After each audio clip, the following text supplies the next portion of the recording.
Download for free. Mobile Legends Bang Bang.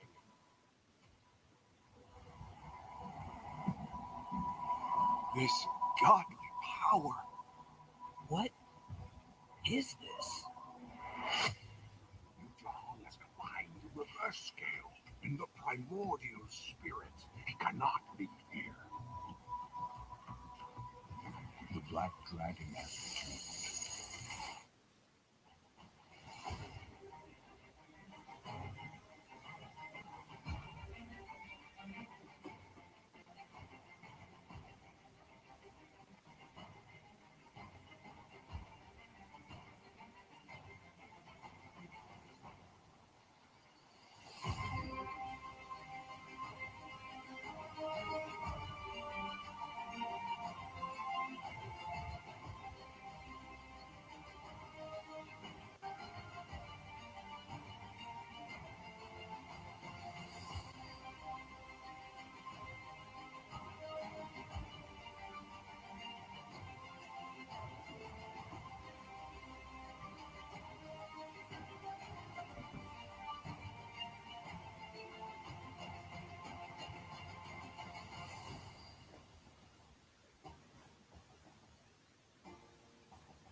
Ladies and gentlemen, we are back for more MLBB action here at the MPL regular season week number 1. We are at day 2, and we are going to be your casters for the English broadcast. I am Butters, he is Rockhart, and Rockhart, you know what? I'm gonna ask you what happened yesterday, but Yep. first we need to thank our sponsors. Of course, our official tournament telco partner, Smart. Forge stronger bonds with your team as you conquer the battlefield with Smart Giga Games. Enjoy 1 gigabyte of Giga Games all day for Mobile Legends, Facebook Gaming, and more. Dial star 123 hash and choose Giga Games 99. Of course, we also have our official sponsor, Realme. Realme is celebrating their first Realme Fan Fest and hashtag Dare to be Realme campaign. Visit their official page at fb.com/Realme Philippines to know more. We also have our official sponsor, Gillette. Get up to 50 diamonds with every purchase of Gillette's Mach 3 Razor, Vector 3 Razors, and Blue 3 Simple Force Pack in select Pure Gold doors nationwide. Hashtag Shade the Day with Gillette. You still like that, do Best you? hashtag. Base tax.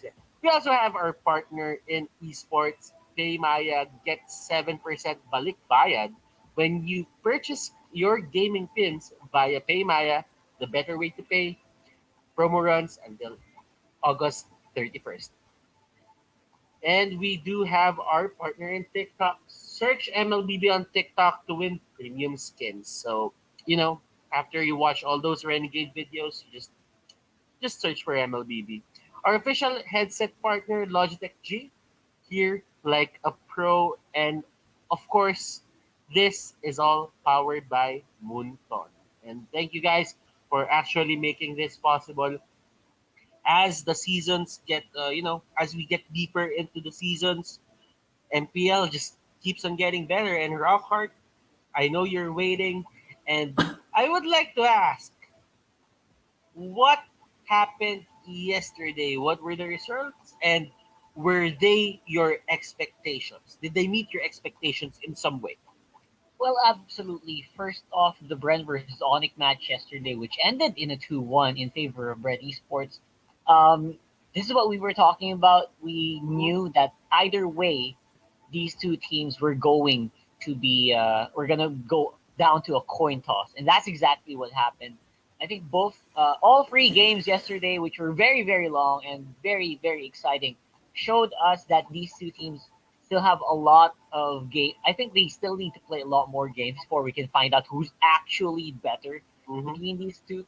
And the NXP Solid game yesterday versus Blue Fire just showed us the dominating force that is NXP Solid and how Mm-hmm. badly they beat Blue Fire yesterday was a statement. I think it's the first step of their statement with a 2-0 towards their initial social media post where they said they were going to beat all of the teams in the MPL. So Mm-hmm. that's step 1 of 8 done for these guys, and I'm very excited to see more of them. But right now, we will see more of them, obviously, with the upcoming matchup. Yes, and yeah, we do have our groups recap in just a bit, but I do agree with you. Like Blue Fire really just went for another route in terms of drafting yesterday, and it didn't really work. It didn't really work. But right now, before we head on to our groups recap, let's meet Blacklist International.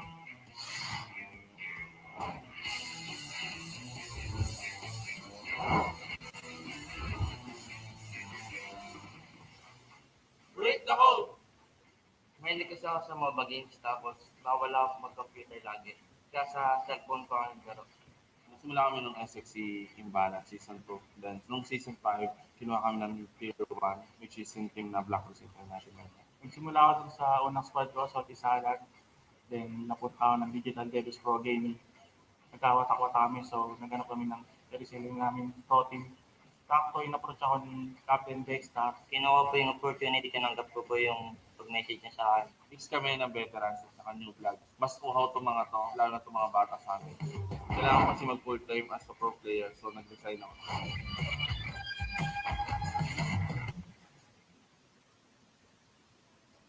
It's time that they will play in the MPL-PH Season 6 regular season. We do have Blacklist International.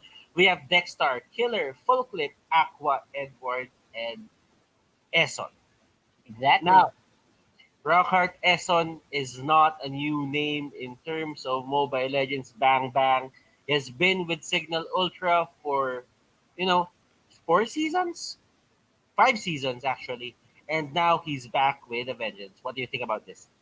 Yeah, this I think Dexter just said it right there. It's a great intro for the team. They are a mix of veteran status and new bloods, and a lot of these guys revolve around basically evolving. And as you saw earlier on their intro, they're basically slow but steady, right? They have not been considered the best or the top at the Mm-hmm. top, but they've always been forming that middle ground between a lot of the teams, where a lot of teams have to go through them first before they can actually prove themselves worthy. And I think this is a season where they're very, very poised to get to there with a better mix up. And like you mentioned, Eson is definitely a big addition to this team with all that experience from the former champions of Signal Ultra. But we do have one of our newbies as well. Nexplay Solid is here. Now, for Blacklist International, we have a new player named Fulcrit. He is the prodigy, and a lot of people are looking out for this player. But for Nexplay Solid, they had a very successful debut on day number 1. Yep, I Did think they exceed your expectations in any way? In any yeah, way? actually, when we were going through the teams, I was thinking, we'll look at the KDA right now, like 17.0 KDA for H2O. I think succeed might be the understatement for that game, Mm-hmm. especially since it was a 2-0 where it didn't look like there was a way out yesterday for Blue Fire. It looked like they were caught in a cage match uh between next play solid there where there was no way to go. You can't win, and you were slowly losing each and every time. Although there were small glimmers of hope for Blue Fire, overall, next play solid obviously exceeded expectations. And you know what? It's backing up their statements. And I definitely want to see whether or not that's going to come true as well for Blacklist. 'Cause like I said before, this is one of those teams that you have to really beat up, like consistently, for you to be proven to be top four material at least. Mm-hmm. And that's what it all takes. But sometimes being part of the top 8 is the goal for some of these teams. Now, you know what? Just not getting eliminated off of the MPL before the MPL playoffs suffices. But then again, you really have to prove yourself because the thing is, every champion that we had in the Ridiculous yung ating really stats. part Dahil of konti the pa lang first yung 4 teams teams. on our group stages, or the regular season rather. But right now, let's see head-to-head Blacklist with a total of 25 games played, NXP 2 games played, and wow, look at this. How do you see this graph going to the side of NXP? That's true. I mean, obviously, this is going to be a big average for season 5 and season 6 stats. So, because of the game that NXP Solid had yesterday, their stats are going to be super inflated. But it doesn't take away from the fact that they are, judging from these stats, they are definitely going to be the more aggressive team just coming into this matchup based on previous games. Now, obviously, this will be the first time that Blacklist and NXP are going to be facing off against each other. But overall, the stats are really giving us a big, uh, a big Mm-hmm. nod towards NXP Solid so far. Mm-hmm. And looking at the stats right now, this is actually NXP Solid only has played 1 game. So the average isn't that what how do you call this?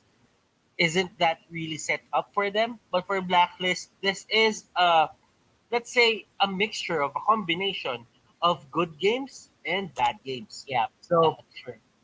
NXP Solid will be trying to, fix or, add more to their repertoire when it comes to the next games that they will have in the NXP. And they have all season, by the way. Yep. But for Blacklist International, they did have a solid first half of the MPL, season 5 regular season. But when it came down to the second half, they had a lot of problems. So do you think that in any way they could have solved the problems with Full Clip and Eson in the roster? I mean, if it was a throwback, right?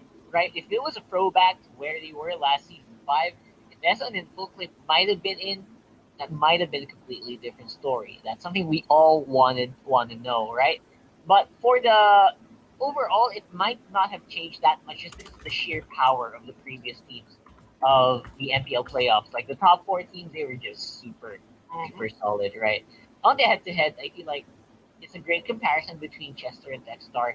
Despite the lower sample size, the smaller sample size that we've seen from Chester, from NXP, Chester definitely proved that he is right there and deserving to be really on par with Dexstar, one of the most veteran players in this. And like he said himself, he is from SXC Imbalance way back season 2, and I'm very pleased to see that Techstar hasn't really fallen.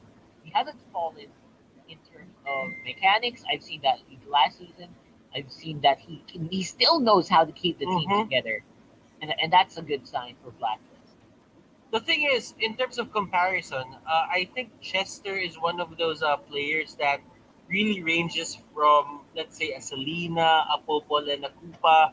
Uh, those heroes are capable of, getting the kills, given if their lead in the early game is big.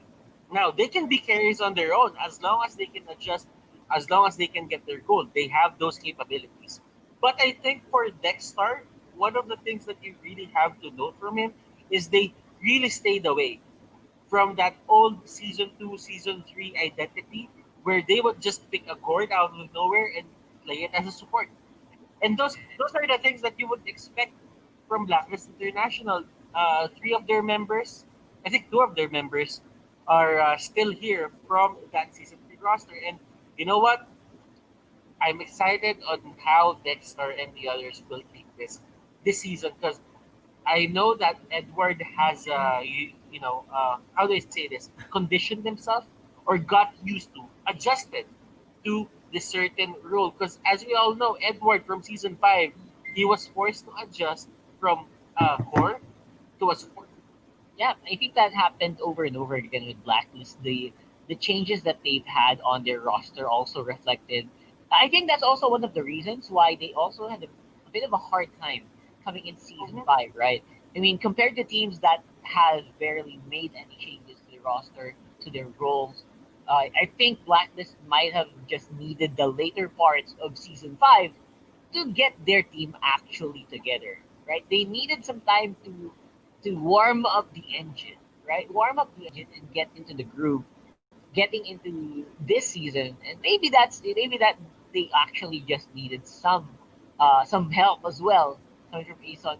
I mean, I haven't actually seen them perform together yet in obviously all of us here in the regular season, but from other tournaments, they're definitely showing up, and they still have some of that flair they've had before. So overall, I think this will be a definite good start for Blacklist International, and I think we are very it's very, what do you call this, dismissive. We can't be dismissive of these guys and Mm-hmm. count them and still count them based on season 5. They definitely are starting to move away from that season 5 mid-tier team status. This might be Blacklist, at least to get into top 4 this time. Yeah. uh, I know that there are some rookies on the side of Blacklist International as well. We talked about them. His name is Full Clip, and a Yeah, lot of hype. has been building on this guy for quite a long time. Now, NXT Solid, whatever jitters that they had from day number one, did they even have those jitters in the first place? I don't know. Maybe we can ask them later part or later. But Yeah. you know what? Full clip or Kyrie, let's just call him full clip. Right, Uh, right, right. full clip needs to shake off those jitters. He needs to shake off anything, like, let's say, any fear or nervousness in his system. Because the thing is, it doesn't really help if you get put in a very tight spot and you cannot perform at your max potential. But do you think Eson and Dexter, or even Killer, do you think that these guys, you know what, can lead Kyrie or lead Full Clip in a good game for his debut match here in the MPL? Well, I'll be honest, it's going to be very difficult, right? It's going to be difficult considering who they're facing up against. I feel like if you wanted to show off and you're doing it against a team that's also super hungry, this is this might be the worst game to do that. But you know what? It's also going to be a good measuring stand for full clip. He can do well, right, against a team like NXT Solid. If they watched the game yesterday, right, that is so scary. That is just so hard to live up to. If they can match up to that and they can get rid of the nerves early on, they can start getting those points a lot faster, and that gives them a better chance. Now, that's why this game is so important. It's gonna set the tempo, whether or not Blacklist International is going to be on the road to the top, or again, they're just gonna have to stay in the middle. So, other than that, full clip, I have full confidence in the guy that he'll be able to do well here today. If ever he does make an appearance, because we haven't seen who's gonna actually start off on the starting five here, and I'm really hoping that we see something good, something new from Blacklist. Because if it was based on season five, we all have to admit season five was a little bit shaky sometimes. I mean, their power, no one could consistently add them to their power rankings high. No one could rate them high enough on their power rankings because they had some very good 2-0s, but their losses became really, really bad in the later parts of the season, Yeah, right? I mean, the consistency was not there. So yeah, we're looking for more consistency here for Blacklist, and I'm really hoping Full Clip helps with that. yeah, yeah. I do agree with you. Their weakness at the later parts of MPL Season 5 regular season, they became more evident as the days went by. And people are, well, the other teams, not people, but the other teams were really seeing how to deal with Blacklist International. But right now, can they actually break the code? Yeah, I very mean, I important. mean, I mean, they are agents. They told us that they were agents. Yep. But right now, can they really break the code? Because the code for the side of NXP Solid is intimidation. They will intimidate you. These guys know how to talk. And they just showed us that they can walk the walk as well. Yeah. They showed us that they can play at the highest level of MPL and even dominate a team full of MPL veterans. And they also had Limbs, one of the newbies, the new bloods of Blue Fire. And this is what I like seriously about MPL, the first week of MPL regular season. There, there are a lot of questions that needs to be answered. And what I like about MPL the most is as the weeks go by, those questions get answered. Yep, slowly but surely. I feel like that's why also it's so important. These first few weeks are so important, even for us, right?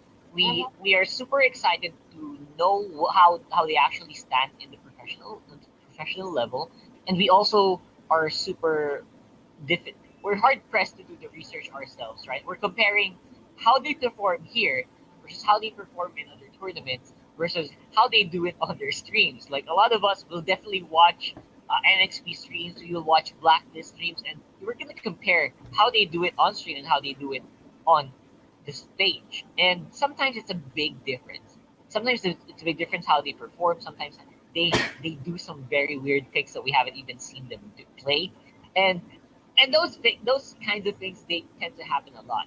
Now Mm-hmm. for Blacklist, they're a little bit more low key, obviously, compared to NXP, who's been in the limelight with a lot of people for a long time now.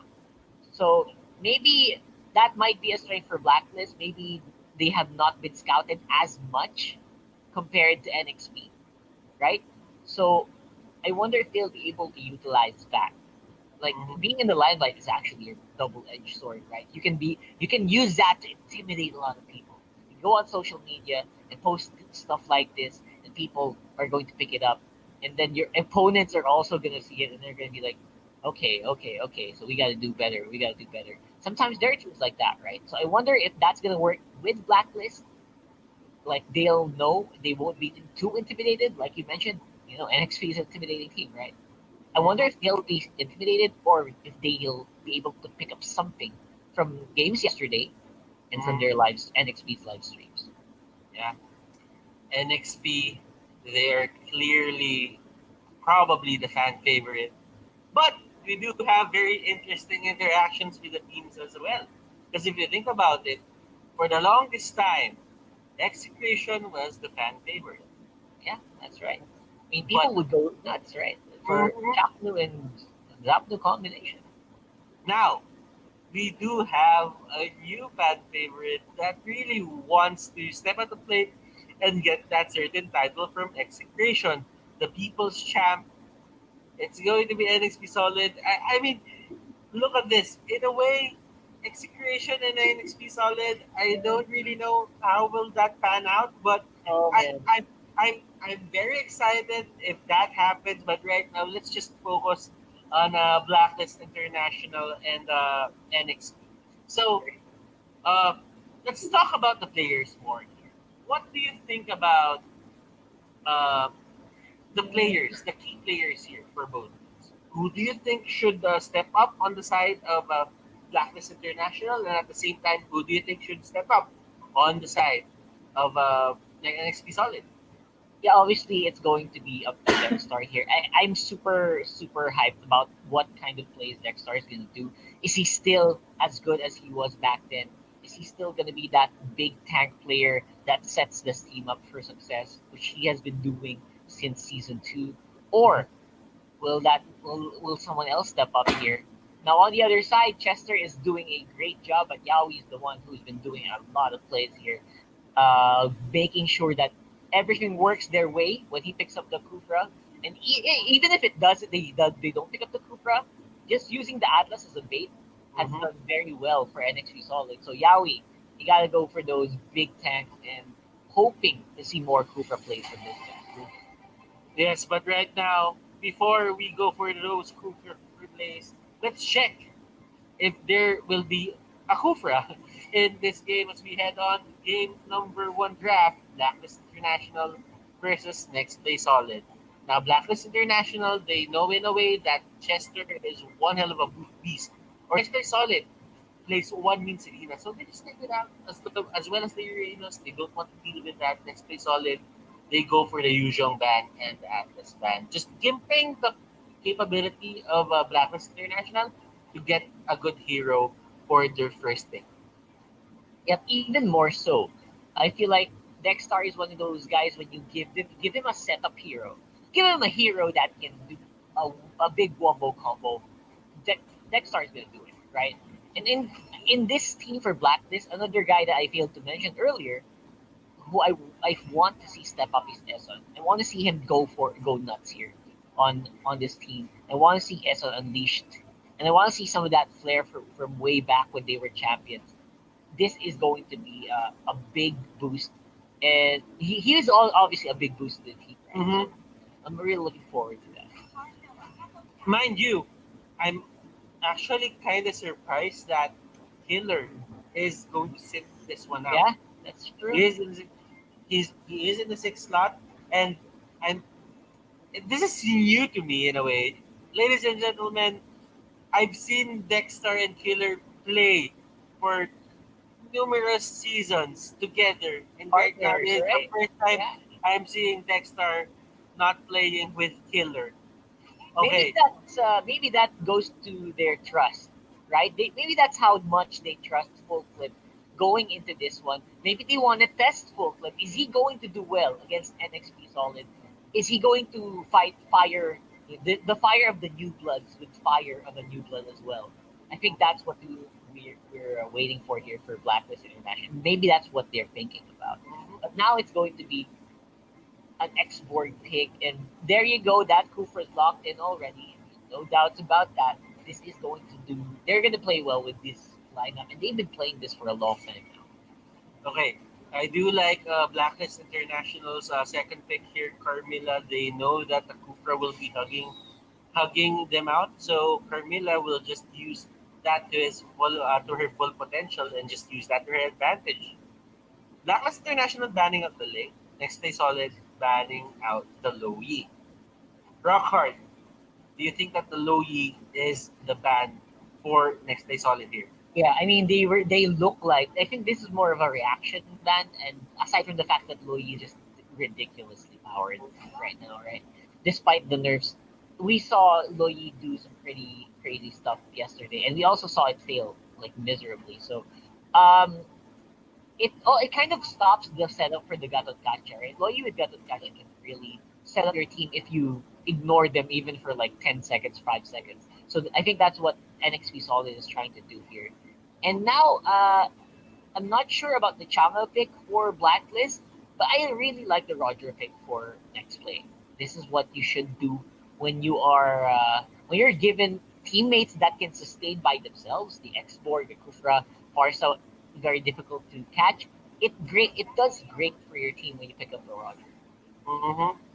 And mm, a bit of flavor here. Okay, Chango and Rafaela, extra all movement right. for everyone, healing for everyone. Next Play Solid answering with a Hellcurt. I like how Next Play Solid is drafting here. They will stick, Wow, and I've seen the main qualifiers. I know that Renegade plays one need Hellcurt. that's true. That's true. This Hellcard is definitely one of the tools that I distinctly remember this because this is one of the tools that where they were so ahead. And this Hellcurt, once you land the stickers, it was just non-stop mayhem already. So this is also the reason why it was banned out yesterday against them, against NXT Solid. But Mhm.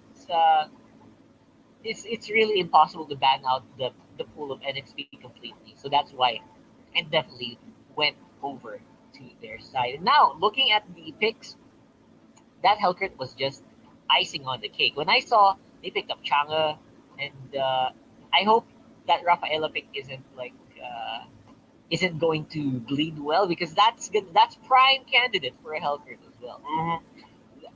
I feel that they really need to look out for this Chango because there's a lot of grab closers for the side of NXP Solid, and they can reach that Chango quite easily. So just protect the Chango. I think this is one of the checklist or the things that Blacklist needs to check for them to win this game.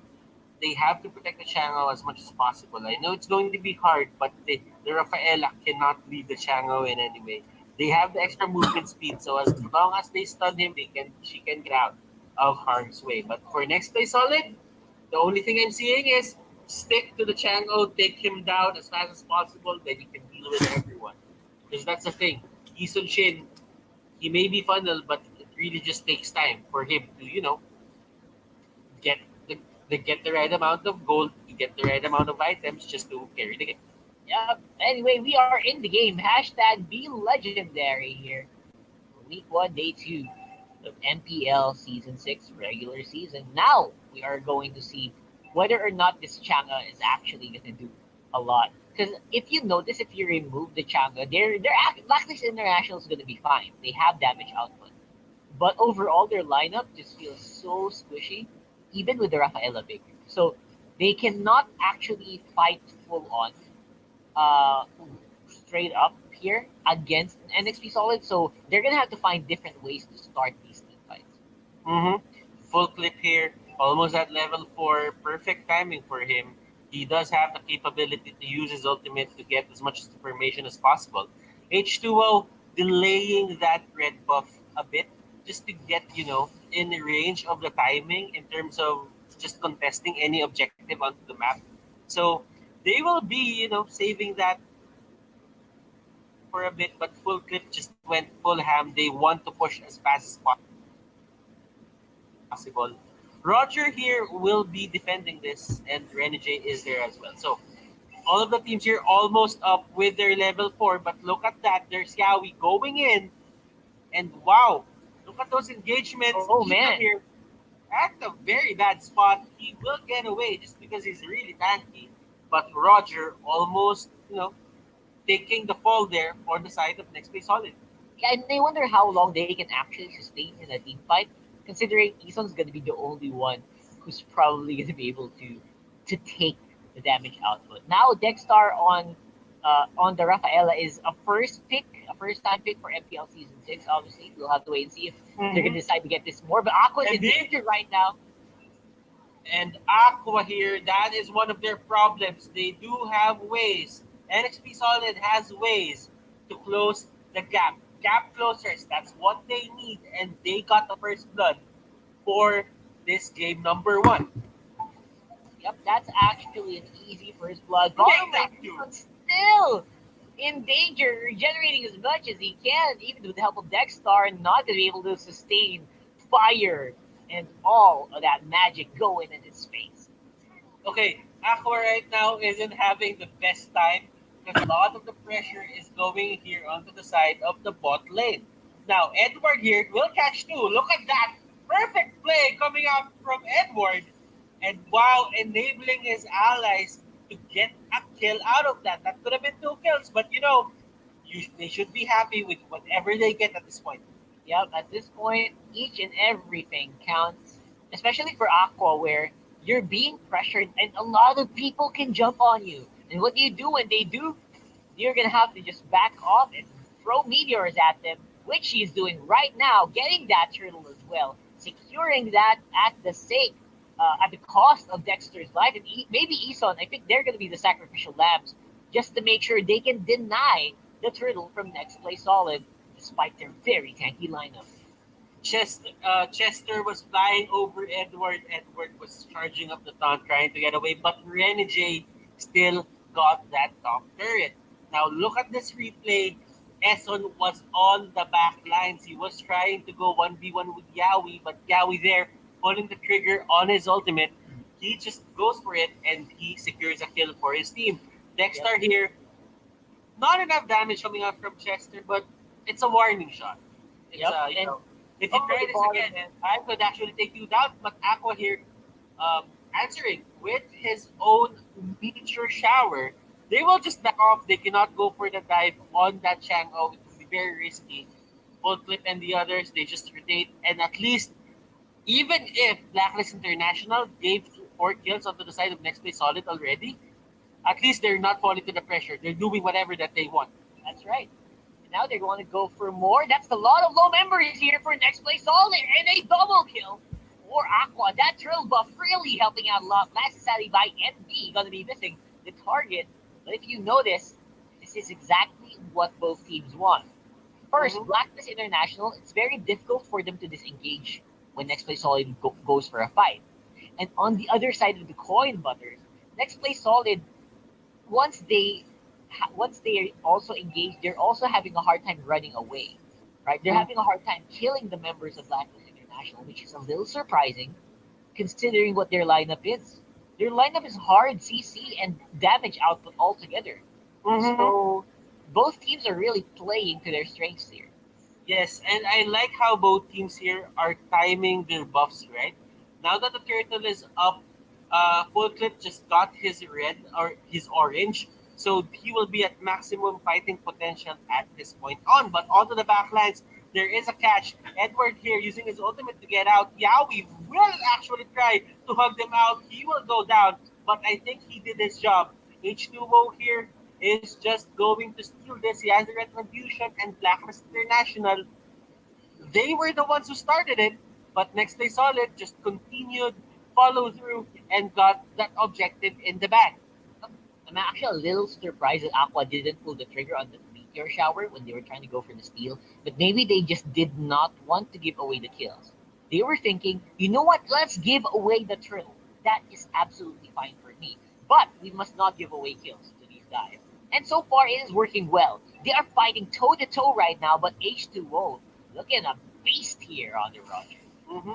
Edward just defending the turrets, not really care about it. You know what? Next play solid. I'm seeing how they play, and in terms of scaling, I really like the idea of Renegade here having the high end rise, so that only means if he gets his items, he has the upper hand in terms of going for the duels. As long as Aqua is in range, Renegade can just go in, burst him down. He has the Petrify on his side as well. But for Aqua here, I think he has enough items to carry the mid game here from the side of Blacklist International. Yeah, for sure. I mean, as long as he can time his ultimate right, right? As long as it's lining up correctly, which is sometimes the difficulty when you're playing a champ. On the other side, Red J, we haven't seen him go for the full engage yet, but that might happen right now, Mother. Oh, Renegade here, not going to escape. Renegade actually being very gutsy. He's Wow. so super brave. He just went in, tried to go for the deadly poison stingers, but he doesn't really care. Oh my goodness, a good knockup from the avatar of the Guardian Yawi here will go down as well. That's going to be a double kill for full clip and the BOD to top it off. MB going in for the last insanity. The fight's not over. MB still wants to join in, but the damage just way too much. NXP Solid, they have dropped the lead. That is a big drop, actually. I feel like they were fighting. It's super funny to see Blacklist International hunting down the Hellcurt instead of the other way around. Let's have a look at that replay, and we're going to see that perfect Avatar of the Guardian by Edward. Beautifully done. There was no answer from NXP Solid because people were so far away, right? I mean, they could have answered it if they were in position, but they were so far away, which made it very difficult for them to actually win a 2v4. And that is how you shave the day. That insert replay was brought to you by Gillette, and I will not pass out. I will not pass out on any chance to say that certain hashtag. For That sure. certain hashtag is the best. That is the hashtag that I really like from MPL. You know what? MP on the other side right now, he has the bloodless axe. He gets the second extra sustain.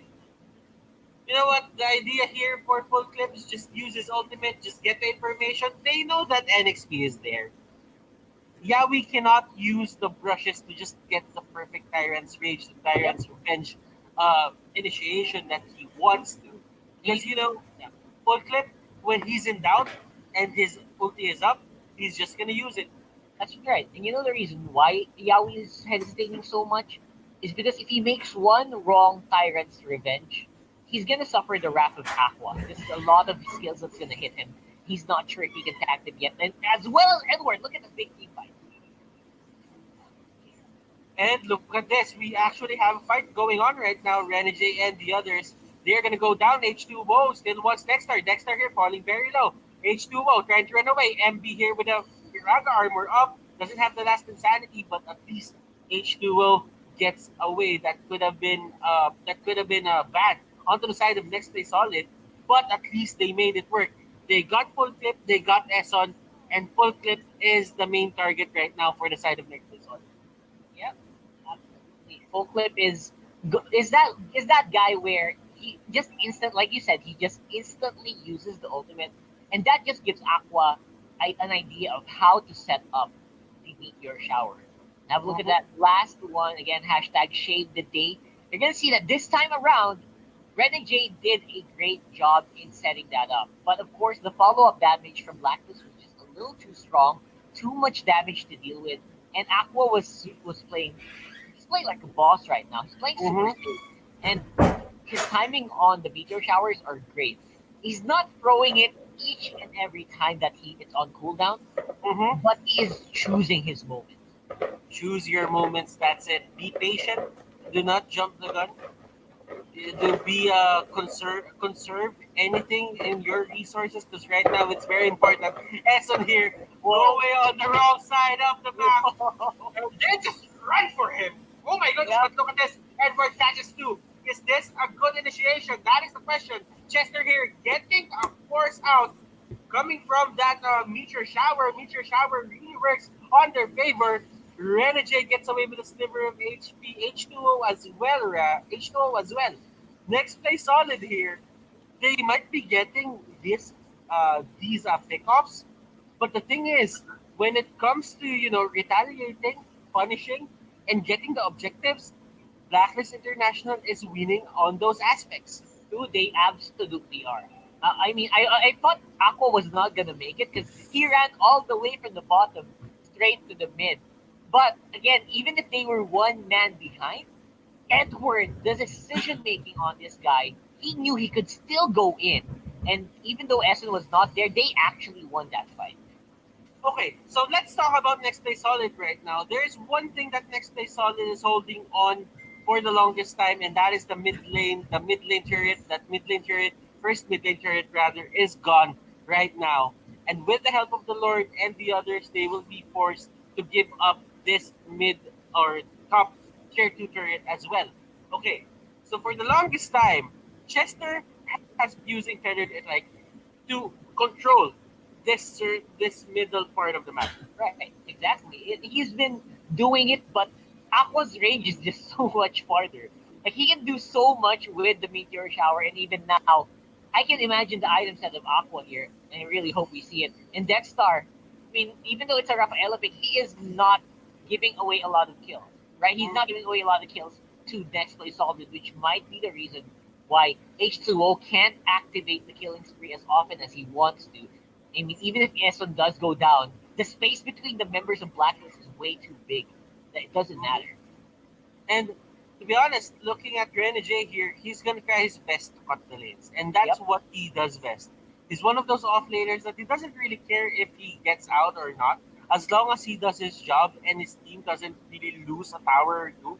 onto their inner base. It's probably one of those things that's gonna save them from just losing the game outright. So Blacklist International, they're doing a great job right now, just continuing to pressure Next Play Solid. But Next Play Solid, one of the redeeming factors on their side of the graph is they have the Farsa. And when there's a Farsa, you cannot just go and push straight up. Yep. Farsta equals unlimited wave clear, right? It's such a low cooldown on the Feathered Airstrike. Plus, Farsa's whole kit, if you just add more damage output, like you get that Lightning Trenchant, right? That Clock of Destiny, max stack, these items actually just clear minion waves almost instantly. The rest of the items that you need are more for just damage on the heroes. But if you're talking about those minions, they're not gonna touch those towers as long as the Farsa's up. hmm But look at this, the meteor shower will be thrown out, Farsa will go down. And if they lose this might be the game for the Blacklist International side. But Renegade being This unlucky guy. as he is, this guy, we've seen this guy do Oh this. man. We've seen this guy do this, and the main qualifiers is doing it right now, and I think this is the Renegade specialty already. Yep, he's just doing it so well. I mean, Blacklist International was poised to go for the push, but Renegade says, "Oh no, you don't. Not if I have something to do about it." He had the ultimate. He knew he could make it out of there if ever he was put in danger. And because of that, Blacklist International's push is stopped once more. Yeah, and if you try to assess Blacklist International's lineup, they're actually more of a poke composition rather than a head-on dive composition. Right, exactly. I mean, you have full clip on the Yisun Shin, you have Aqua on that Chango, so that only means that you have the range. In terms of range, you have a certain advantage against Next Play Solid. As long as those gap closers do not get that close to them, because, I mean, of course, Next Play Solid here, they have the gap closers. But the thing is, when they gap close, they die just because the damage output from Blacklist International is just way too high. Yep, absolutely. There's just too much damage output here for Blacklist. They don't need to go for the full engage. Just with their long range skills, they can do a lot of damage already. I mean, next place solid is already lowered to half before even the fight starts. Mhm. And right now, I think they want to go for more. Eson feels so much more confident since he has that immortality. But what Renegade is doing, he is still not done cutting waves and hunting down those key targets, getting that buff. If Look he at, finds look the at full clip here, this could be bad. oh, Renegade here with the What? plays. Oh, Whoa! Petrify won't really line up. Full clip had the Purify on his hands. He just uses it, gets away, and Renegade here. That was a good try. This is Not what gonna we were lie, talking about. that was not a good try. That Yeah. was not a bad try, rather. But Yao here, he's just gonna go down. Look at the damage output coming out from Nexplay Solid. I don't really like the idea of them fighting in a very narrow space because this is the Yisun Shin and the channel that we're Oh, talking about. yeah. The damage output from Blacklist International, when you Dude. stick there, it's gonna be an AOE. Where And did this this guy is come really bad. from? Next play solid, my goodness. One They lose zero. game number one. And that is Dude. the victory for the side of Blacklist International. Yeah. Yep, absolutely. Congratulations. 1-0 against Next Play Solid here, Blacklist. I gotta say, man, this is the reason, right? This is the reason why they were so confident with pushing full clip right into the limelight. You fight fire with fire. I think that's exactly what I saw there. Wow, that was amazing. Uh, I'll give props to Next Play Solid as well for just, their draft really had something going on for them. Yeah, it's, But the, thi- yeah. Sorry. but the thing is, they really didn't pick their fights well. There were times that they would fight in a very narrow space, and Lee Sun Shin really likes that. I mean, you have your ultimate that can hit two people if they line up. You have your poke capability, and actually the melee form is more on the idea of just executing people. It's Yeah, just executing people that's at true. that point. Mhm. It's super scary because if you think about it, it's just so powerful, right? The lineup that NX Play Solid had is so powerful when they really can get near the opponent. But if your opponent keeps running back and running back and running back, it's so hard to fulfill that win condition. But we do have our in-game analysis that is going to come out from Wolf. So guys, stick around. MPL S6 day number 2 will be right back. Mobile Legends and more. Game to beat great with Smart Giving Games 99.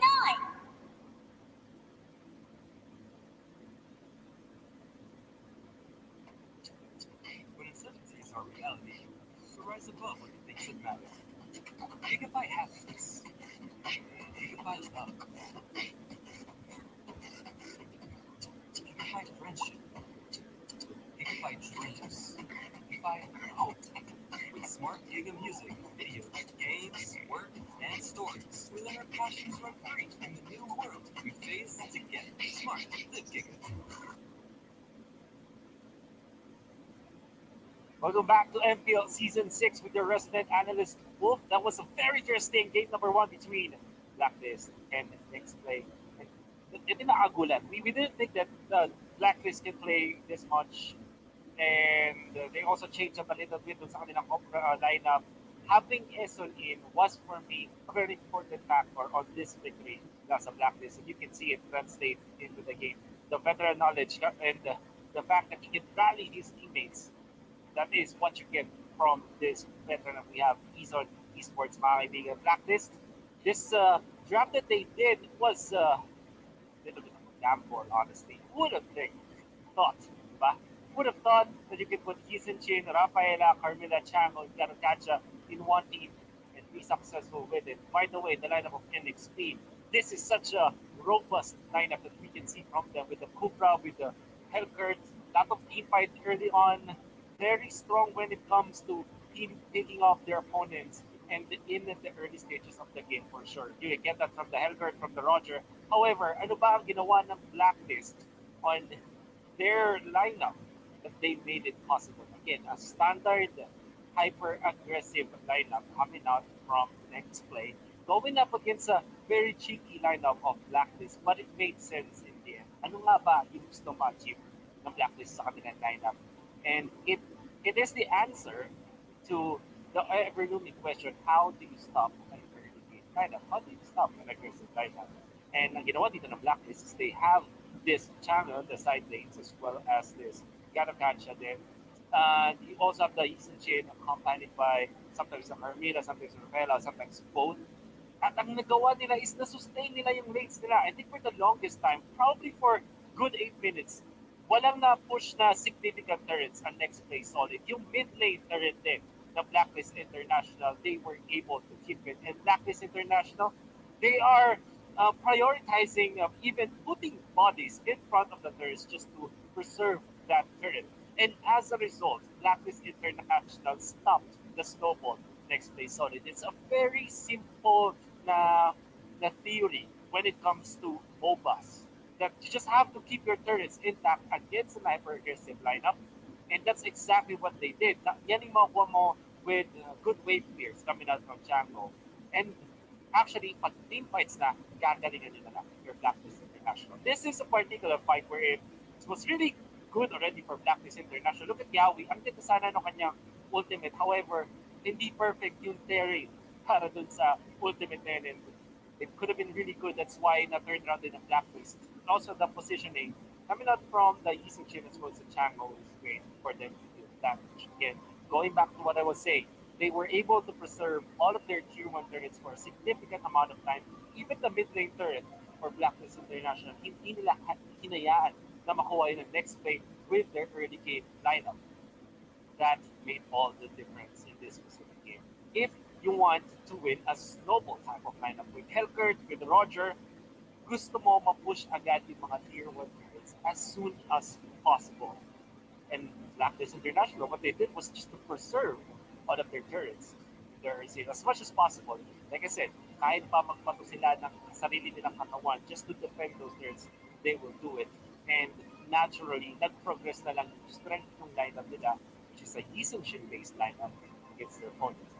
I also like the combo, by the way. Meron kang Mountain Shocker coming out from the Yisun Chain, which provides vision. And then you couple it up with the catcher. That's why Cignal Ultra, our smart MVP of the game, was able to snowball really well in the late stages of the game. Only one death on this particular hero. And with the itemization din na ginawa niya, getting the Queen's Wings relatively early on so that the burst from the Headkirk as well as the Roger ay hindi ganun ka-problema para sa kanya and he's able to turn it around with all of the lifesteal in the world. So, very nice adjustment coming out from Blacklist. Breaks of the game, the reason why they won this is because of the nature of their draft na late game based. Habang na-preserve nila yung mga turns nila not to be snowballed or steamrolled by the early game based lineup of Nexplay Solid. Very simple. By the way, guys, we have giveaway codes all throughout the days like this. We're gonna have more all throughout the broadcast. Well, for sure, ay magstay kayo with us, reviewing and enjoying the game. By the way, dahil ang dami nga na sumali dun sa ating contest, we have a lot of entries. That's why we will have our giveaway votes for 20,000 entries. And maybe next time, kapag marami din ulit nag-participate, we'll have more giveaway codes for you guys. But that has been it for game 1 of this best of 3 series. Let's see how Nexplay Solid will adjust.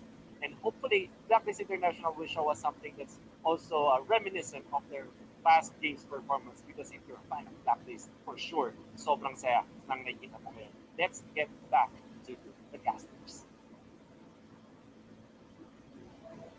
We did talk a lot about, Gatot, Chango, but let's talk about Gatot and Wolf. That was a very beautiful analysis, and yeah, we are your casters. I'm Butters. He's Rockhard, and we are still going to shoutcast game number 2 for you guys. So let's talk about Gatot. What do you think? Concentrated energy is there. Yep. It was That's the right. it was the damage. It It gave was, damage. It gave It's is it the perfect item for a Gatot at that Yep. in that game? It really was, considering the items he already had were completed, the ones he needed at least. You have the helmet, you have the curse helmet, you have the Queen's Wings. I mean, your items are already solid enough, and then adding on that additional light spell vamp just means you can get your HP back right after you use the ultimate. And then if you land on a lot of targets, minions plus heroes, your HP is suddenly back to full. Even, especially if you're in those moments where the Gatot Gacha is caught. Like for example, if I was next play solid, and I was catching the Gatot Gacha in like a bush away from his teammates, right?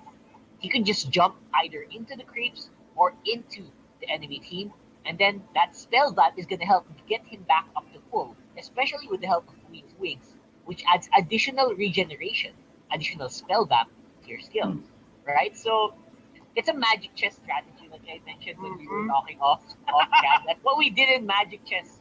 I mean, that's also why Gatot was nerfed in magic chess. You know. So it was really funny to watch here.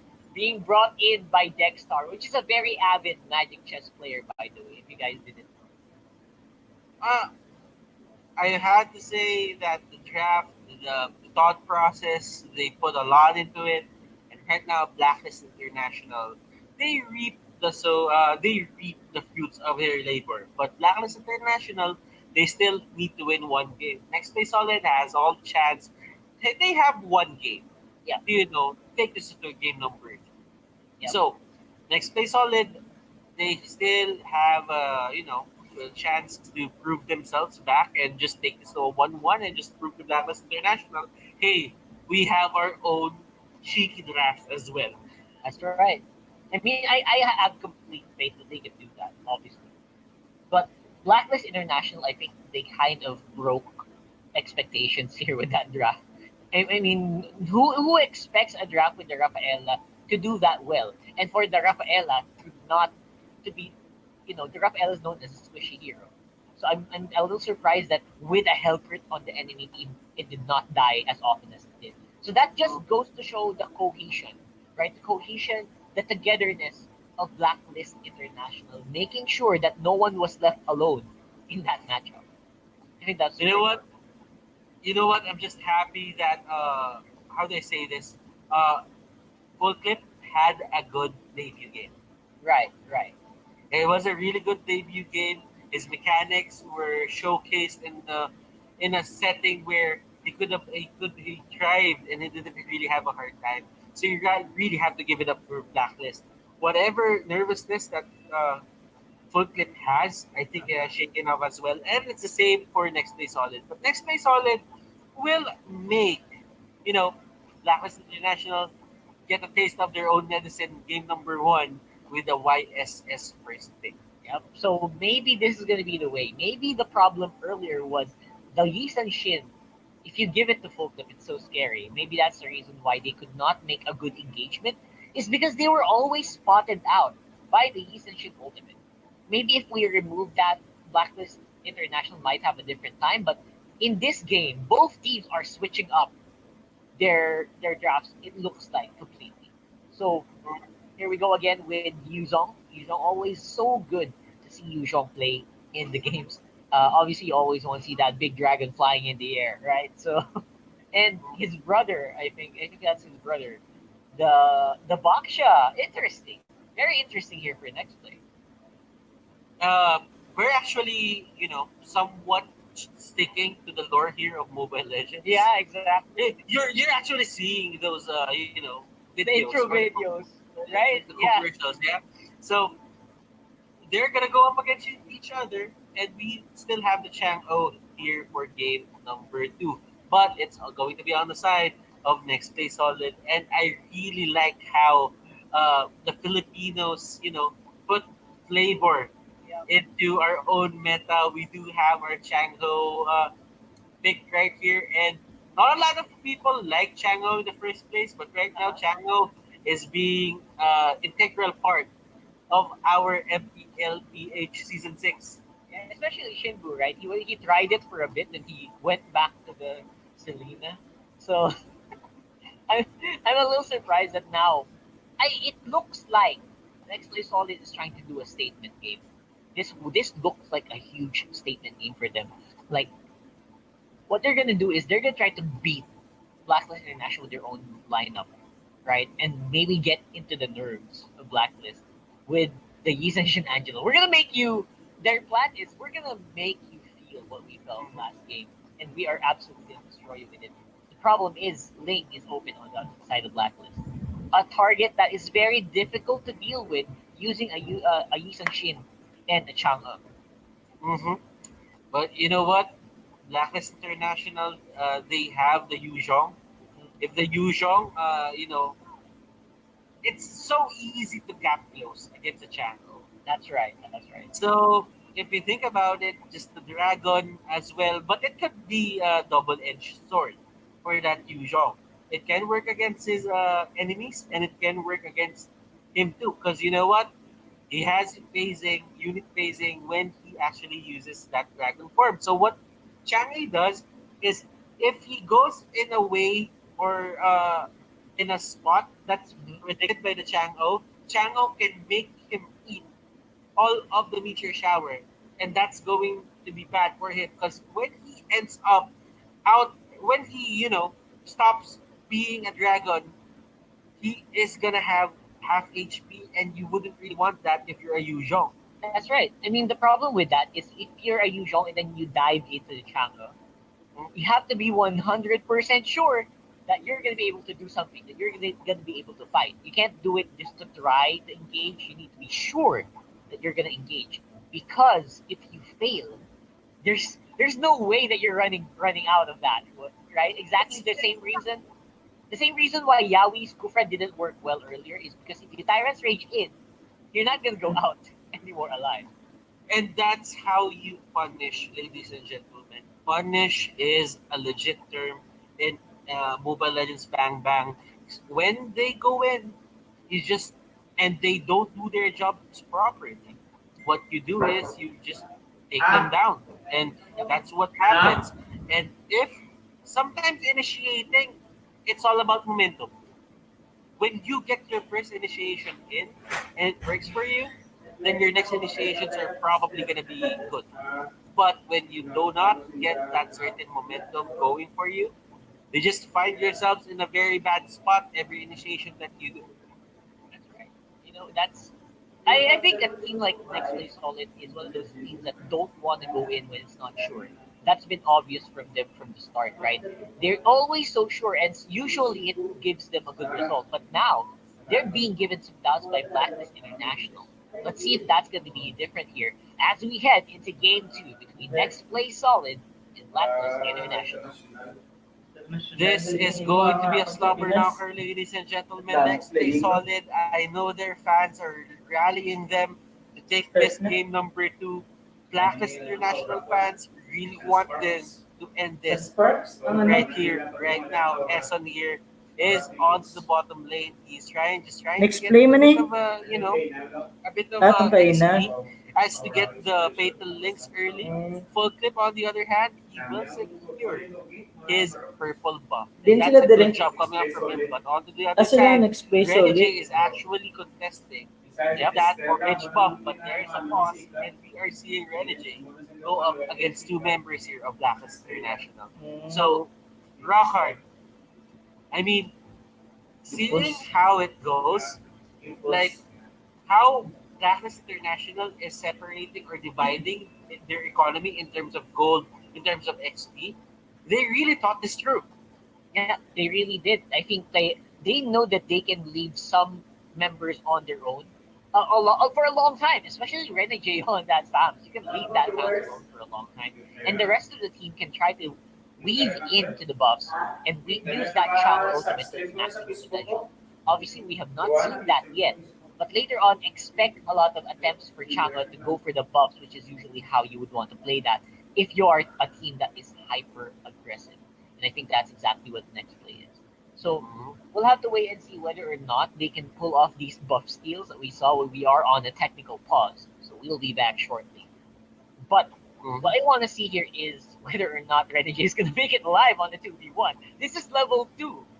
I like the confidence of these guys, but they might be in for a little bit too hard, a little bit too deep here on the orange jungle side. Yeah, I would just put it in a way where NXP Solid, they do have a good draft as well going on to their side.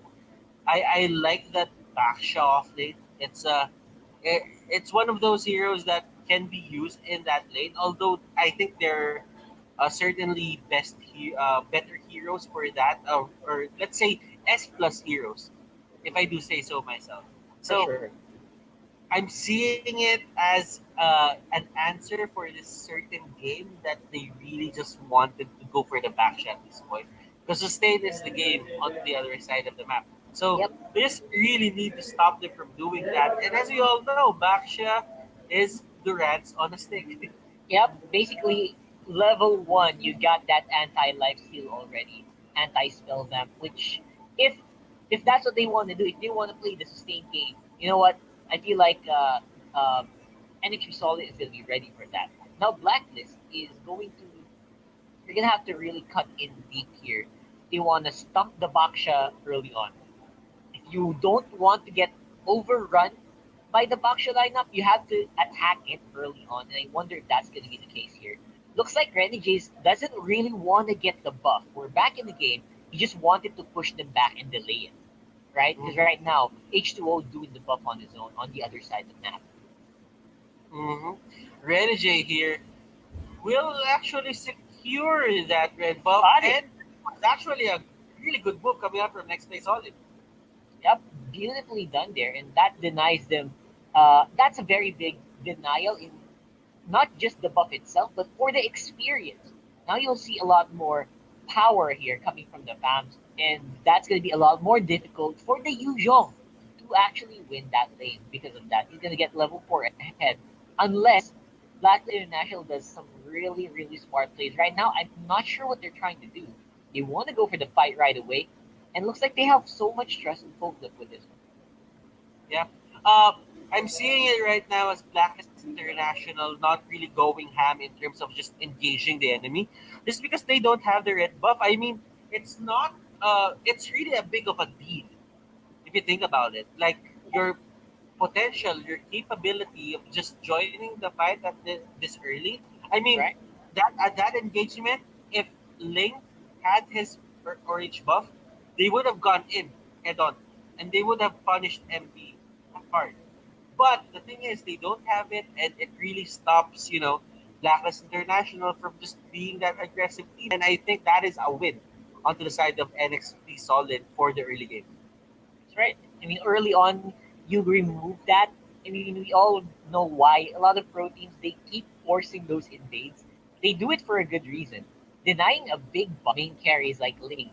If the Ling doesn't have the orange buff, it becomes a lot more difficult to take down targets because the targets can just walk away or run away from the Ling. The orange buff has the slow, which stops that aside from the burn damage. And giving it to Renegade, they imagine these butters. They spent only Renegade Mhm. silver to get that, and they're getting the returns right now. And look at this. That was literally a 1v2. And Renegade, just because he had this orange buff, it gave him the extra potential to fight. It gave him the extra firepower, and they will just go back. And that is a very characteristic of being a defensive side laner. Because the thing is, you should be the one who's going back. But then again, is that going to be another steal on the side of next day solid? No, full clip will secure it with his retribution. So they're not super ahead, but Next Play Solid are doing a great job in getting the area secured for their own side. Now Yaoi is the level 3 on the hill, he's the front line here, trying to see if he can stop and zone here. Black International, they want to go for it. Lolita with the ultimate, and looks like Edward's gonna steal it with Kagura. That's a big link spy as well, and Edward gets first blood, followed shortly by the lead. Aqua on the other side of the map, he really takes down that Chango.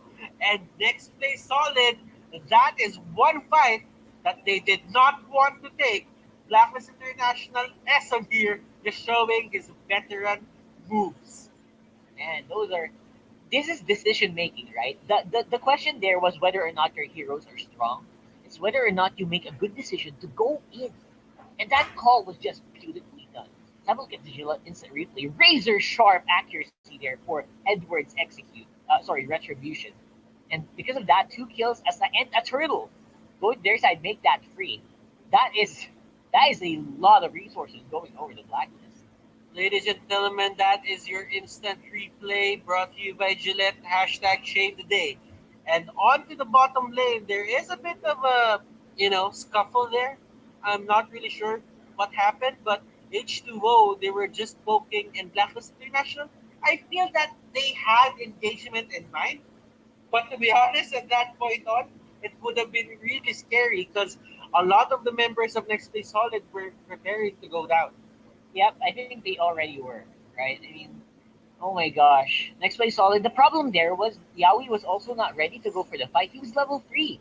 And we'll have to wait and see if that's going to result into more here. But right now, we are here. We are trading towers top for mid for Blacklist and Next play. And we'll have to find out whether or not MB and Yaoi is going to be doing anything here in this fight. Because right now, they're looking really hard pressed for backup. Mm-hmm. Where's the backup? But Yaoi going in, he just tries to steal it. Hilda, is it really working? But look at that. A two-man Luminum Blast. Chester here will be the next target. He will go down. And that rocket coming out from that Lolita pays off. And look at this Lolita in an MPL-6 game. What is happening and what meta is this? Blacklist International. What the hell are you guys doing? And remember when we were talking in the qualifiers? Oh no, we're not done yet. They still want to go for it.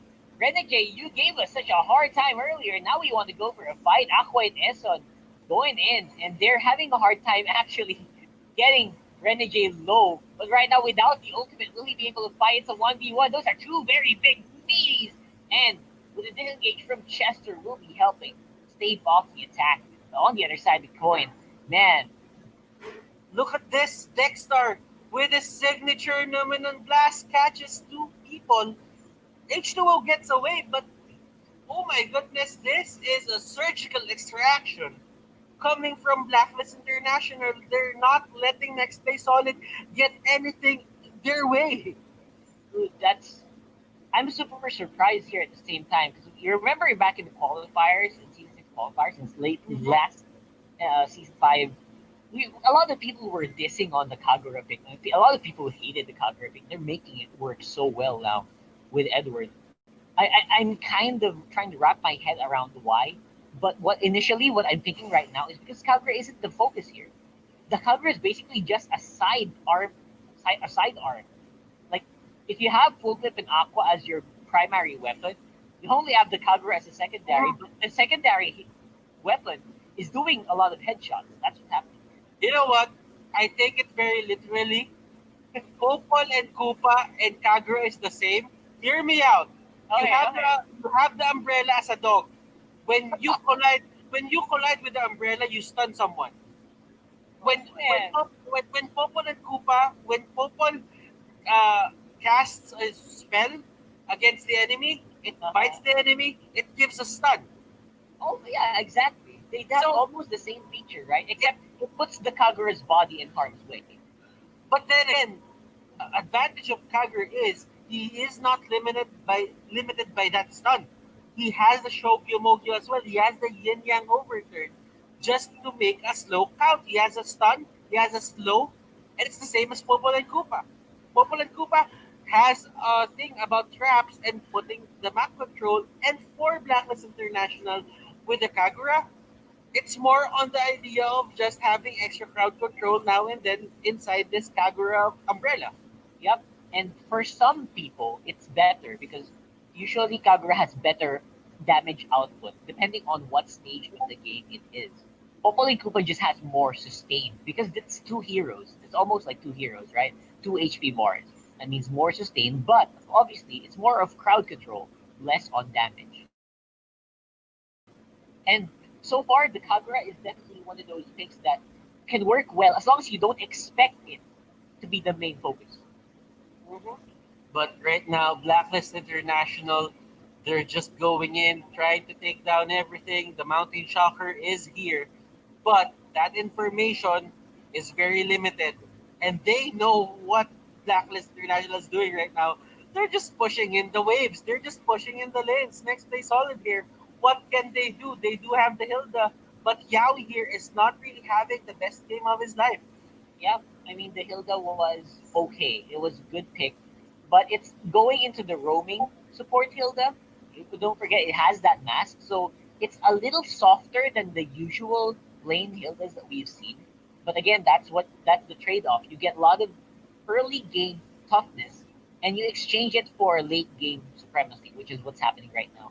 MB in a very bad spot right now. At least he has his ultimate, and with that ultimate in mind, Blacklist International won't really go for the engage because number one, he's not really the best target at this point. Mountain Shocker will be used on the bottom lane. There is a push, pressure, Oh pressure, my god, pressure. Blacklist International, they're just doing it right now. And what do you think can Next Play Solid do, Rocker? man, they really have to find full clip here, but that's becoming difficult because if you'll notice, no one can crowd control the link. You cannot catch this link with anyone. And that's becoming the big problem here. No hard CC equals this lane's just gonna fly if you do a little bit of damage to it. And that's the reason why not a lot 7-0 so far. Make that 8. You know what? MB here at a very bad spot. Fatal Links will catch two. And look at this full clip going ham. Dashing in, dashing out, poking everyone inside. And that is going to be another skirmish on the side of Blacklist International. And we still have a 0-11 score in this game. What did Full Clip have for breakfast? And Dexter, the pick on the Lolita just nullified everything. H2O's long range, Chester's long range, and so far they cannot deal with it. I can't find a way for them to actually catch anyone. And again, I have to put emphasis on the escape mechanics, right? Because you have so much mobility, so much escape that the decision to fight is always on the side of Blacklist here, like what we see right now. Mm-hmm. Blacklist International, they're doing everything right into the map, the pressure, all the objectives, even the buffs. It's not going to the side of Next Play Solid. This is the first time I've seen Lee Sun Shin use the Mountain Shocker to, probably just try and escape tanks. It's the other way around. It feels weird. It feels really weird. I remember last game when they were using it to find targets uh, that Aqua was gonna fight. This time around, they're using it to find ways, find the areas where they have to run to, and that means that Next Play Solid is definitely having a hard time in getting that gold and getting into the fights this time around. Hmm. And Blacklist International, man, my goodness, Rockhart, we haven't seen a perfect game from any team. This might be it. Will Next Play Solid get a kill and stop this from being a perfect game? Come on, man. That's just wrong, right? I mean, the way they executed this game is just it's so bad if you make a perfect game out of this one. It'll feel really bad. So right now, they need to make a miracle work. No one can stop Focus. No one can hold him. No crowd controls to lock him down. That's the big problem. Now MB gonna be suffering the majority of that damage. Renegade on the backside though, looking like he wants to finish this off as well, but no. Hmm. Blacklist International, they're really being cautious here. They're not letting Yawi and the others do whatever they want, and this might be a perfect game. Oh my Blacklist god. International, it's a 0-14. Blacklist What? International. Surgical extraction, ladies and gentlemen. Dude, that is I have to say, congratulations on the 2-0 against a team like Next Play Solid. Man, oh man. I mean, when we were getting into the day, we were talking, obviously, us casters, we talk to each other, right? I think only one guy predicted this would happen, No one right? is really expecting this. No one in else our group. expected, right? I mean, they. This is what I was expecting from Dexter Killer Bonchan. For the longest time, I've expected this ever since season 5. And right now, I guess my expectations, I put it really low just because they didn't really perform way back season 5. But right now, I just feel that Blacklist is back. They are back. This is the way Oh to my get goodness. us back into the regular season, man. Congratulations to Blacklist on the 2-0. And we'll obviously want to hear more of that because I feel like I need to analyze that. We will have to watch that replay.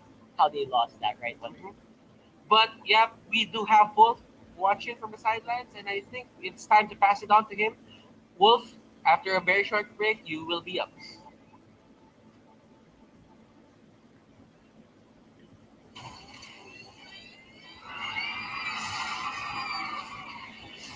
Are you game to be great? Now you can with the new Smart Gigga Games 99. Get 1 gig data all day, every day for Mobile Legends and more. Game to be great with Smart Gigga Games 99 for Mobile Legends and more. Game to be great with Smart Gigga Games 99.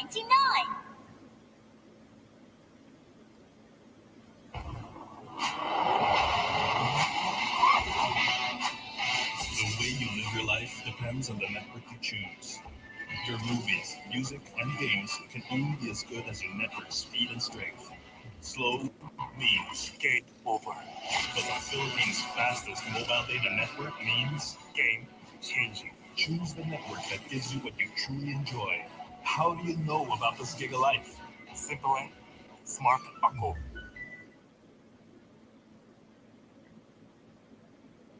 Back in action for MPL Season 6. My name is Wolf, your analyst. And we're going to be breaking down Game 2 between Nexplay and the Blacklist. We're in Blacklist actually won it by a storm, let's say. They have destroyed Nexplay Solid in game number 2 to a point where it was a 14-0. Which is interesting because their draft is, masasabi nating overreaction at a certain point naman sa Nexplay. Pero bakit, ano nga naman, kahit anong draft, if you can execute properly. And that's what I think is the key factor here. Dexstar as well as Eson coming up from Blacklist, Quezon Esports, and Dexstar. Veterans in the scene for the longest time since the start of professional ML. Nandiyan na yung dalawang yan. They have now teamed up together. And in the meta game that we are playing right now, hindi natin masasabi na maganda ang Lolita at Atlas, let alone a two-tank setup. The meta game that we're playing. It's not gonna work. It's masyado lang talaga mabagal. But Blacklist International, they drafted it because of two things. One is to counter the lineup, obviously. Lolita answers the channel. It also answers the decent chain for sure. And second is because they are prepared for this. Mukhang handa-handa ang Blacklist International. It's one thing that we want to point out. Okay, so bakit nga ba hindi nag-work ang isang double tank setup? That is because of the fact that it's very slow when it comes to taking the waves. In fact, in this specific game, napaganda na simula. Coming out from the side of Nexplay Solid. They were able to invade. Nanakawan nila ng orange buff, ng Blacklist. And in the start, they are brilliantly. However, Blacklist, meron silang konting adjustment kasi alam nila na talagang mas mabagal silang mag-clear compared to Nexplay. What they did was to put Eson, which is a tank, nag-mask po yan. Ganun siya. Ganun ka dedicated to being a tank in this specific game. But he started in the bottom lane against MP at a certain point with the back siya. So, bakit ba nila ginawa as we are looking at the smart highlights of the game? Bakit sila naglagay sa simula ng isang Atlas dun sa may bottom lane? Well, because they needed the wave. They're coming out from Edwards Kagura in the mid lane so that the first set of buffs, at least, they will match up when it comes to clearance speed. Obviously, next place on it, sila pa rin yung nauna, but the effect of the start of Blacklist International is that both of their tanks are level 4 in the first clash of the match. Nung unang clash nangyari, the full-on 5-5 team fight, they were ready with their Yin Yang overturn, with the fact that they have the Fatal Links as well as the Lolita Ultimate. Kaya sobrang handa sila din sa unang laban. And I would just honestly say that Dexstar as well as Eson's in-game knowledge that they have accumulated all throughout their career in ML full display sa game na to. If you look at the ultimate of the Lolita, the way it's used, may mga times na hindi siya ka-combo ng Fatal Links kasi ginagamit nila to laban dun sa backlines ng Nexplay Solid. There were also times where Dexstar will just pop that bulwark kahit protektahan lang yung mga minions. Kasi ayaw niyang bigyan si Chango nung chances na makakuha ng extra wave speed. Ganun ka-dedicated itong si Dexstar as well as Eason on fulfilling their role. That's why Blacklist International really, really need rolled over next year. So this is just perfect mixture of experience and good graphics coming out from Blacklist. Full clip is our smart MVP of the game with a 707 performance on the link. But you can honestly say that Edward on this camera also played well. Pati na rin yung mga supporting cast dito coming out from Blacklist. Aqua played well. The two tanks coming out from Blacklist International were also very good. At hindi lang yung kanilang mga hindi lang yung kanilang paggamit is hero.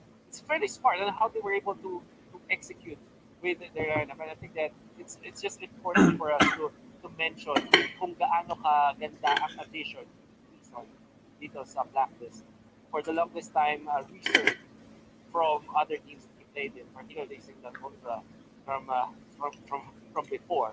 So we have the giveaway codes by the way, guys. Reserve, but now use yung kanyang experience and yung kanyang in-game knowledge paired up with another brilliant mind in the scene, which is Dexstar. I think that this is Blacklist International having a lot of preparation din. I think I mentioned ng mga casters natin, ang dami nilang, mukha silang handang-handa. Yun. Yun nakita ko, handang-handa sila sa ating laro and it's a full display right now in this game.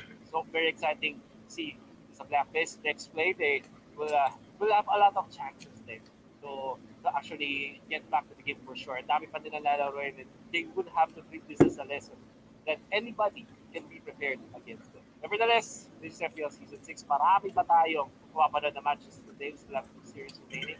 For that, let's thank the people or the organizations that made this possible again. MPL-PH in Season 6 is brought to us by our official tournament telco partner Smart.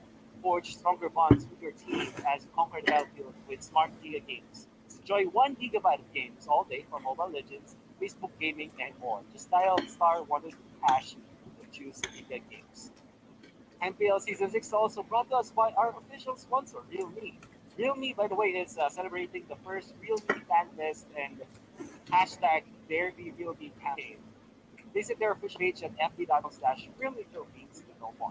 We also like our official sponsor, Gillette. Get up to 50 damage with every purchase of Gillette's Map 3 Razor, Vector 3 Razor, or Blue 3 Single Force pack in select Pure Gold stores nationwide.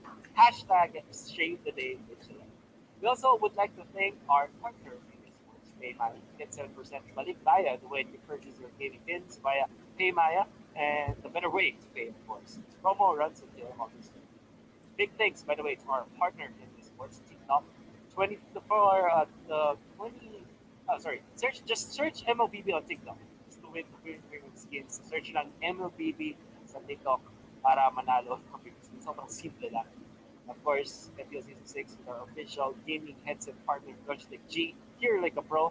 And this is powered by Pluton.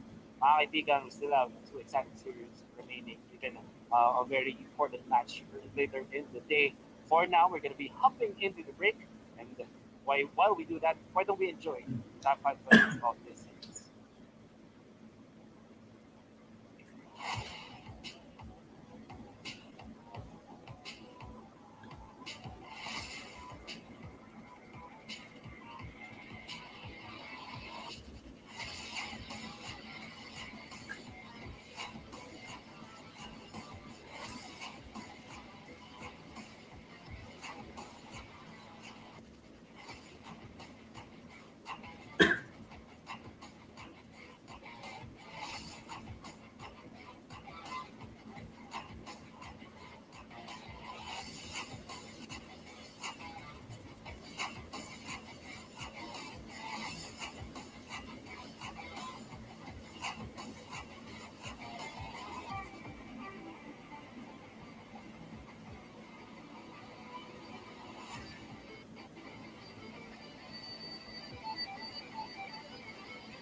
only be as good as your network speed and strength.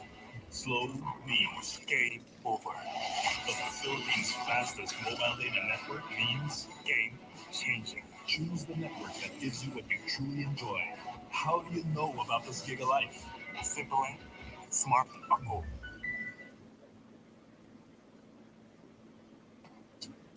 When uncertainty is our reality, we rise above with the things that matter. Gigabyte happiness. Gigabyte love. Gigabyte friendship. Gigabyte dreams. Gigabyte hope. With smart Giga music, video, games, work, and stories, we let our passions run free in the new world we face together. Smart, live Giga.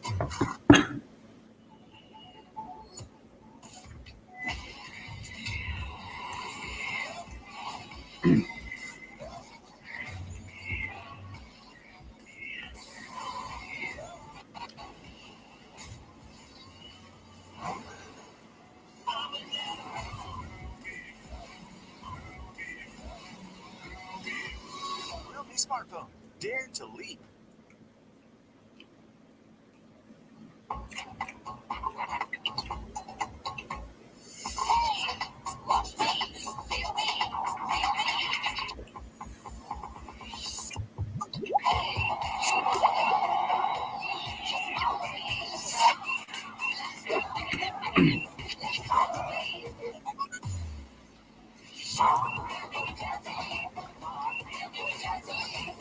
Realme Watch. Time to be smarter. Realme Dare to Leap.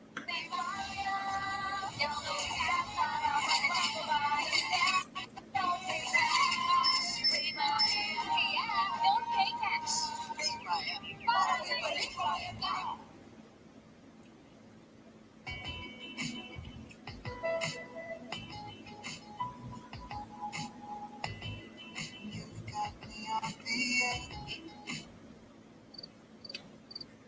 Legit, right? Not quite. Just like your disposable razor. It's time you switch your disposable razor for your legit first shave so you can be every bit legit. Gillette Mac 3. For less irritation. Switch to Gillette Mac 3.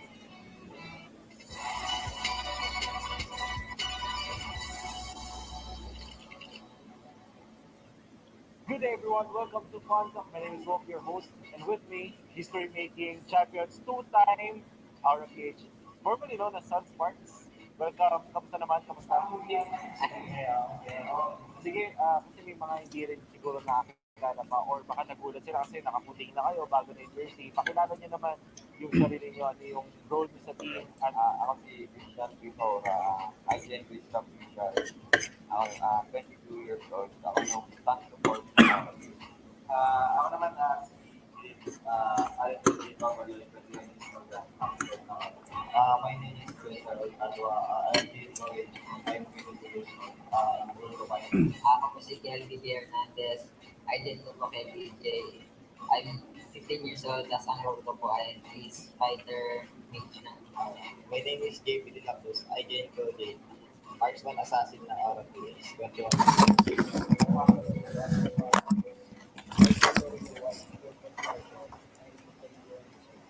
Guys, first time na nagkaroon ng online na tournament, kahit hindi ko playoff online, lalaro na kayo. Describe nyo naman yung feeling na may difference. Lakas natin kasi wala yung communication, yung pagsama namin.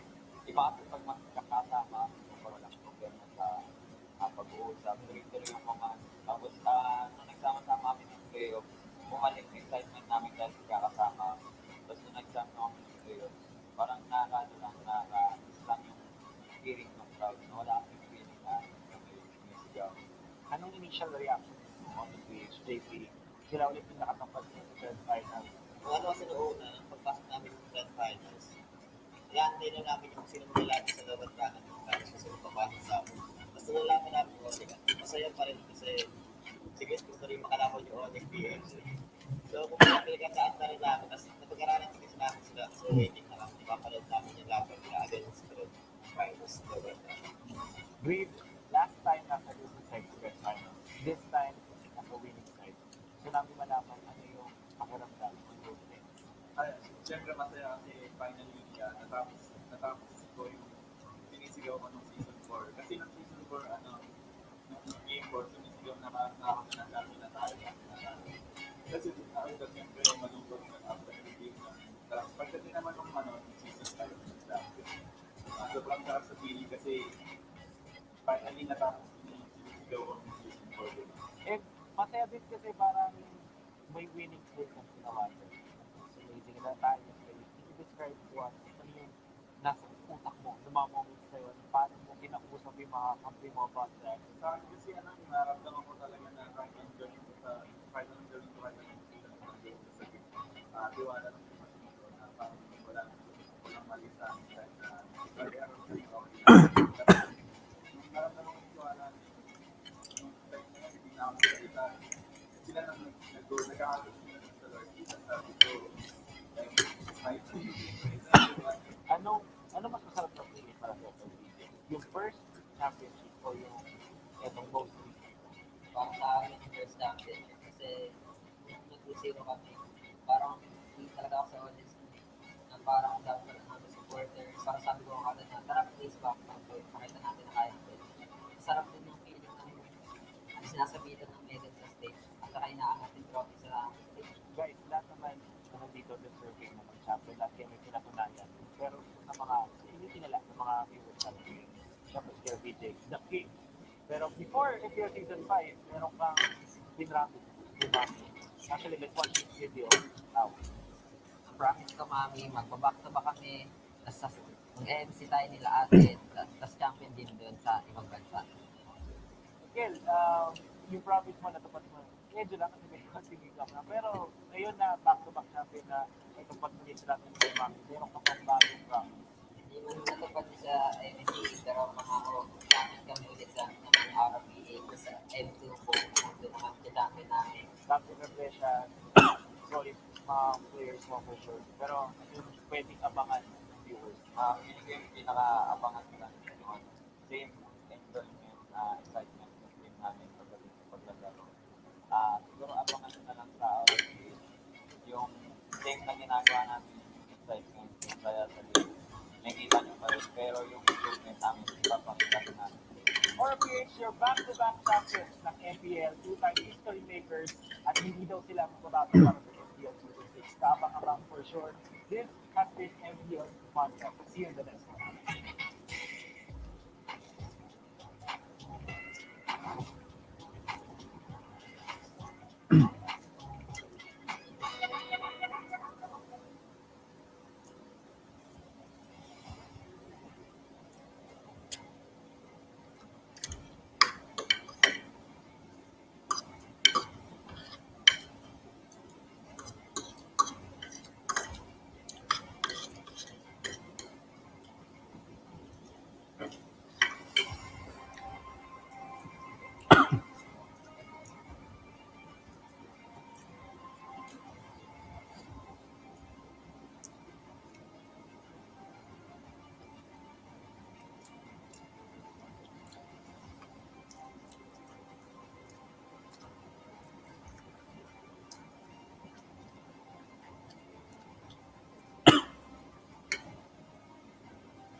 Naligaw si Par.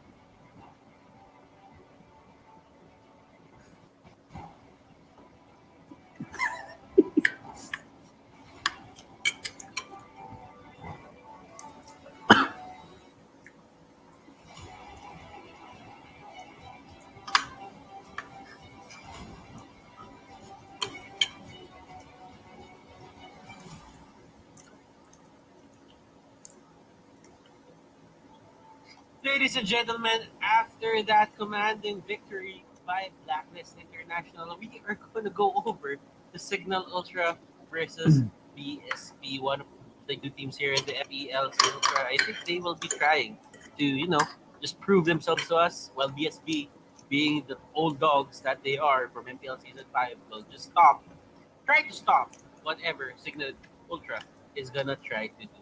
But before we head into the game, and before we head into our sponsors, we would like to introduce ourselves. I'm Butters, he's Rockhart, and let us thank our sponsors right now.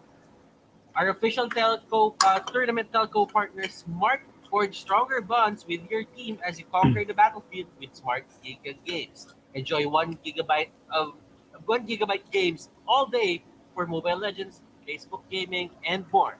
Dial star 123 hash now and choose Giga Games 99. We also have our official sponsor, Realme. Realme is celebrating their first Realme Fan Fest and hashtag Dare to be Realme campaign.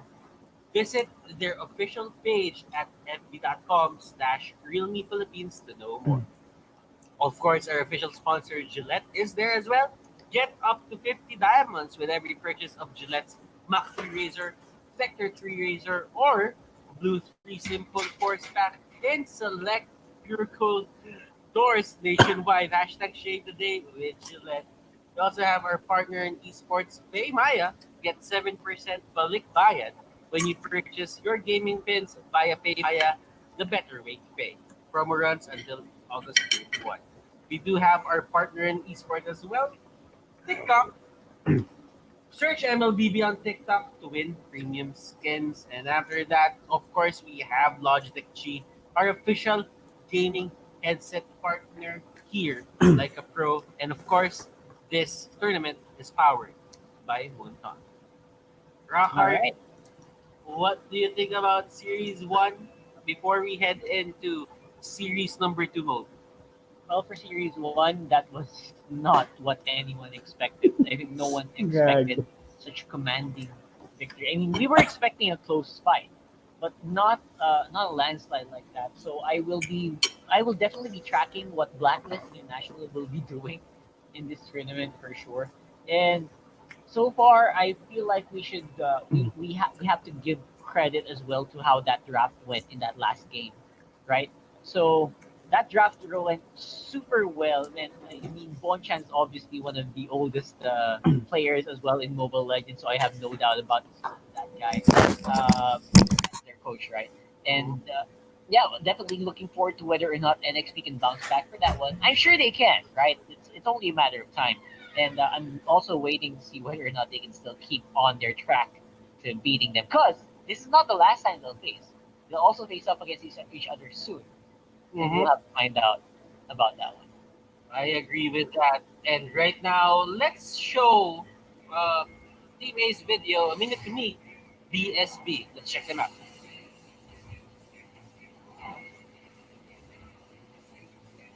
What's up?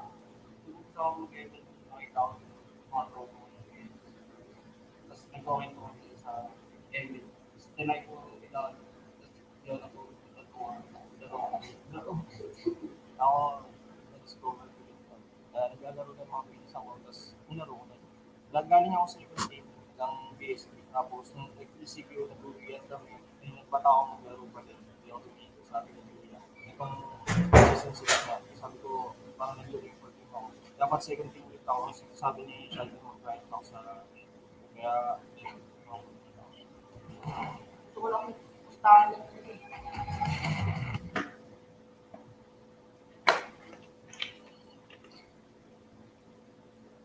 Indeed, hashtag legend be legendary. As we see BSB's new lineup, top one, Trevor, Wilson, Scheider, Anna, and Riggs. So BSB, yep, sorry. They lost S-Man, Yeah. they lost Jeraxnu, but right now I think Anna and Riggs, they're really formidable replacements for these two guys. Absolutely. I think BSB really also needed to make a change from previous season because they needed they were a pretty good team, right? But they were lacking that oomph that X factor, that star power, and that's also a reason why they ended up on the bottom of the barrel. I think bottom half rather, and having a change up in roster is not always going to be a good thing, right? It's always going to be a risk. It's always going to be a risk whether or not they actually work well. They might do well in scrims. They might do well on boot camp when you're practicing, but you never really know if a team is going to make it until they're here in the big stages, in the big leagues with the big boys. And this is going to be the test for BSB's new roster. Anna and Drake, very, very new faces here in the MPL. Mhm.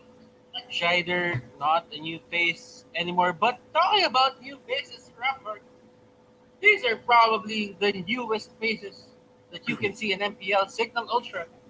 You have Emma DJ, Sujin, Rhea, Insanity, Hades, and Yed Meister. Yeah, I feel like these are, if we're talking about new, this is the newest of the new, right, for the MPL.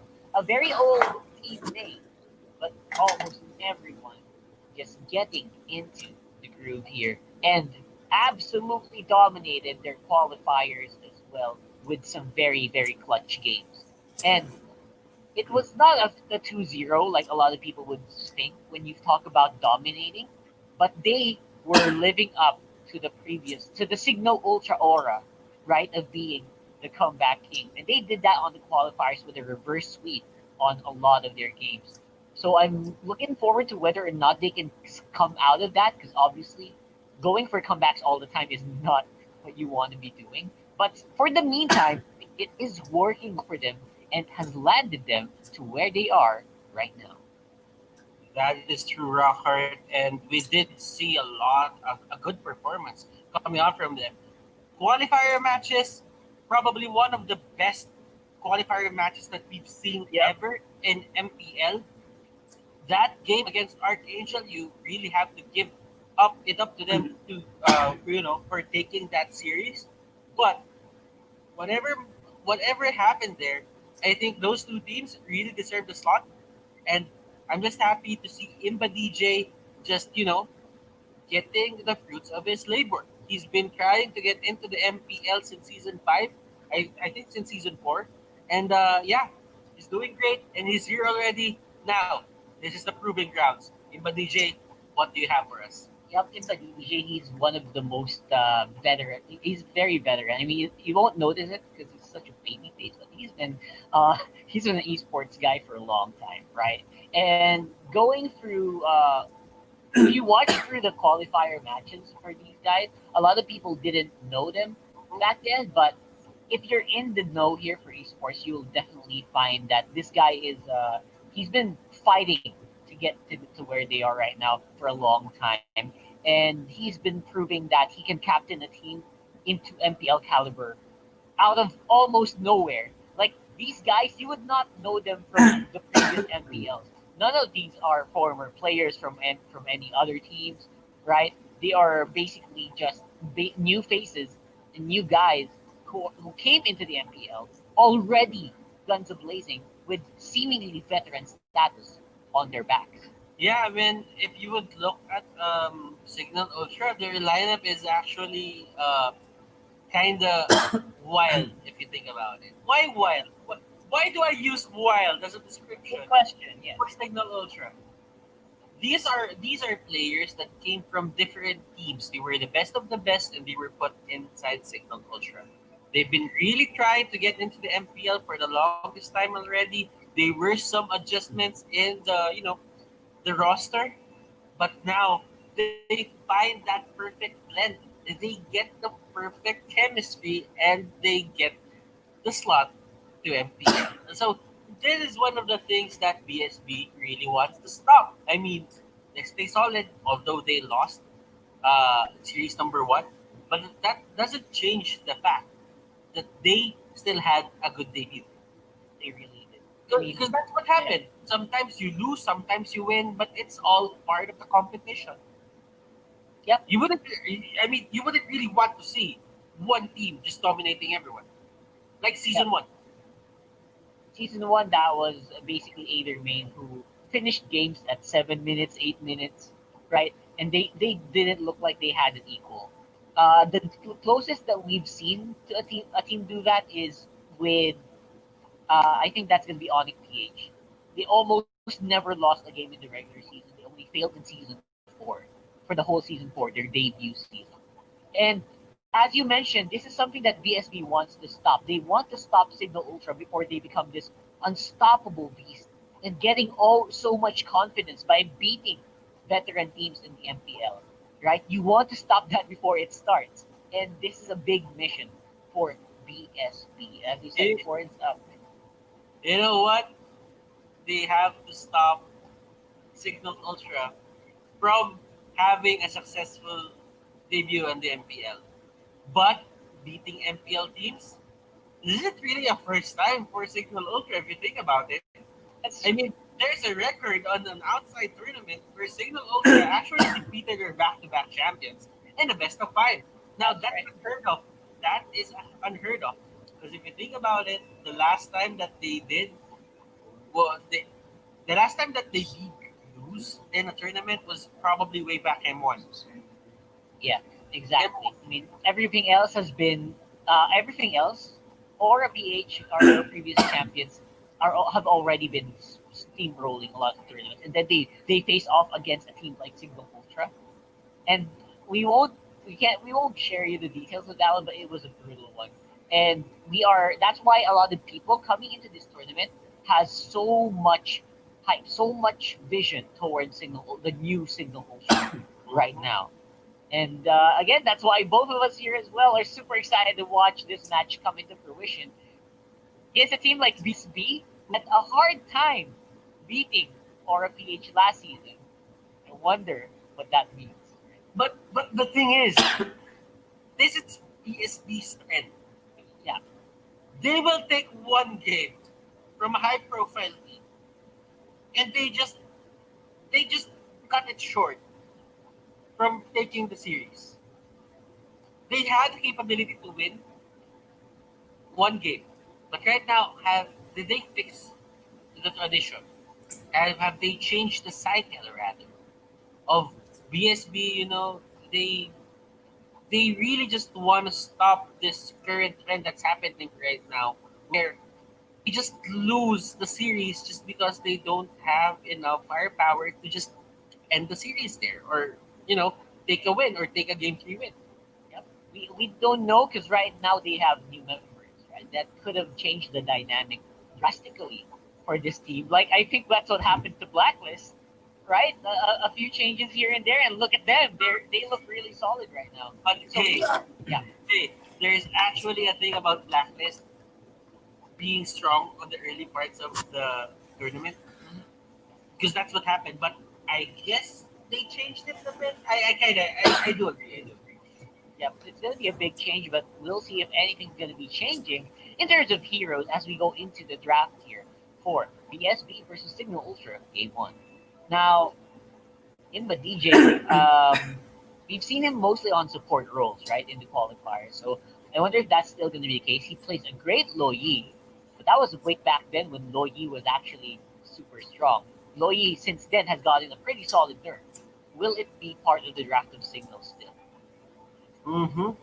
Uh, I think Loyi is one of those picks where Signal Ultra would really just I don't know. Like Louis right now was nerfed. It wasn't as strong as the same Louis that he picked on the qualifiers. Right. So, so, Exactly. so the thing about it, I mean, Signal Ultra, they could just get it. I mean, it's still strong. It's get. She has control. She has damage. Everything in between. She actually has mobility to get his team, to get her team somewhere in the map, as long as it's in range. Yep. But then again, there are certain heroes like Valir, there are certain heroes like Popol and Koopa and Selena that they could really just abuse. Well, Signal Ultra did ban a Popol and Koopa, so I think it's more on the idea of a Selena Yep. that they Yep. could just pick right now instead of a Louis. But let's see, it's all about their drafting and how they understand the game. Yeah. Farsa will probably be their utility support. Yeah, for sure. I feel like the this Force is going to be the good replacement, right, for Loyi. Loyi usually is drafted not just for the displacement, but a lot for the damage output before. So now it might go down in priority. Now it's going to be a question of whether or not we're going to see some bans here for another big carry. There you go. The Roger going to be taken out right away. So because obviously for lineups like this, you can't just leave it. I mean, a lot of teams before they've tried the funnel Yuzong, and it's super hit or miss, especially in the qualifiers. If you have only Yuzong as your hard carry, that doesn't usually pan out. So that's why sometimes now, a lot of times actually, they pair it with either a super hard carry like a Roger or like a Ling. And both of these are going to be happening right now. Wow. So I like that the predicts are coming in. I mean, it's strong in a sense, but you really have to end the team fight fast. If the Yu Zhong doesn't really kill three people at one go, you just have to wait for another rotation or another cooldown. The skills to go off cooldown just to deal damage. I mean, he goes in front of his enemies, but you don't really see a Yu Zhong, punching or auto attacking someone to death. Yep, yep. It's always about the skill execution as well, right? Like he also needs help from a lot of teammates to get the targets in position. So he needs someone like Uranus, right? You want that Uranus to be ganged up by 3 people, 4 people, attacking, attacking, attacking, and then you go in for and save the day, knock them up while they're all compressed. Usually that would be it. You know, you know what? I'm looking at the draft right now, and I see the Cho. The Cho is probably gonna be on the side lanes and with the fams. Yep. And I'm really seeing BSP here. They just want to get in their faces. Now, here's the thing: Signal Ultra they have the usual, and this is actually really good because if you think about it, Uranus will be the distraction. You said that, right? Yep, yep. But then again, if the usual goes in and the glorious pathway comes out, do you go back? Do you go Probably back? not. I Right, mean, it's exactly. there, it's there, it's there. There's a thought process between these two picks. It's all going to be about execution. I think Yep. that it's a 50-50 in terms of draft, but the thing is, who will execute it better? Glorious Pathway is a pain Yep. for a team that really just wants to engage from afar.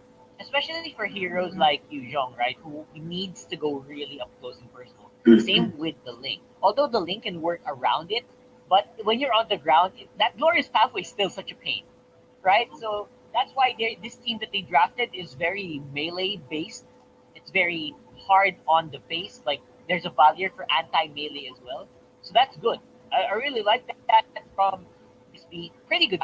That's why it's a 50-50 for me. But overall power levels still kind of favor Signal Ultra right now.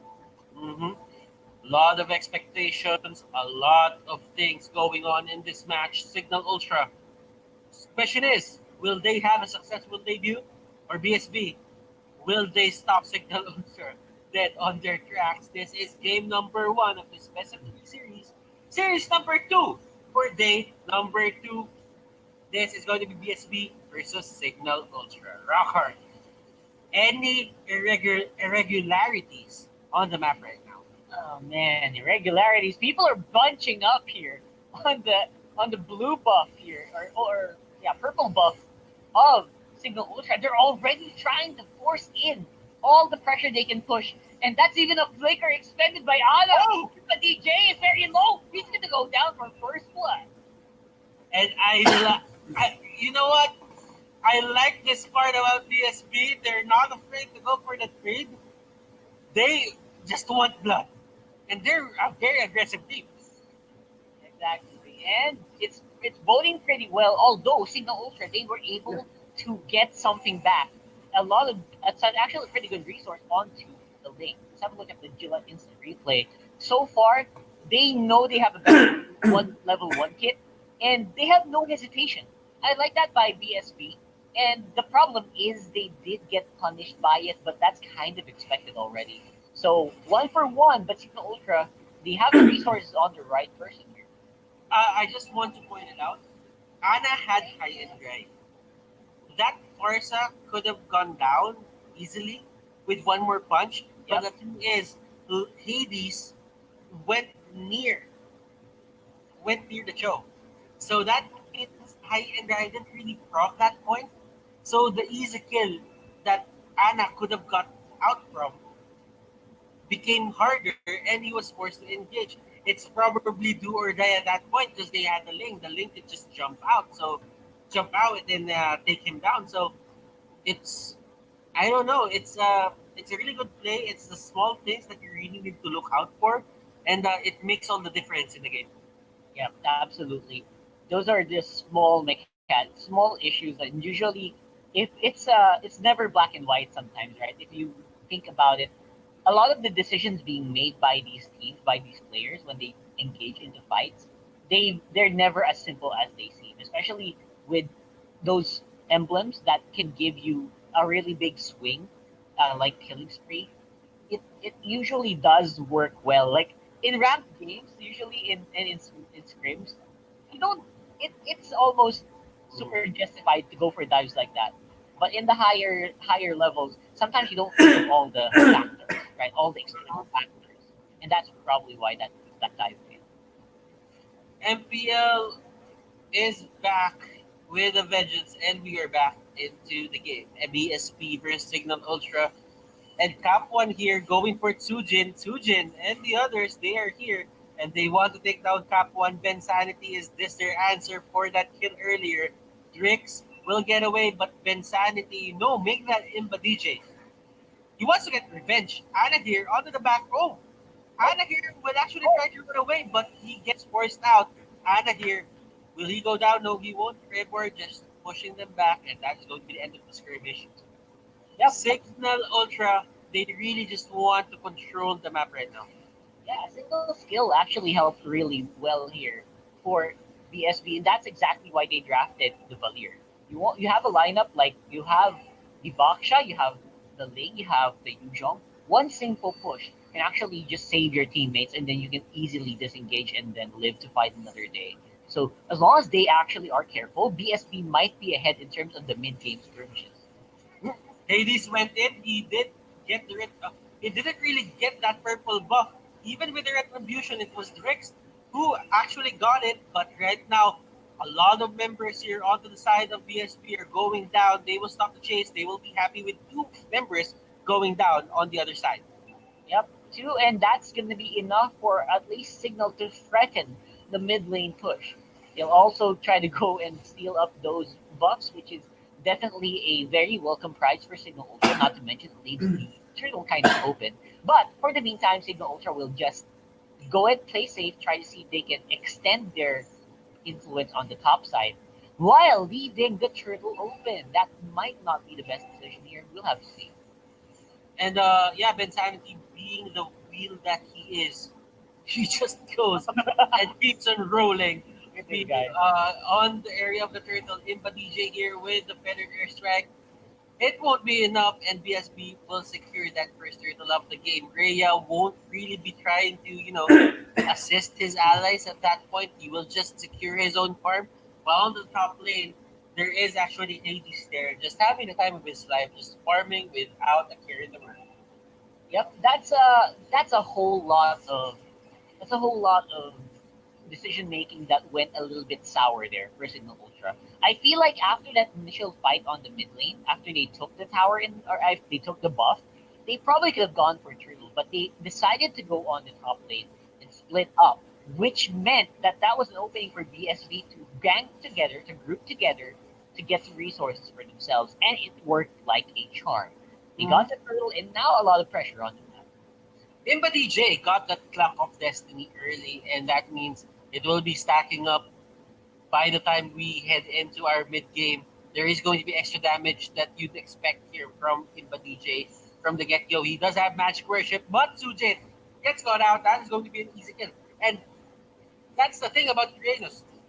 If Uranus doesn't get hit for an extended amount of time, he will actually not be as tanky as you think. But look at this. Oh. A knockoff Rhea will go down, and look at this. Another knockoff, and everyone is just going down. Impa DJ, Anna finding himself in another tight spot like this. This is deja vu for him. Impa DJ once more. Impa DJ, will he chase him down? No, he won't, even in the pre-course. Yeah, exact same spot. I was about to say, is this an instant replay?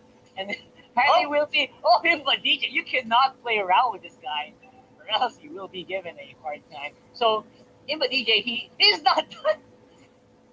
this guy just pulls up. Okay, okay. If you would look at this certain fight, yes, those knockups went in.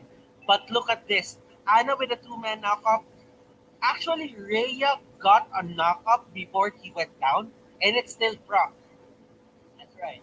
And the only reason why Imba DJ thought that it was a good thing to go for the Federal Airstrike because there was a sound cue. He actually heard Rix, or was that Anna recalling from that brush. So that's the time he used it. And it really paid off. It pushed back Anna. Not enough damage to take him down, but it was still good. Yeah, interesting point there. And again, small decisions, right? Small decisions, rippling effects over the course of this fight. We'll have to wait and see if these small things are going to be the ones that will lead to the downfall of Cignal Ultra. Because so far, BSB, they are keeping up the pace with a team with a lineup that is supposed to be a lot more sturdy, a lot stronger than their own. So we'll have to see if this Yisun Shin is going to be able to survive. Because right now it's survival mode for Yisun Shin, right? You spam your ultimate, then get the vision, which will kind of help you find out where the Yuzong is. You can find out where he's farming, right? Or it can also help just keep you safe. So yeah, this is small again, as we were talking about earlier. Small decisions are becoming the bane here of Signal Ultra. I wonder what's up with that. It's not even about the damage, you know. Like Mountain Shocker, information is power. Information is everything in a MOBA game. If you can get information on five heroes at the same time and you can just use it to your advantage to plan out what rotations you're gonna use, then by all means just keep on using it because there might be a time where someone is really low and you just use the Mountain Chopper and you just get the kill. Yeah, sometimes that does happen, right? And for that to happen, you need high level of communication from your team, not just looking at the mini map, but knowing and trusting the call of your team that you have to use this right away. Someone's going to go down, and they're just developing that. They're just playing around that, right? And Mhm. because of that, Drix is 3-0-2 on the Yisun Shin. He's doing pretty well in this game. Yes, and this is actually kind of this is surprising. There's an even match. Yeah, No one's actually getting any lead coming into our mid game, and they just back on the fact that they will be very careful. They will try to get their stuff. They will try to get their objectives, but BSB, it just goes in. Cap one, look oh at my this. gosh. It's the same fighting place. They really like to fight in this area. And I don't know what's happening, but Drix on the other side of the map, Rhea tracks him down. Can he get away? No, he won't. Rhea almost going down. Cap one here will go straight for that Yuzhong. Yuzhong will go down. And Anna here just trying to shake up Sujin. But when the Feathered Airstrike was used, he just goes away. He was waiting for that timing and really nice play coming out here from Anna. But Sujin really still wants blood. God, And he will get it. He will get it. this game is such a slobber knocker. They're fighting all the time. Like, no one's actually trying to go for farms anymore. They just want those kills. And I really like that. This game is shaping up to be one of the bloodiest games that we've seen so far this week. And Trevor and the others, you know what? They're getting what they want. At least for Team BSB. Even if they're the ones who's actually very aggressive in getting all of this, they're not giving up anything onto the side of Signal Ultra just because everything is happening on their side. Signal Ultra, if they don't win the fight, then 100% they will have more time, or they will need more time to traverse through the turrets to take them down one by one. Look at the damage output here between the DJ. That's happening really quickly. While on the bottom lane, they're also getting turret tower, turret takes. I think Hades is a bit delayed here on the farm, but they're making up for it by pure macro. I really like that, and they're not engaging yet because again, Hades is not ready to fight, but they're getting a lot of space created, or at least by the towers. So Signal Ultra, they're slowly getting the ball rolling, and I think that's just what they need to keep doing, right? They just need to keep the ball rolling, not get overwhelmed by BSB, and make sure they can balance out until the lane becomes a viable threat. I like the idea here coming in from BSB. Whenever there's a purple buff going to the side of Signal Ultra, they try to contest it and they've won it twice out of the three times that they went in. Insanity will miss his kill. Rhea here onto the backlines trying to take down tricks, but Trevor will be the sacrificial lamb. Anna here trying to get away, but even with the show, he cannot get out of there. And Wilson will be the next target. The Tams cannot do anything. And this is the time where we can say there's actually someone leading in the map. Yep, just like that, Signal Ultra, they are taking a lot from BSB right now. They will not be able to finish yet, but they are doing exactly what needs to be done if you have a link on your lineup. And again, so far so good for Hades. Rhea is a good sub carry here for the team, and they are working their way towards getting the jungle locked down because that's exactly what you want to do. Trevor, get locked in. Oh my God, what a push! And that's gonna be a killing spree out of nowhere. And that's what happens when the Mount Chakra is not available. You gotta be careful where you step. Do not check a bush when you do not have a way to face check them, or let's say check them easily in the stages of the game. You know, a lot of people are being there. If you want to check the bush, you might want to use your skills before you do that. Hades, he gets knocked up by Anna, but Anna here doesn't he doesn't really have anything more to do. He needs to accept the fact that that's a Ling, and you cannot run from Ling that easily. You cannot run from a link. I mean, that's like that's like a snail trying to run away from a dog. It's just so easy for the link to traverse the map, and especially if you have no one to help you out.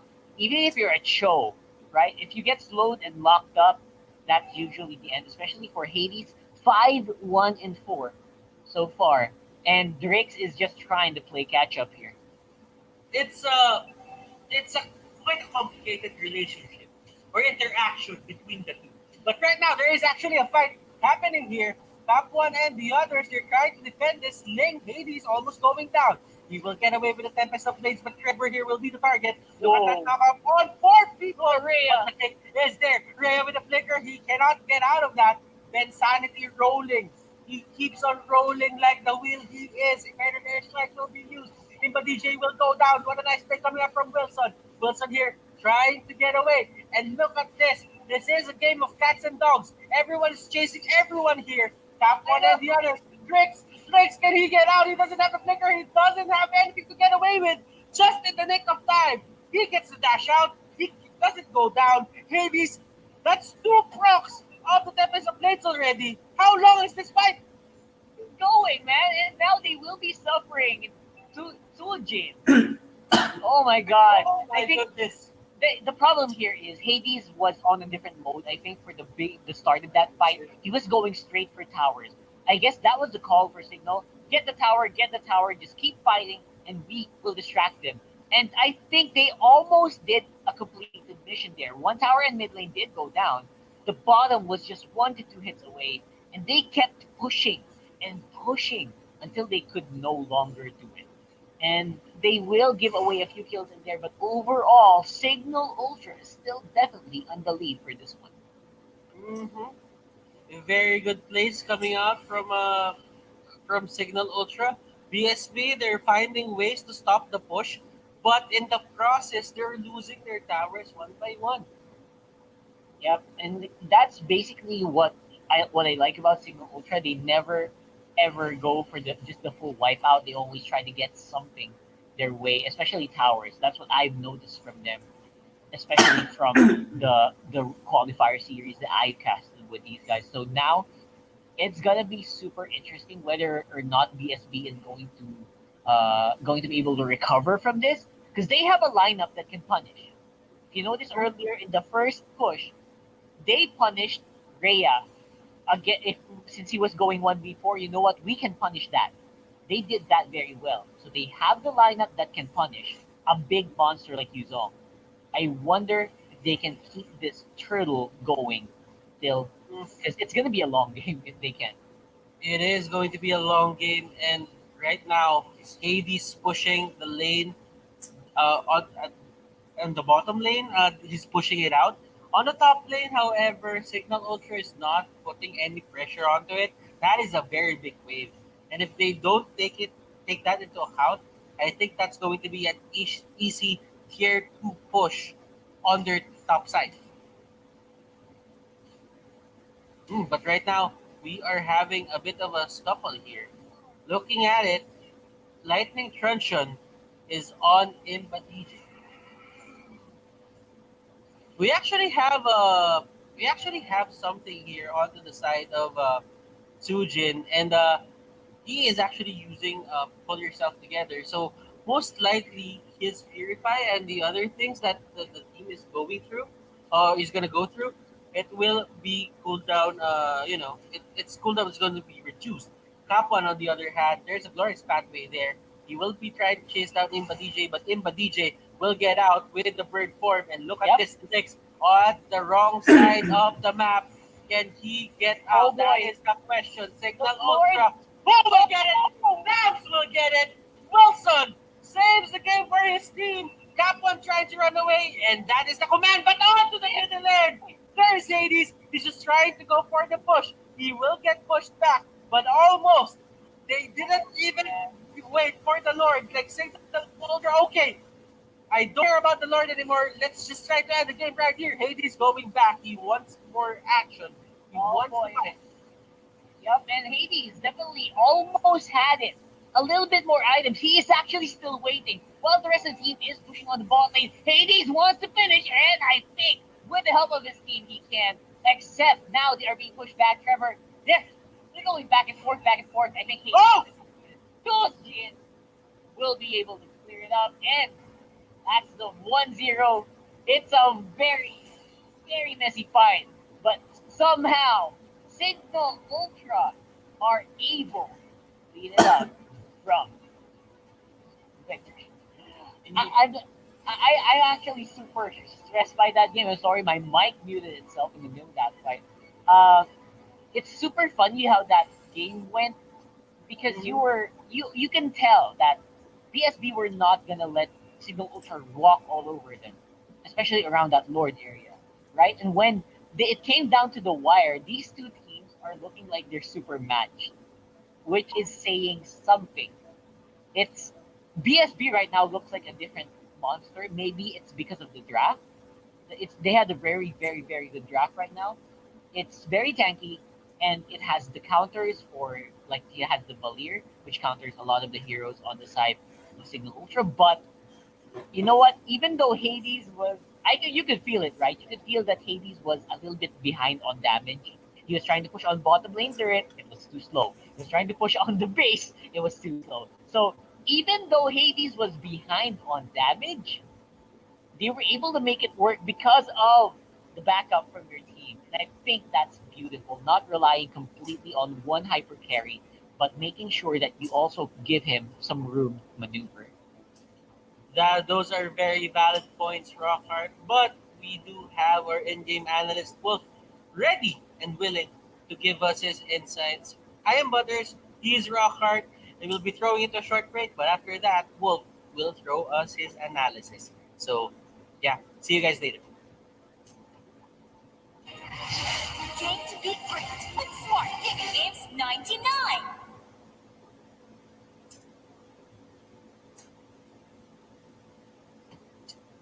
When uncertainty is our reality, to rise above with the things that matter.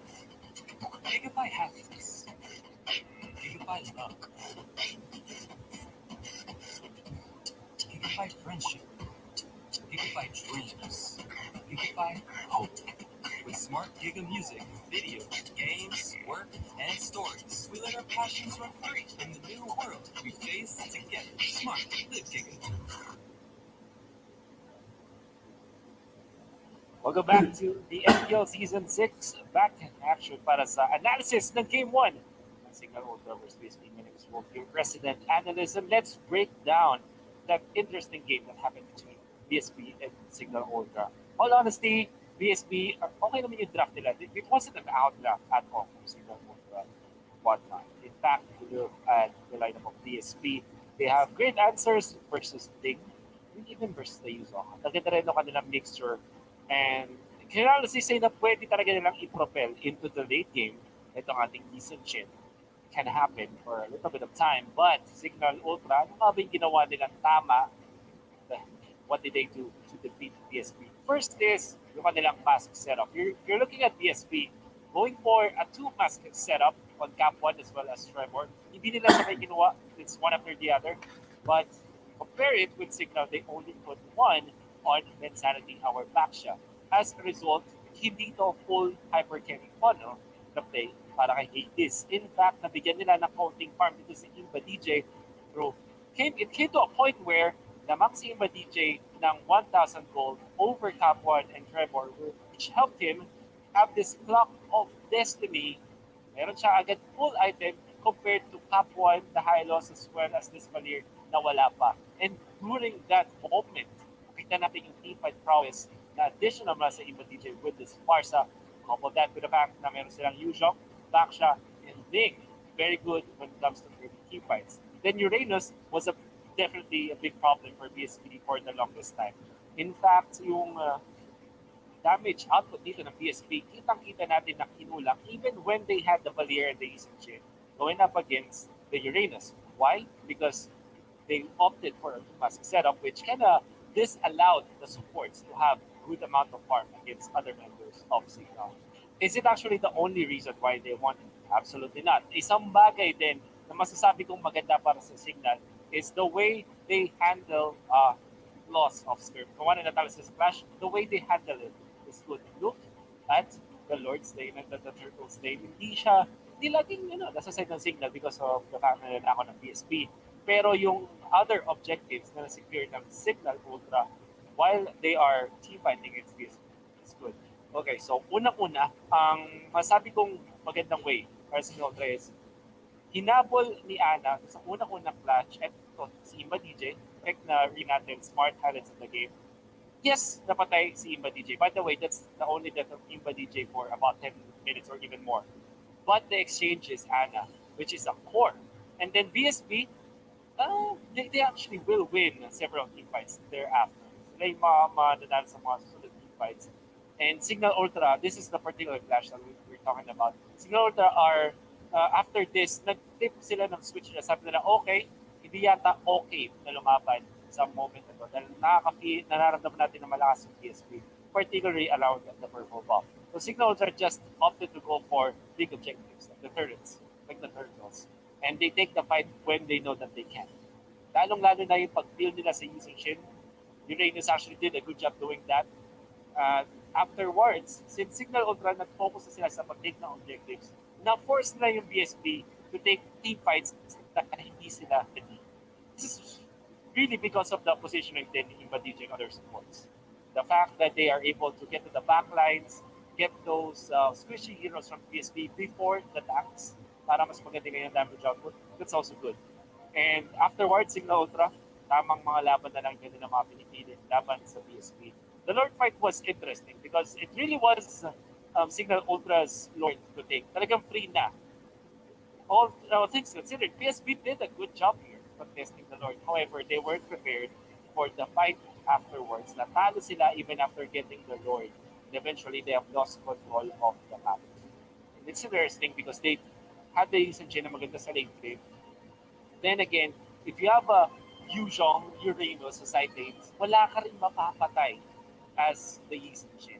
If you have a Yuzhong and a Uranus, di ba, na maganda at solid yung farm doon sa may side lanes, dito na natin masasabi na talagang kukulangin ka ng damage sa the Yusen. Look at the Queen's League. Look at the itemization, di ba? Parang yung impact sa laban talaga ni Rhea as the Yuzhong, as well as the Uranus, the Shujin, is incredibly high. Yung linya parang cherry on top na lang at the end because of the sustain na nagawa nila dun sa late game. late game, makita natin yung Lee Shin kapos na kapos sa damage compared to what the Cignal Ultra's composition can dish out. And by the way, gusto ko lang bigyan ng malapit na shoutout si Midnight na lagi namin pinag-usapan ko yung the double U na combination na sobrang lakas sa meta natin. The Yuzhong plus Uranus. We always joke about it. Ito yung pinaka malakas na lineup. At least in the past month, when we were trying it sa pubs, pinakamalakas na duo, Yuzhong Uranus, W equals win.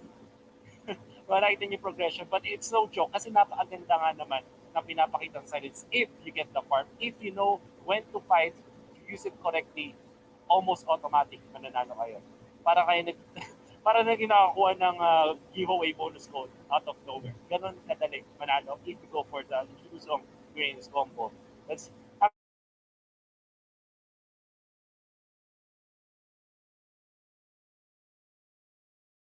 or something that can dish out damage even to the resistance of both of those. Maybe that they need to answer. But we'll see. Tignan natin kung anong gagawin ngayon ng BSP adjustment. Laman Cignal Ultra. We head to game number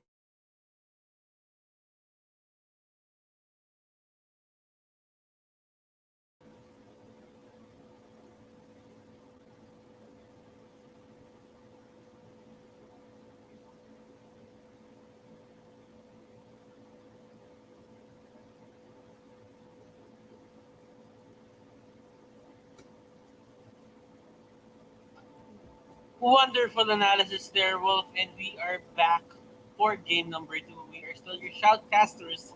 I am Butters, he is Rockhart, and a lot of things were brought up by Wolf. And what is the thing that you really agree on? That analysis, Rockhart. Yeah, one of the things that I completely agree on is when we play together, when we all play together, and you guys always force me to Yuzong. Back then, I think that was because Uranus and Yuzong does work well together. The UU combination, right? I mean, that's there's no doubting right now that if the moment Yuzong stepped into the battlefield, it became such a difficult monster to deal with, and some team lineups had to specifically adjust to accommodate, right, to deal with it. It's not undefeated. It's not unkillable, especially in professional play. But if you play it on the ranked games, it's just so difficult. It's a monster of a lineup because they. That's also a big reason why the Uranus also gets banned out a lot when you guys, if you notice, you're high level playing right now in solo queue. So no doubt about it. Plus, not to mention that decision making has been biggest the biggest differences between these two teams, Mm-hmm. right? And despite the start different in decision making, they're still kind of dead even for some reason, especially in that last game. So I'm very excited about game two. Will this be the difference maker? And how will they differentiate that one from game one, where it was such a messy game? I do agree. Usually, the smallest things, in terms of, the slightest missteps in decision making, especially when it's 50-50 or it's an equal match, will really destroy your tempo and will really put you back in let's get the scoreboard or in terms of going back into the game. Now, Signal Ultra on the other hand, they still have one more game. And this one game that they need is, you know what, it will build up their confidence. They can get that. They can get that from her. I'm pretty sure. Signal Ultra will be dead set to winning their next matches. But right now, it is the draft. Opal and Koopa Atlas were decided of Signal Ultra. It's going to be bad. BSB, they have the Isushin and the Uranus, the EU combination. Exactly. They have to stop that again. Obviously, Yi Shin is a lot of teams have rallied behind this guy. Of all the marksmen that have been, people have been stopped picking marksmen altogether. They stopped picking up Kimmy. They stopped picking up Ranger. They stopped even the one that was is no longer being considered as much. The Yu Zhong obviously is one of those picks that if you pick it up, you're obviously set for the game. Uh, if I were going to give it a win rate, I would say it's around more than 55 or 60% win rate so far in the season, and for a good reason. And Roger is a good substitute. These teams really still want that kind of marksman hyper carry in their games, and Roger is the substitute for that, or one of the alternates. By the way. Hmm. You know what? Roger is one of those heroes that are, you know, he's pretty odd. I wouldn't say weird, but it's a pretty odd setup for a marksman because literally you have all the capabilities to duel it out. Let's say you're a special case in the border of being a marksman and a fighter. Yeah, for sure. Yeah, and you can't stay in fighter mode all the time. You can't stay in marksman mode all the time. So if as a Roger player, you need to balance it out when you have to go burst and when you have to fall back. Because if you are a Roger and you go burst and dive in, okay, you're invulnerable for that 0.5 seconds when you jump in, right?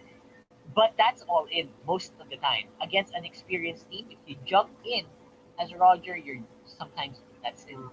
Um, so I like the pickings here. I mean, this Butters, just for the picks here, you already know it's gonna be a little similar to game one. People are gonna be boxing against each other all around the map.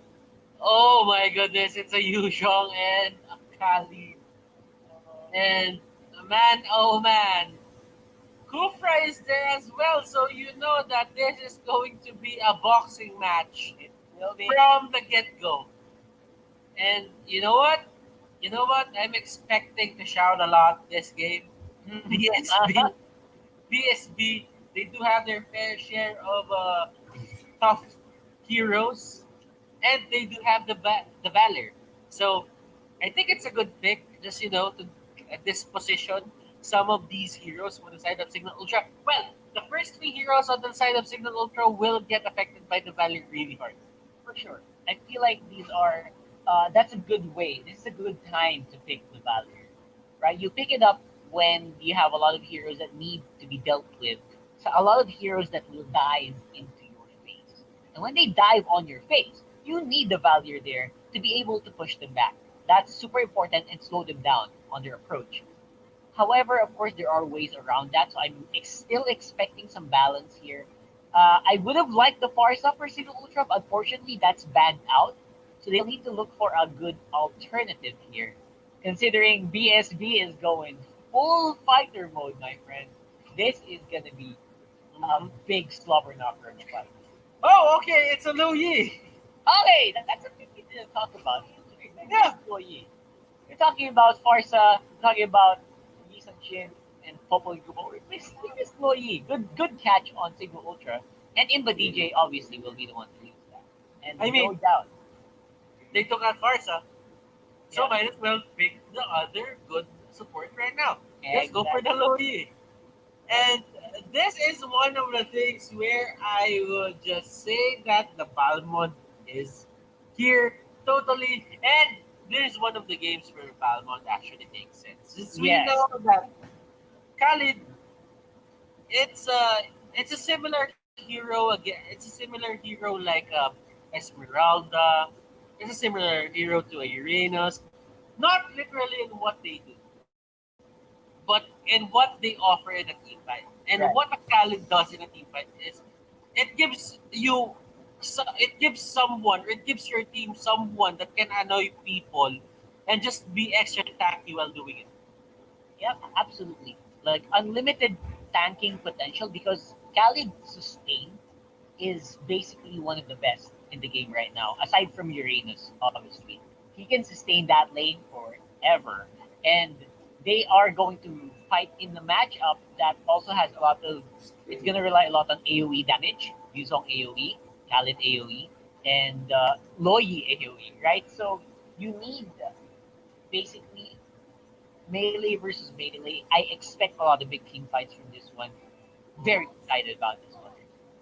Very excited, and that is true. Signal Ultra here is excited to get that one win away from BSB. BSB, they are gonna try and take this to game number three. So rock hard. You know what? I have to say that Wilson is still here under the top lane. Yep. on the list.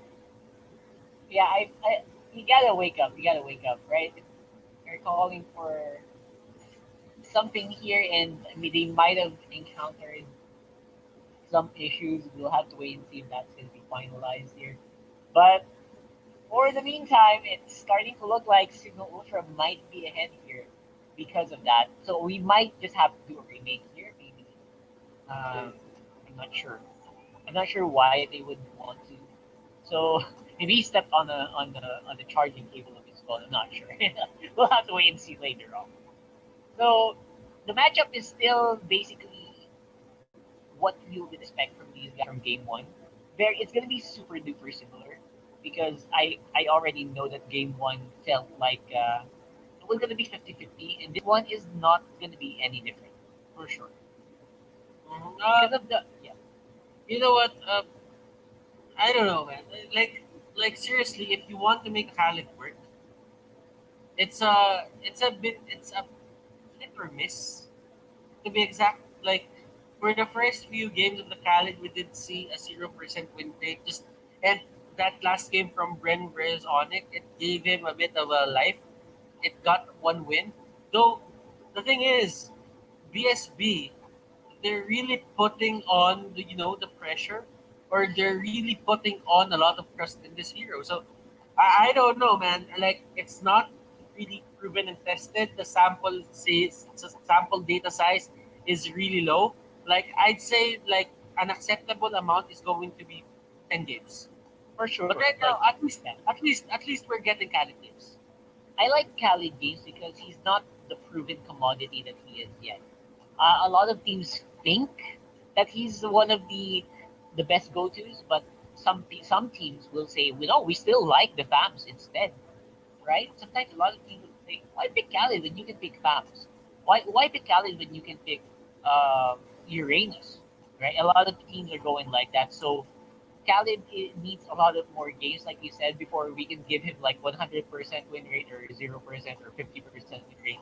We need to see more games like this, and I really like that, especially in combination with very tanky lineups like what they're doing. I think we are in a meta where tankiness is a bit the go-to for a lot of teams, except obviously from Blacklist earlier. Man, that game was. They did not care if they were not tanky. They had Rafaela running. They had Changa running. They didn't care. But a lot of the other teams are relying a lot on the tankiness in order to survive the early to mid games and then just go crazy on the late game. So Khaled is one of those additions to the tankiness setup that we will see, and I'm looking forward to more from this year. Mm, you know, you were using this hero a lot of Oh times yeah, in practice. Yeah, I mean, you're our side lane extraordinaire. So what do you think? What do you think? I mean, you use the Uzong. Literally, guys, you're watching right now. Rockhart has been playing a lot of these off-lane heroes, and he's been really adjusting for our team just because some of our teammates. you have to bring that up, right? I'm just saying, like in the Philippines, if you're watching abroad or internationally, you're an international viewer. We actually have a team here in the Philippines. We're as shoutcasters. It's been a running gag for quite some time now, ever since season 2, that we were gonna try and qualify for the MPL, but it doesn't really pull through. Yeah, We don't even get into the open qualifiers, even though it's open already. So it's more on the thing of hashtag he's over qualified. yeah Yeah. he's Rockhart is actually our offlane extraordinaire that every time there's a new offlaner, we make him use it. Like, Yeah. okay, this hero is you. Go use it. It's strong. Mhm. It happened, I think, for a lot of heroes, and I think that started with Leomord, obviously, right, when we were playing together. And overall, I really like the fact that we get into situations like that, and those are the best scenarios where you you get into new heroes, right? You play with your friends, so that even if you don't get the grasp of the hero yet, even if you fail a few times, some of them will play and catch you, and I really like that.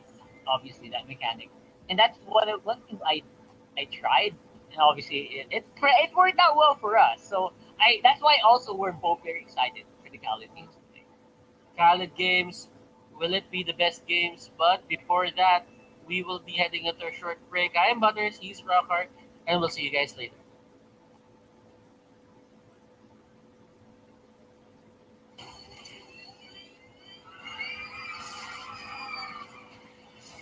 Are you game to be great? Now you can with the new Smart Giga 99. Get 1 gig data all day, every day for mobile legends and more. Game to be great with Smart Giga 99.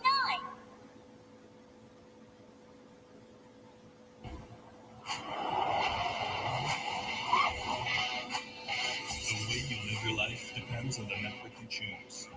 Your movies, music, and games can only be as good as your network speed and strength. Slow means game over. But the Philippines' fastest mobile data network means game changing. Choose the network that gives you what you truly enjoy.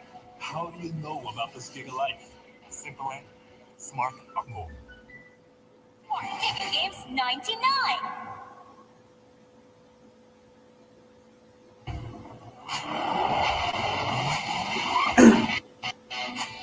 The way you live life depends on the network you choose.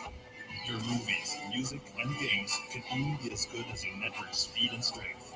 Slow means game over. But the Philippines' fastest mobile data network means game changing. Choose the network that gives you what you truly enjoy.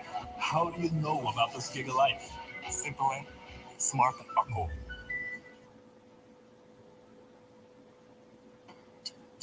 When uncertainty is our reality, we rise above with the things that matter.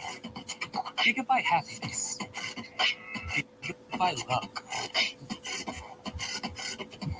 Gigabyte friendship. Gigabyte dreams. Gigabyte hope. With smart gigamic video games, work, and stories, we let our passions free in the new world we face together. Smart, live Giga.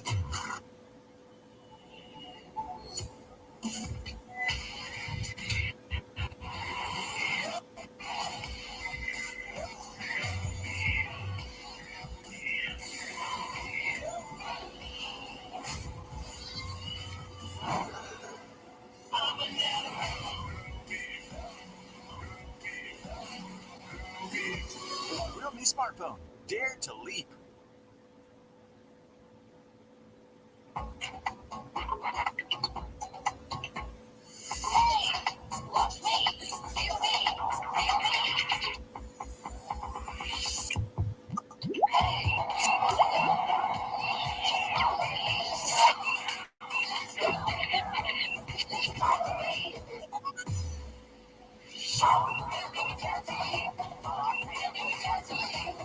Realme Watch. Time to be smarter. Realme Dare to Leap.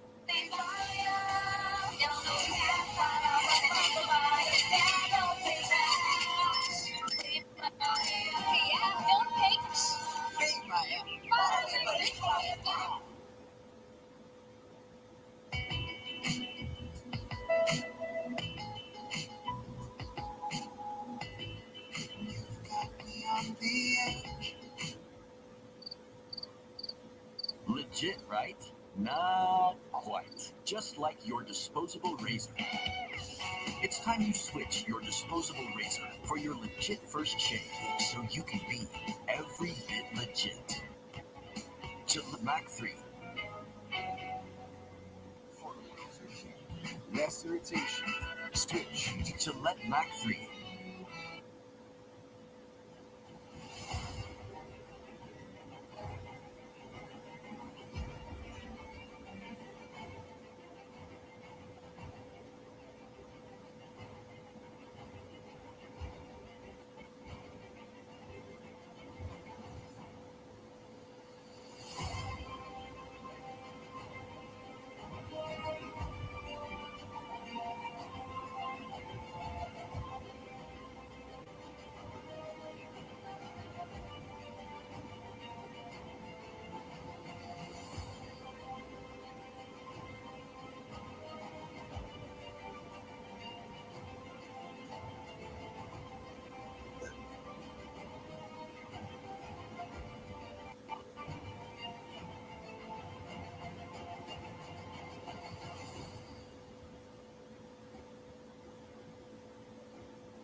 Yes, we are back with a short break, from that short break rather. And I am Butters, he's Rockhart, and this is still game number two of Signal Ultra versus BSB. I was about to say Blacklist International, That was good. That's fine. but yeah, I mean, this is MPL-PH Season 6 regular season day number 2 of week 1.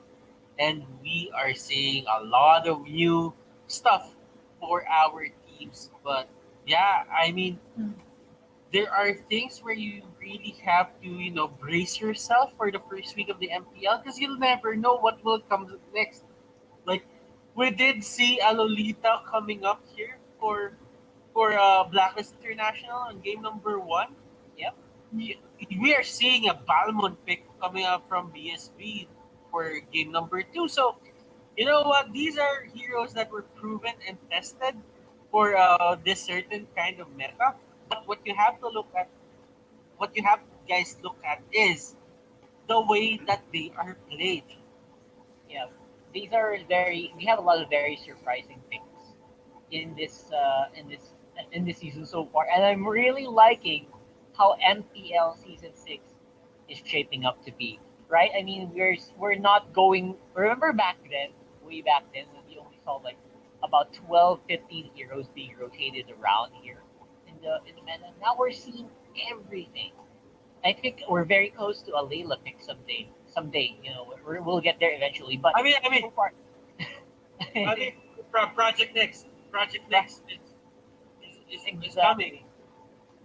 So I'm not super surprised. I will not be. I'm preparing myself to not be surprised by the picks anymore, because especially teams like Blacklist and these teams rather as well, they're starting to really diversify and they're starting to really get ready for the 10 band system already. Hmm. And well, yeah, that's one of the things that we really have to look out for. Like, to be honest, we still haven't touched the 10 man system. So I'm just saying that just probably during the 10 ban system, there are a lot of heroes that won't really get played in the MPL anymore. And it is a possibility just because you have 5 bans for each side, then that means for the certain phases of the game, you would just ban out the best heroes just because you have a way to ban out and adjust on the fly. Right? Exactly. Adjusting on the fly, and I think they're just starting to get into it. By the way, we are back in the game. It's a basically a full remake with the same heroes, and both teams agreed. So we are here. We're back. It's game 2, Signal Ultra versus BSB. Hmm. And look at this Imba DJ dealing with Cap 1 there. Cap 1 was forced to go back even with half HP. You know what? Is still kind of scared of that Louis because Louis can just turn you back at some point. Sujin going for Cap 1. Cap 1 will use his Revitalize just in time before he is forced to go back to base. Yep, and that's absolutely fine at this point, right? It doesn't get used as much. I'm surprised the Revitalize doesn't get used as much.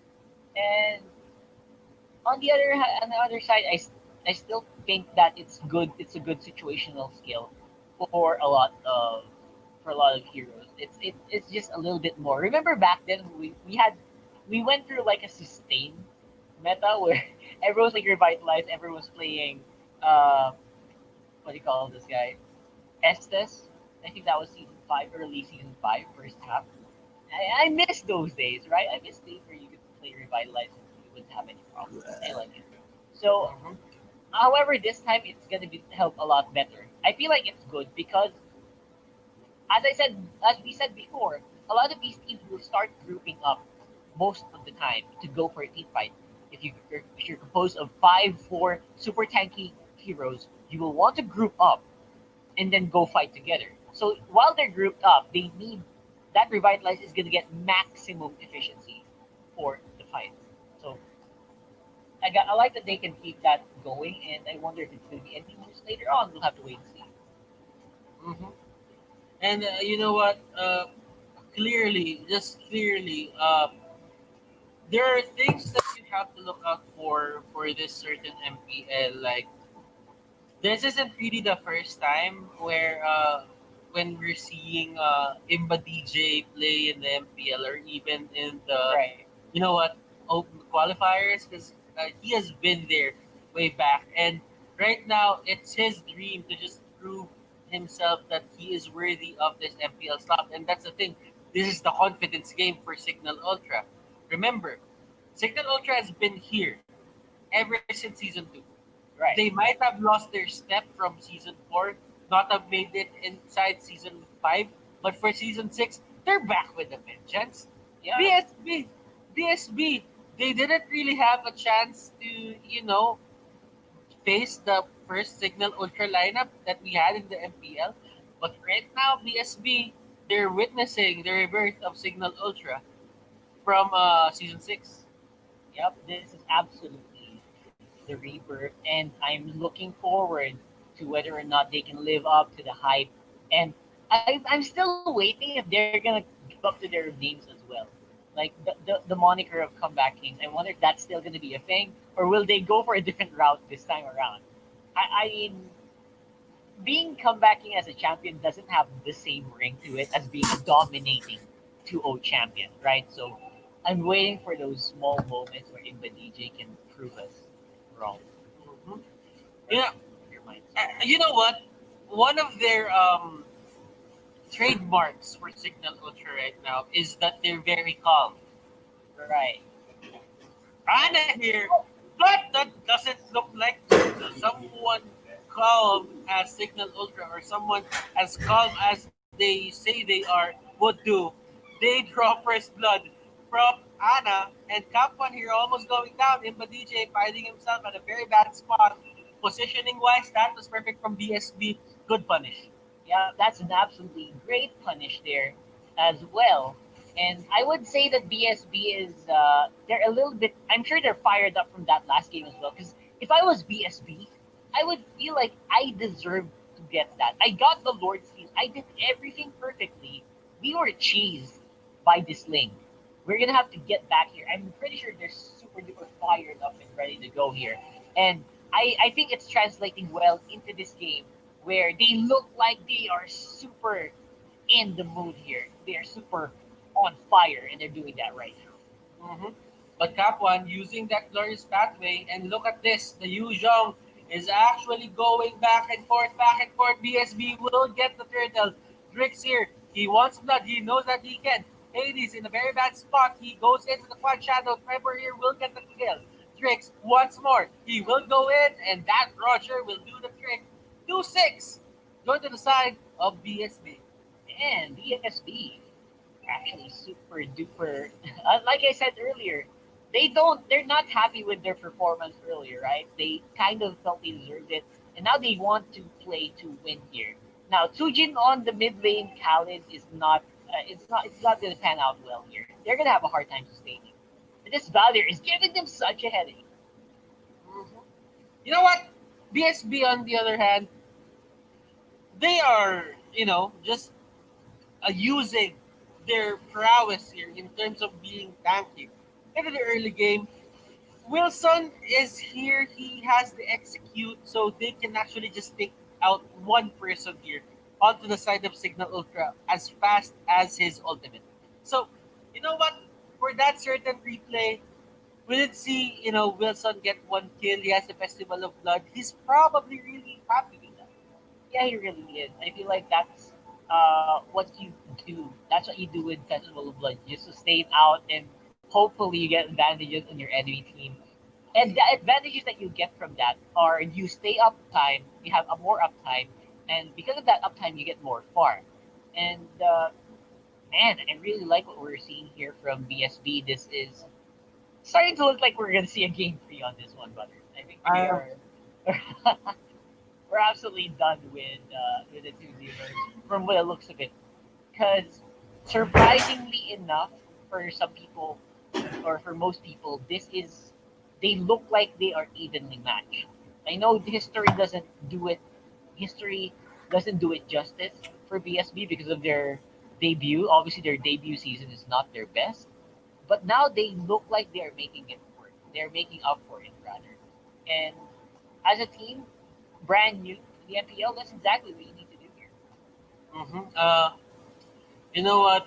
I'm trying to see this in a new perspective. We're having a bit of a technical difficulty here, so please bear with us. We are dealing with technology, and sometimes technology can just act up for some reason.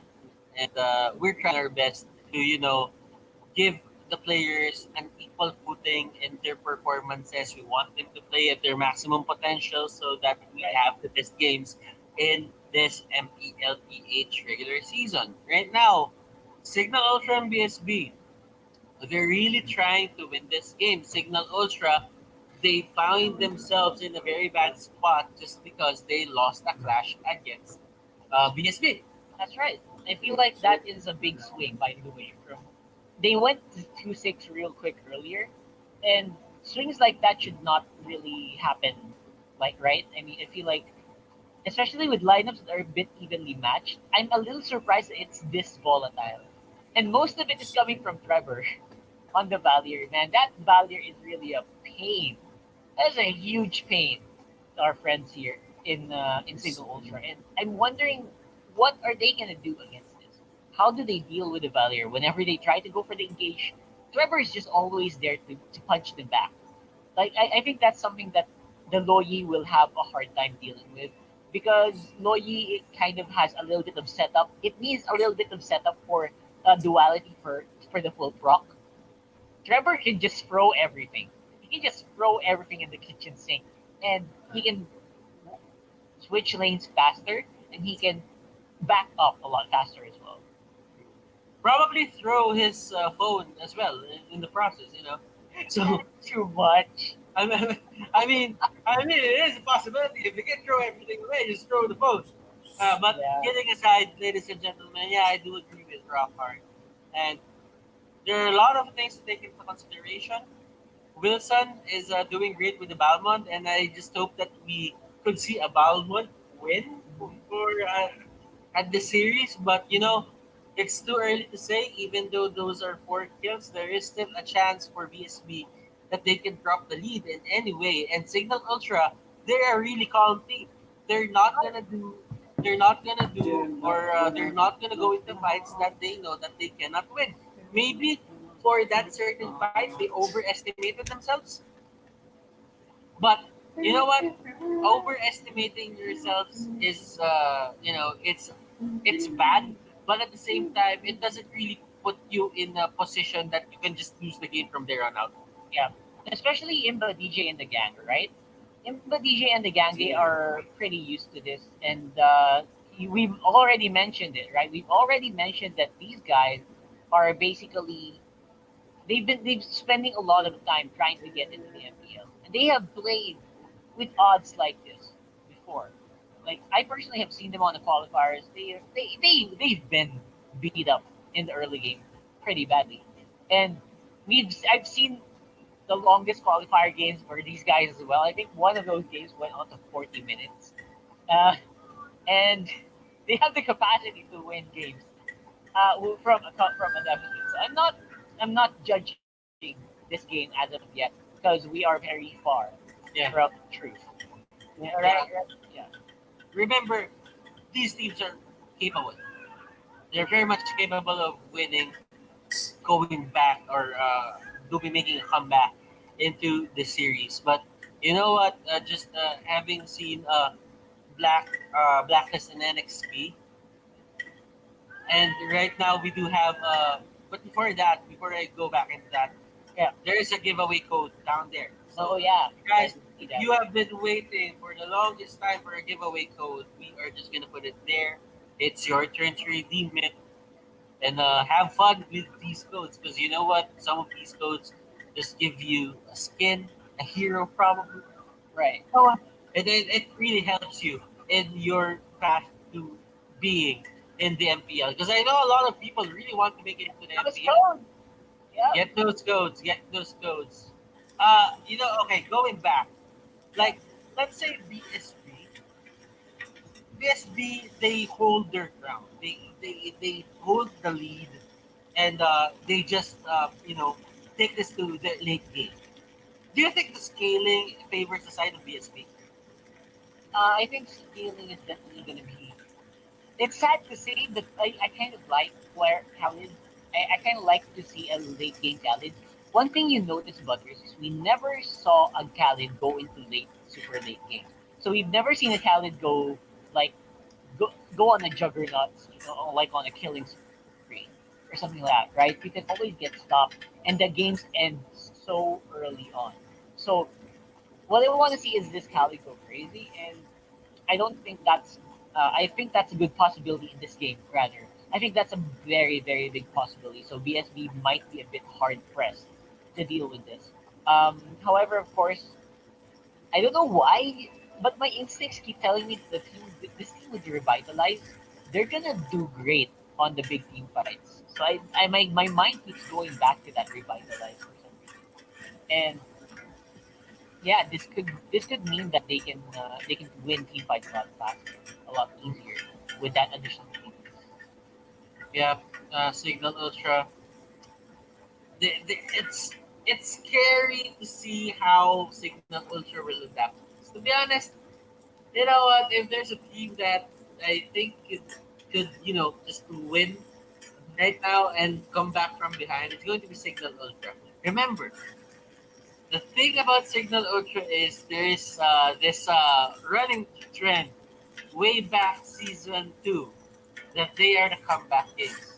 Yep. They is that pattern or that culture of just making a comeback. Is it gonna matter here for the new Signal Ultra? Well, we talked about comeback kings because of they would reverse sweep, right? A whole series. Inside the games themselves, does that actually apply? Because I don't think I've seen them like play off a them, at least the old signal, right? The new signal, they're looking a bit different in terms of play style, so it's still hard to say whether or not that's going to be the case. But for now, we are back in the game, guys, and they are fighting off really hard against each other. Rhea on the bottom side of the field actually might have to sacrifice that tower if he wants to live, and he does. We are still back on that 2-6 with a almost 3K deficit here for BSB. Oh, Sujin here. He is just sustaining on that lane. Top one here. He is knocked up. Insanity will get away, and that is a kill on the Khalid. Like I said, it's going to be Trevor's just becoming such an annoying monster. But what's more annoying, a Valir or a Hayabusa that you cannot hit for the life of you? It's going to be the other. And Hades makes a pretty good play, a kill in a tower for Cignal Ultra. And Rhea here just waiting for the proper time to go in. They do have the retribution, so they do not care about that. And Signal Ultra, they are behind by 3K gold. And yeah, it kind of equates more on the idea that they don't have turrets anymore. They don't have turrets on the top and the bottom side anymore. Yep, that's a big problem. But we are very early on, and the lead isn't that big, right? For 6.5, but it's still saying something. And I'm just gonna drill on harder and harder on the advantage that BSB has, which is of course Trevor. And because of all the fights that they're taking, Drix is 3-0-3 and farming very, very well on the Roger, with Endless Battle and Raptors Machete completed already. Mm-hmm. And there is a cursed helmet on Ana. This is new. A thumbs on the cursed helmet.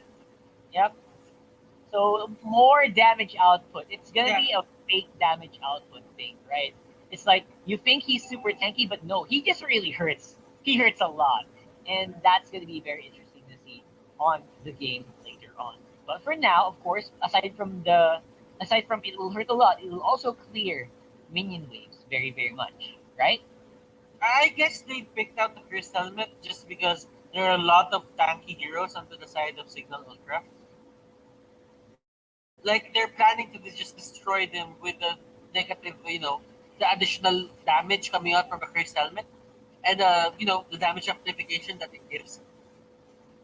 I think it's more that way. Yeah, I think so. I think so. Right now, though, Tsujin on the top lane, forced to go for the Desert Tornado. And man, VSB, they're mad. They're going straight into the fights here. And on the bottom side, Signal Ultra returns in kind, going for Ana, which that cursed helmet not doing as much as we thought it would, especially against super tanky members of Signal on the bottom. Wilson, you know what? Wilson and the others, they're just forcing, Khalid to. They're just forcing to Khalid to go back into base or just accept his fate and go down. Right. That's what they're doing here. And Sujin cannot charge up anything here just because of that execute kill coming out from the Wilson Balmond. Yep. And surprisingly, the Balmon's actually doing some pretty good. He's not doing the majority of the damage, but he's doing well in just disrupting Signal Ultra. And because of that, they are getting huge amounts of control on the map. But DJ cannot do this on his own. He's calling on his teammates. Everyone is just recovering. Let's have a replay of that, and we'll see how well they actually took care of Bensanity on that Kufra. It looked so effortless. Even Drake's so healthy on the farm was just taking care of business like it was nothing. Yeah. And that is one of the things that you have to look out for if you are against a Tusjin Khalid. He is really tacky and he's gonna abuse that. But when you have the Balmond, he cannot do anything about it. Look at that, the suck in vacuum coming here from the Louis, but it won't really matter as Khalid will go down once more right here at the bad side of the map. He goes down as well. That is going to be a double kill for Drix. Yeah, the sad thing about this is that Signal Ultra Khalid is using the Raging Sandstorm as an escape mechanic instead of an engage mechanic, which is becoming the biggest problem for Signal Ultra right now. They're being forced. Their hand is being forced here by BSB with their super tanky fighter lineup. There's just no other choice. Oh, but look at that ultimate coming up from Signal Ultra Bensanity here. He will go down. Probably another kill here onto the side of on the side of BSB. But Iba DJ will get out with a flicker, and that's going to be another loss. Yeah, I'm actually super surprised by the result of that. I think the only thing that Signal was waiting for is Hades, right? I think the problem with the fights that Signal Ultra is dealing with is because of Hades isn't there. That's the only times that they lose on the team fights. When that Hayabusa pops in the fight, when Hades gets a piece of the action, it definitely looks like a completely different story, especially if Imba DJ sets it up early on with the help of that lady. Mm-hmm. And the high the Loyi is doing great. Like Imba DJ is really trying his best to control people, but when it comes to the vacuum wall, the vacuum thingy, it it really just puts them in a in a spot where it should be with a follow up, but they're not really taking advantage of it. That's true. I mean, I feel like Imba DJ might be doing a pretty good job. Number one, he's doing a good job staying alive, right? And number two, he's also doing some pretty good setups. But the problem is the targets that he is going for as well are not really easy. Even if you catch them in a vacuum or two, they'll still get they'll still be able to most of the time get away because no one's there to burst them, right? No one's there to do an AoE burst. Most of the time, their kill off potential is mostly on Hades, which is a single target hero. I mean, the Hayabusa, he has a lot of hits on the shadow kill, but that is still single target, right? So they need to wait. They really, really need to wait for Signal Ultra they need to wait for the Hayabusa rather to get all the hits done before they can consider going in with the rest of the team. Mm-hmm. Well, it is what it is, Rockhart, and you know what? That certain amount of control that they have against the tanky heroes here onto the side of Signal Ultra. For the side of BSB, they're really happy with it. I mean, Yuzhong will go in, and if Yuzhong doesn't have enough damage, he will get the blunt of that what do you call this? That execute ultimate coming out from Balmont. He is gonna get clobbered by it. Yeah, for sure. Yeah, Dustin Tsujin is gonna try to regen No, that won't happen because Balmond will always be there. And when that's the thing about Khalid. Khalid has strong damage. Khalid has good utility. Khalid has good damage as well. But when it comes to, regenerating and sustaining yourself, you are stationary in a way. You are gonna stand up there and you are gonna get a lot of those skills hitting you. Even those skill shots will hit you 100% if you aren't mindful of things around you. Yep. Honestly, I have to check up on Balmond's ultimate lethal counter here, and that is 20% through damage plus a huge amount of physical attack. And the more obviously you are lower, the lower your HP, the more damage you're gonna receive. Plus, the 40% slow is not really something you can ignore, right? That's 2 seconds and 40%. So I feel like Sujin might have a hard time here, but wow, Rhea, one hit from this Roger, put him down to 70%. I wonder if they can still fight against the BSB Death Ball. Hmm. And Hades here, he gets caught out. That isn't the place where you want to find the Oh boy. Hayabusa hat. And BSB, they're actually making things happen. This might go to game number 3. It's easy to say right now just because, you know what? Mentality isn't finding the right targets for his initiation. Yeah, that's the problem. And they're catching Hades in a different side of the map. However, Imba DJ is still not done. That is a Tyrant's Rage with no follow-up here coming in from Cignal Ultra. Then Sanity cannot get the group together here. Even Imba DJ, I wonder how the commands are coming here, are looking like. And now, Scuffles on the top side of the map. Sujin versus Ana. Here's what we're going to see. That's going to be the Raging Sandstorm. It slows them down, but it doesn't actually stop the attack that much. Suji will still be falling very, very shortly here over Ana. Hades trying to go in for the steal, but Balmont is there. This is actually the remnants of the old MLBB Balmont, where he hasn't been nerfed. He always stole down those objectives, but Wilson has another thing in mind. He's gonna roll all over everyone here. That is that is you, a Balmont killing a Hayabusa. Yeah, I mean, I'm a super surprised. I'm as surprised as you. I didn't expect that. That came out of almost nowhere. The Hayabusas are in a pretty good spot in terms of items, but if you can't use those items, that doesn't matter at all. Minions will be spawning on the top end, the mid lane. How do they clear this out without suffering like casualties? That is, I have no idea anymore. And this is going to be Wilson just forcing his will down. The Balmont game is real. Ben Sanity getting caught out. They get pushed back. Toshin not having the time of his life. The dragon is there, but it won't be enough. We are going to a game number 3.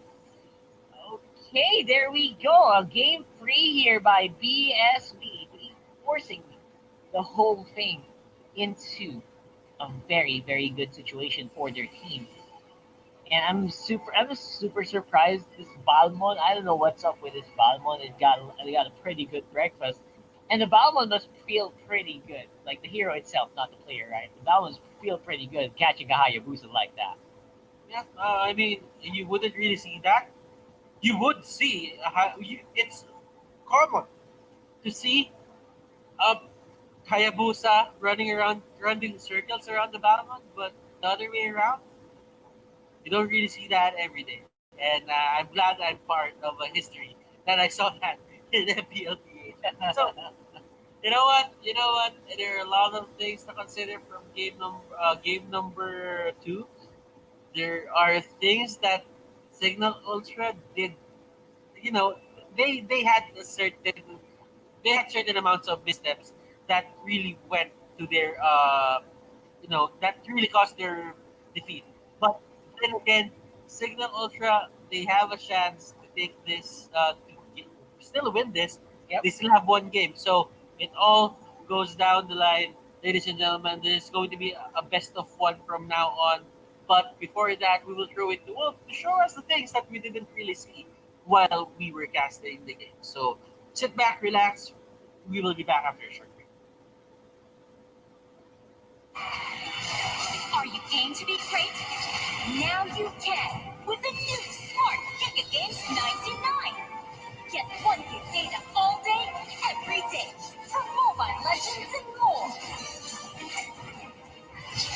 Game to be great with Smart Giga 99.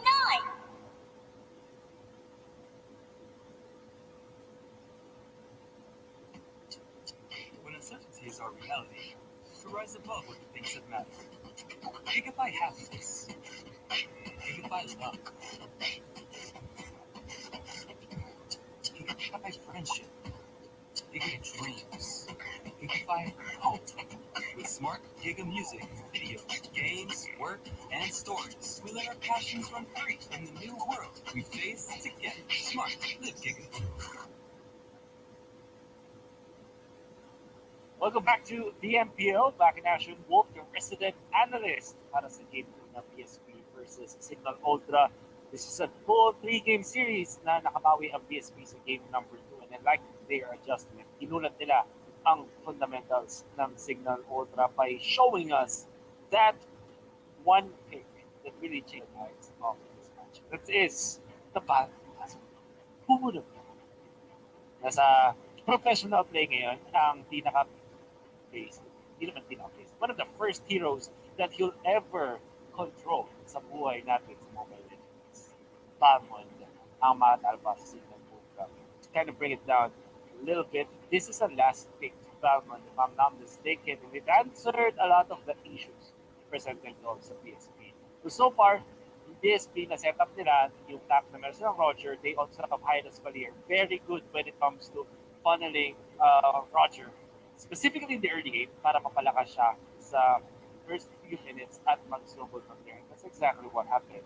Now, Cignal Ultra kind of answered with a decent amount of control. Instead of going for the Uranus, they went for Yuzhong plus the Khalid.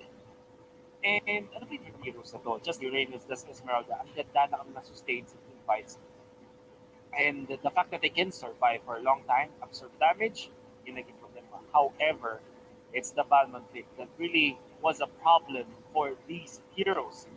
Problema din yung Balmond, definitely, for this Hayabusa dahil hindi ganun kadaling takedowns. One of the tankiest heroes out there. Tapos, ang ganda pa niya sa lane kasi si Khalid, normally, siya yung nagpapa-away ng mga kalaban pag kinarap mo. But Balmond is totally different. Balmond can sustain himself better than probably other heroes like Ryuja, for example. But I think yung pinaka-key factor dito from the Balmond is that quote-unquote execute factor with the ultimate.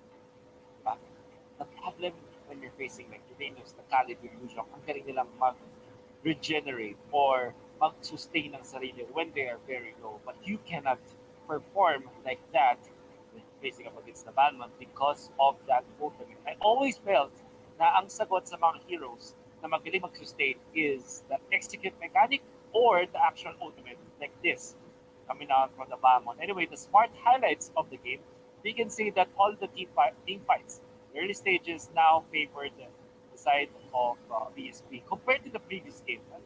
Lalong-lalo na yung mga fights around objectives, which I think is very important. Ang problema sa lineup ng Cignal Ultra is they need to have these side lanes like Sustin as well as Ria's Yuzhong plus Khalid in the side lanes. Unfortunately, dahil mabilis yung tempo ng BSP with the Balmond, with this Roger, as well as the Valier, hindi nakapag-keep up ang Cignal Ultra. The fights that were forced by BSP in the early stages of the game will require Cignal Ultra a lot of heroes para lang makamatch sila when it comes to firepower and sustain laban sa BSP. And unfortunately, hindi pa ready si Hayabusa, si Khalid, as well as Yuzhong when the fights did happen. Napaganda sana ng idea dito sa fast fight with the teleportation. However, they still lost it. Hindi nila napatay si Drix. That would have been perfect for Cignal Ultra, which in turn resulted to this specific fight, the nail in the coffin, the Lord fight. Alam natin ang laki agad ng lamang ng BSP with how they started the game. If it went a little bit later, siguro pwede pa makalaban ng Cignal Ultra at siguro i-E9 Roger, but that did not happen.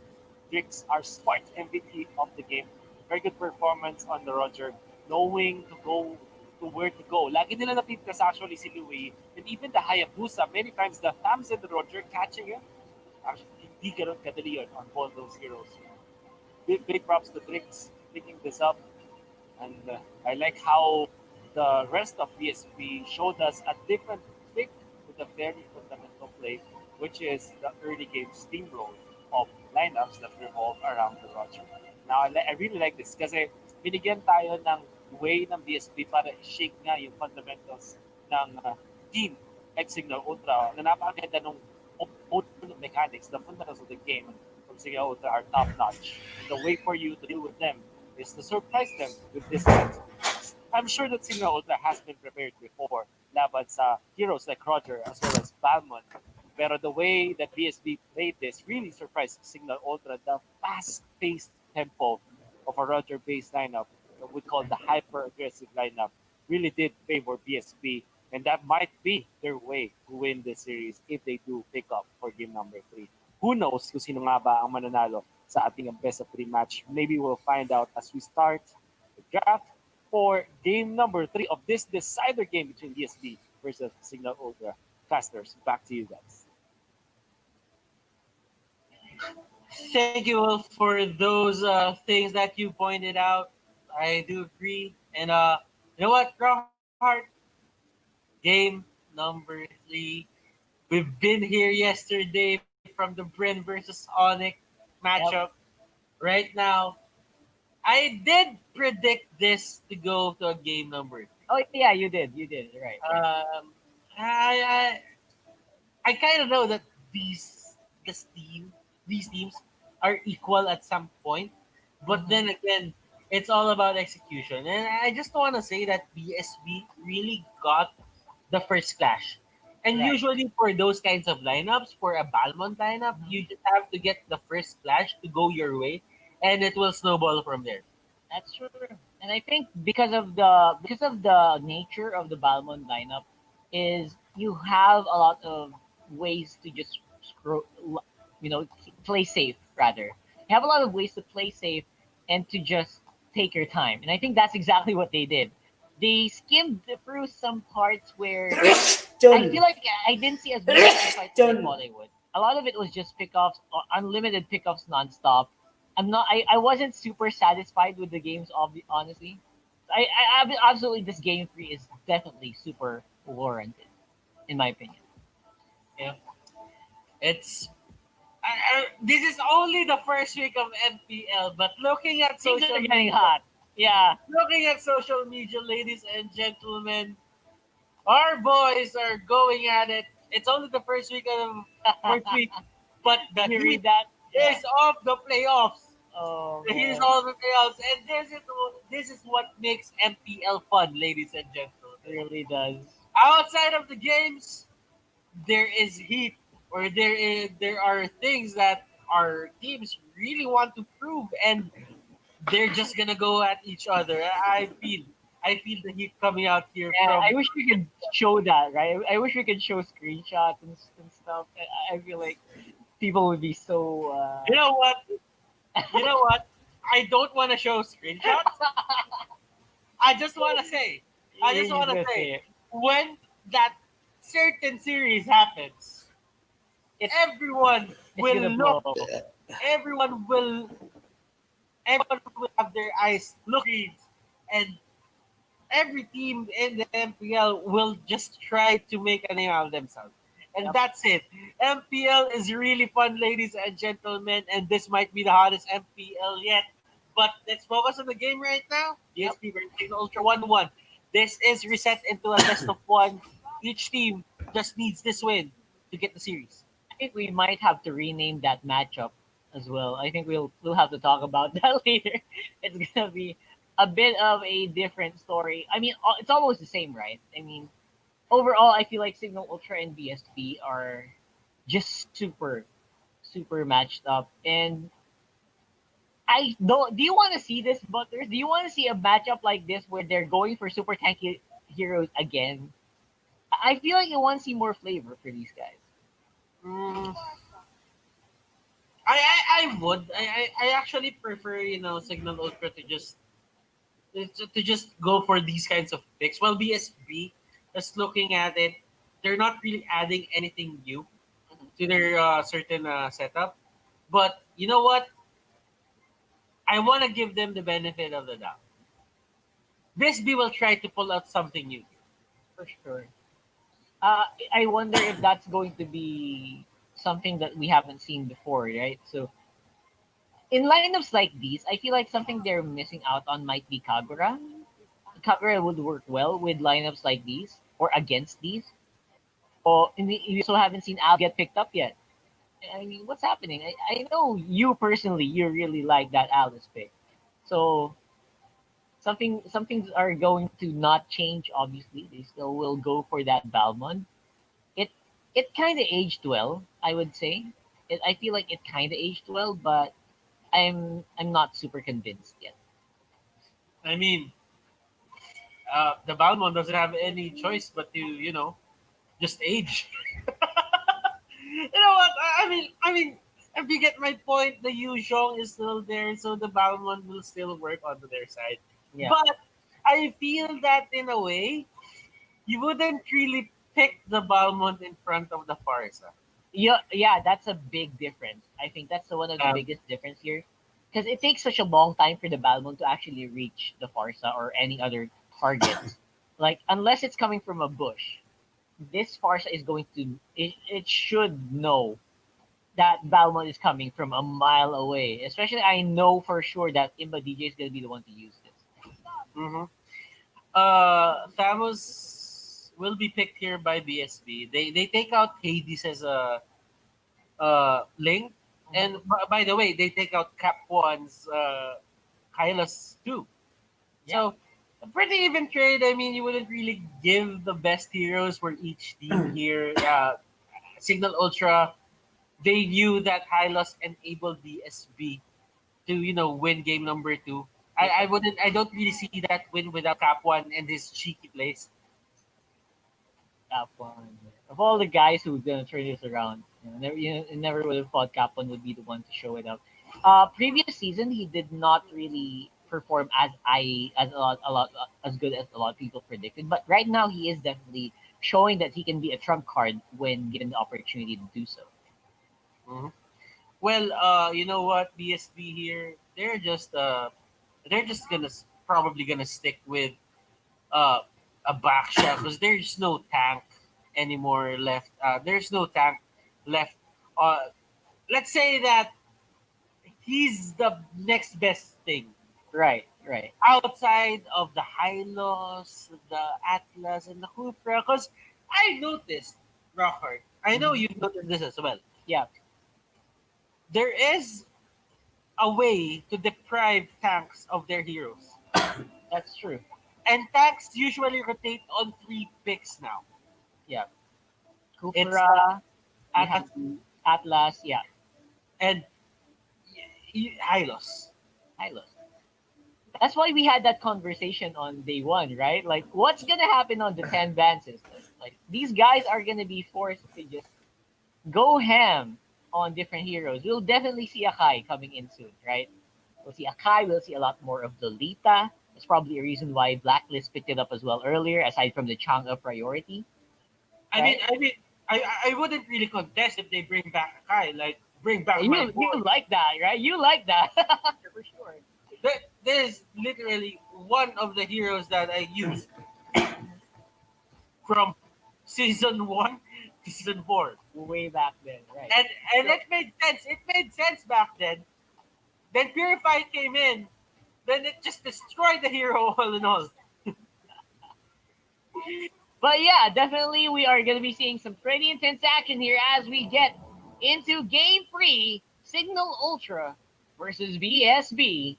And looking like Drake's, they're going to still go on that same route.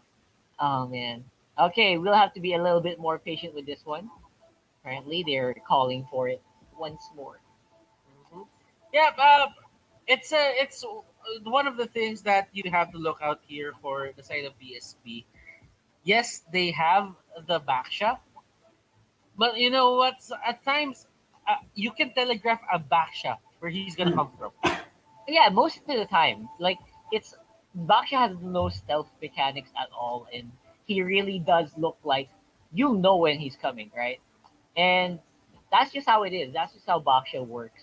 And if you're willing to use a Baksha, that means you're willing to telegraph already what your plan is most of the time. And teams that run the box, that's why that's the reason why the Baksha doesn't get picked as much, is because it's just telegraphed so easily, right? But the only teams that use it are the ones who are confident enough that if I use the Baksha pick, we'll be able to get wins anyway, right? Uh, it actually it's a good hero right now. It Like is a really even good hero. even if it doesn't have the stealth mechanics that most of the tanks utilize for themselves. Like let's say Kufra uses the bush a lot. Right, Whatever right. bush that there may be at a certain point in time, Kufra will touch that bush because he knows that he needs to be not seen initiating. Yep. And I know why you're laughing. I know. No, no, no, I no, I no. I, No, I saw I something funny on the internet, right? okay. But then again, for Atlas, in a way, he would have to use the flicker in to make use of that certain bush. So now you have this Baksha who just rolls on over anyone. I just think that Baksha is a good face check hero. Yeah, because of the passive, right? Because Yeah. of the toughness that he has on his passive, where there's just so much damage coming into your body, and it's reduced by a set amount. That's why it works well against Kimi as well. So I really recognize the validity of the Baksha pick here. And on the other hands of Kapwan, no less, right? hmm You know what? I would like to see Cap One have a good game with this Baksha. I really like the Baksha hero. We haven't seen a good Baksha game ever since what do you call this? December of last year. Mm-hmm. But Right, right. Honor right now, they will get the kill on Sujin. And Sujin is gonna pay the price. At least it's not the Harriet. Did they get the purple buff? That is the question. Because if it went to the side of BSP, that's going to be a big problem for Hades. At least Hades I got. think yeah, he got it. He got it. He That's absolutely fine for now, right? But again, we are kind of in a scenario where Hades is under a lot of pressure to perform here. And let's have a look at replay here. How they scuffled around for that. They were a little late. BSB was a little late, but they wanted to get the spoils, and they did. They got Sujin, and I think that's all they wanted to get from that fight anyway. They did not care that they did not get the buff, as long as they pushed back Sujin even more. That's basically mission complete. hmm and look at Imba DJ. It's true. Nobody checks that certain brush in the map, and Mentality Exactly. goes in, and Imba DJ steals that orange buff. And did they actually just go in? Drix here trying to Oh get my away, god. but no, no, you cannot get away from Imba DJ, and he just flies away. Like it's nothing. Flicker out. Bensanity, Anna here can't really chase. He will get bounced back by that bouncing ball. Imba DJ will go down as well. He should have just gone back. Not. He should have known to. He should have realized that he couldn't really save Bensanity at that point because they took a lot of time. They overstayed there, and a rotation was bound to happen. Yep. Here we are. Let's see whether or not this is going to be a good one, because I feel like BSB is getting ahead slowly around the map. Uh, you see, they're even using their stickers, like so nonchalantly. Now let's have a look at the replay here. Iba DJ, a monster in positioning. He's even level 3. Doesn't even have feathered airstrike yet, and he's able to do plays like this. Absolutely beautiful. You know what? It all happened because they didn't really check that brush. Yeah, If they checked that brush, it wouldn't have happened in any way. Just because, you know, Impa DJ will be forced out to that and will be using his bird form. And right now, a fight is happening actually. Hades and the others. Sujin, they actually catch him out. That's a double kill for the thought, and Rhea is here to clean up the scraps of war. Wilson is not is not really a damage dealer at this point. He still needs his allies, just secure the kills. And Ben Sanity, once more, he goes in. Turtle has been slain. Retribution is there. Zaman Force on the middle of everyone. Cap 1 here almost going down. Imba DJ like a bird flying away. Rhea jumping back and forth. He will go down. Wilson will just dash out. And that is still a win. Going to the side of Cignal Ultra. Signal Ultra, they I feel like a switch flipped on their minds here. The way they're playing around here on the map is just working out well for their side. And this is all for Imba DJ. The moment he got that feather airstrike, Signal Ultra knew they could put the pedal to the metal. Hades with that Zaman Force, not even targeting heroes at this point. He just goes straight for the turret. Mm-hmm. And they don't care at this point. You know what? It's all about the map control, Rockhart. As early as 4 minutes, you can get the map in your favor. You're gonna get it, and it's worth more than any kill on the map right now. Absolutely. It is just working so much. That tower goal is going to be spread out for the majority of the team. And now we might see some pretty good stuff coming in here for Signal Ultra because of that gold. Rhea might be ready to fight anytime. He's 0, 1, and 3 here. And he can he's getting some gold, AoE gold at least. And despite being beaten up in the early game, he could go back here in a big way. And his brother, Baksh's brother, is getting stalked here. And that was actually lore accurate for some reason. Yeah. That was actually lore accurate. I'm not gonna lie. It was an amazing feeling when I realized that. It was the other way around, right? Not the usual that we see. It's I think, but I think in the lore, Yu Zhong was the one who was like super duper OP, and now he's the one being hunted down here on the bottom lane. Top lane though, it's a different story. Avatar Guardian by Sujin will start it off, but looks like the rest of Signal Ultra can clean up pretty well here. Okay, but onto the bottom lane. Wilson is actually giving it a bit of a push. Rhea is forced to go back, and Hades here, he's having a good time. Yes. He literally has everything on the palm of his hands. Everything he needs. Purple buff, you got it. Orange buff, you got it. The kills, he got it. Oh, well, he actually has 1 kill and a lot of assists. Yeah, that's. I thought you were gonna keep going there. So Hades. Well, I do check. You probably could. Yeah, you probably could have. But right now it's gonna be another big team fight here. Still, Ben Savvy is not showing his face. I'm super surprised. And they'll save the best for last. They are surprising BSB every turn they can. And the control of the map is just overall just on the side of Signal Ultra. Goes in for the fight. Ana and Sujin going for the engages. Left, right, center. Here comes Rhea. Looking super more confident right now. And on that Dragon form will be facing and scaring off the rest of BSB while Imba DJ pays the price for the pressure here. Oh, they're not done. It's a re-engage by BSB, and oh my god, they take out Hades like there is no tomorrow.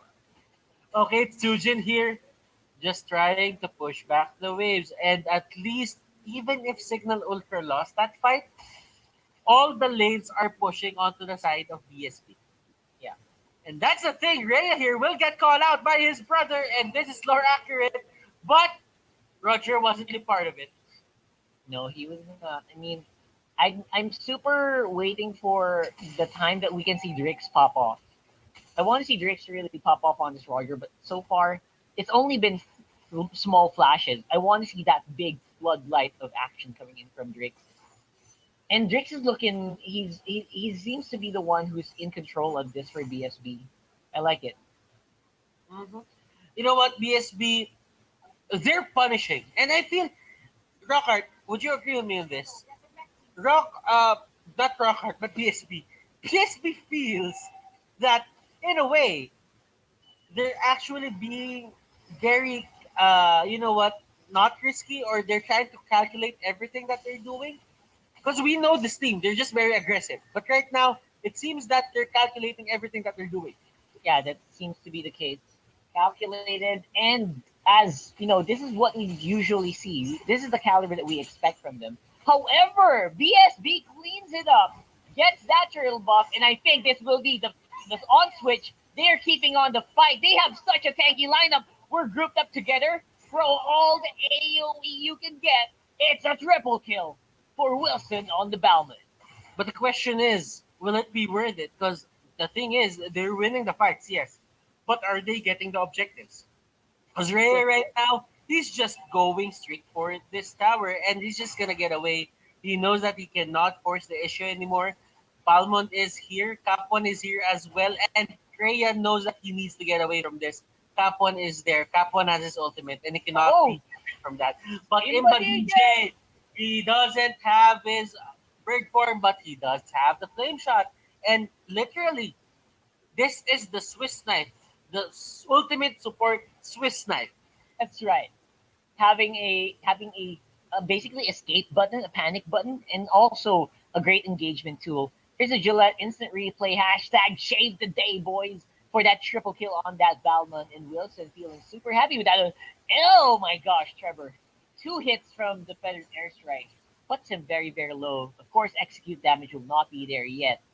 And Butters, we are pretty much dead even here on the economy. Still 50-50. This is what I like about this game. It doesn't really go to one side. Yeah. I mean, Cignal Ultra, they might have won game number one, but BSB showed signs of life. Game number two, the other way around happened. BSB, they were winning, but Cignal Ultra, they were showing that they can still win this game. But right now, this is a 50-50. That nobody has a way to determine right now who's gonna win this. I mean, in terms of turrets, probably BSB is lost more outer towers, the tier one towers here, the turrets rather, but they lose that Farza early on, and I feel that it's time for BSB to go straight for that Lord. Yep, they gotta go straight for it. This is their prime item spike, their power spike. They need to beat it. Like right, you can see Hades getting pushed off. Tyrant's Rage into everything that you can throw with Rhea. But is it going to be enough? Apparently, with the help of Hades, it will be. It's a triple for Rhea. Flicker in. Trevor with a flicker. Hey, what a play there by BSB. Controlling that game was not able to get pushed back by Cignal Ultra. That could have been the best initiation coming out from Ben Sanity ever. But the thing is, they didn't have Imba DJ there. Right. Oh my If Imba god. DJ was there, look at this perfect initiation. Beautiful. That could have been a feathered airstrike. Oh, That could have been man. a party. They could have stacked four, probably two in one person, and that could have destroyed everyone at that certain point. That was But beautifully done, man. But then again, it's good for Cignal Ultra because they stop BSB from just taking the Lord easily. Yep, and that just means that this game is gonna keep going even longer, my friend. Oh my gosh, I like it. The fighting power of the fighting spirit of BSB, you can really feel it. But like you said, Imba DJ was the only thing missing in the recipe of that fight. I really feel bad. I feel like Single Ultra might have actually just been cheated out here by BSBs with that win in that Lord pit. Now we're gonna have to round two. Wonder how this is gonna turn out, brothers. Hades gets caught out, and look at this. The Zaman Force Synchrovision and the Chrono Dash is here. He will be using it to his advantage. They know that this isn't really the time to fight because the dragon is still up, but right now this is the perfect time. They want to do this. Imba DJ gets located. He actually gets bumped by that Baksha, but on the other side of the map, there is a fight happening near the blue buff. Trevor here almost going down, and here comes Tustin. Tustin here will control two people. The knockoff is there. The Lord will actually have participation in this game, yeah. in this fight. Cap 1 will be the target here of Hades. Hades still at full HP. I don't think that Wilson can do this alone. They need Drix, and Drix just goes out. They know that they can fight it, and Drix, he has the retribution. He might try to go for this. He really might try to go for the steal. Yeah, I think. But overall, I feel like you got it right on the docket. All they needed was of course, Imba DJ, and it worked very well. Now Drake's though, he's very healthy. He has that wolf form. He can still go for it. So many low HP members of Signal Ultra, and they decide to play it safe. They go for the reset. And Oh my goodness! road It's to, a This is road to 30-minute game. yeah, road to, I feel like this road to 1 hour for the way they're playing it, but I hope it's just 30 minutes because I don't think I can take an hour of these two fighting each other. You know the feeling of teams are doing something. Things are going well for both teams. Right, Then right. another initiation comes out from Signal Ultra or BSB. Then they just win the fight. But when the time comes that they have to take the Lord, they don't have enough firepower for it or HP. It happened twice already on different sides of different teams. But right now, the question remains: who will get the Lord? No one, no one's getting. No one wants the Lord. Both teams are using the Lord as bait. Both teams are using the Lord to go into a big fight, force the other team to go near a wall, then go for the big Siren's Rage. So now it's going to be Cap One going and rolling Thunder, Mr. Cap One here, and Insanity threatening with his Siren's Rage. But I don't think they're going to go for the fight just yet.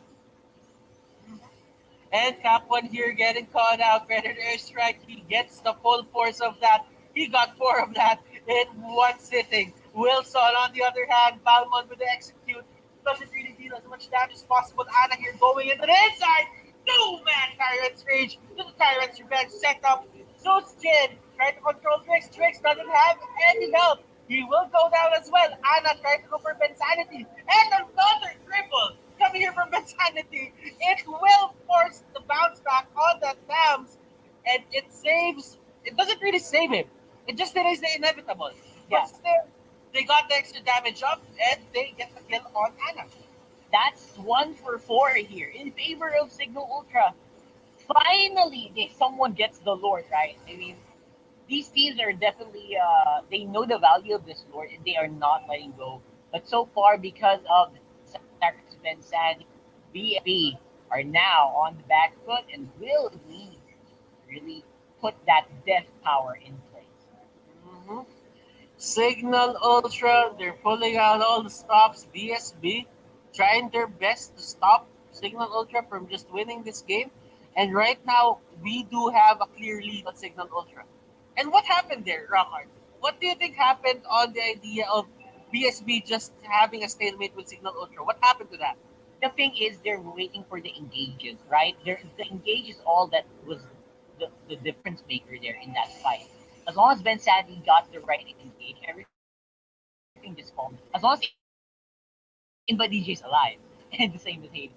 And that's happening right now for them. Easy take on the bottom lane, inhibitor turret, and they'll start to work on that mid right now. And now I think BSB wishes they had like a Hellcurt to cut that wave, because there is no way they're defending this.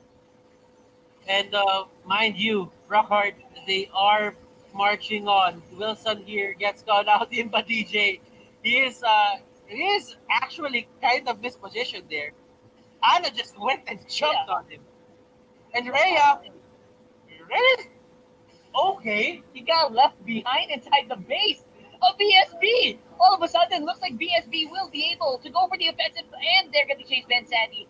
Sujin will be the one to get that ready. He still has the Avatar Guardian. He can pull it off if he wanted to. Ben Sandy still has immortality, so they're not in danger yet, but uses the Avatar to jump out into safety. I mean, if they got one more kill over there, that could have been the end of the game. Yeah, that's right. The lane was pushing, the minions were pushing. It was near the area of Signal Ultra. So if that could have been a wipe. That could have been the most anticlimactic thing that could happen for Signal Ultra. For BSB, that's the greatest comeback of the century. Yeah, absolutely. Comeback against the Comeback Kings. I would really like that very much on Night Rider. Thank you very much. Right? So BSB is gonna be doing us a solid if they do that. But again, Signal Ultra is no pushover. Sorry about that. Oh, And that's then- fine. That's totally fine. Because right now you'll need to clear your throat for everything that's going to happen. Cap 1 gets gone out with the After Guardian. And thus Jin doesn't really connect the dots. Again, that's a problem with Avatar the Guardians. It's just so difficult to also just maneuver, right? I mean, you yourself, you wouldn't play Gatot that because of that, right? Yeah. Oh, mentality just zoning them out. And this is the perfect play coming up from Cignal Ultra. No one is trying to be greedy.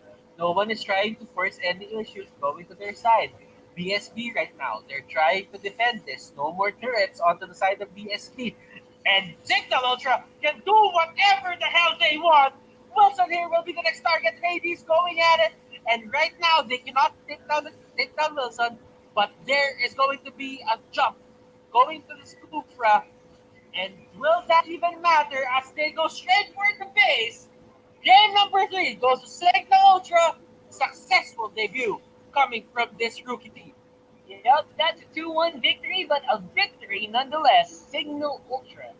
Definitely what we wanted to see against these guys, right? This was a game that had no clear winner, but still was able to give us like such a commanding, such a beautiful game, right? No commanding leads, no big, no obvious winners. A lot. This is where this is a definition of a good, definitely debut here for Sinnoh Ultra. And VSB, I would say they're not the weaker team. They have leveled up, but in a big way compared to what they were last season. And they were doing this against a team that really gave our current champions aura a run for their money in different tournaments. So it's good. I, I would say, taking making a run, giving Aurora a run for their money is an understatement. They literally took the money Yeah, of they Aura really. PH at that point. But we do have Wolf on the assist team right there, and he will run us through everything that happened here, the things that we didn't really see. And let's check what he can say. But before all that, we will be heading to a very short break. MPL-PH Season 6 will be right back. We'll go in.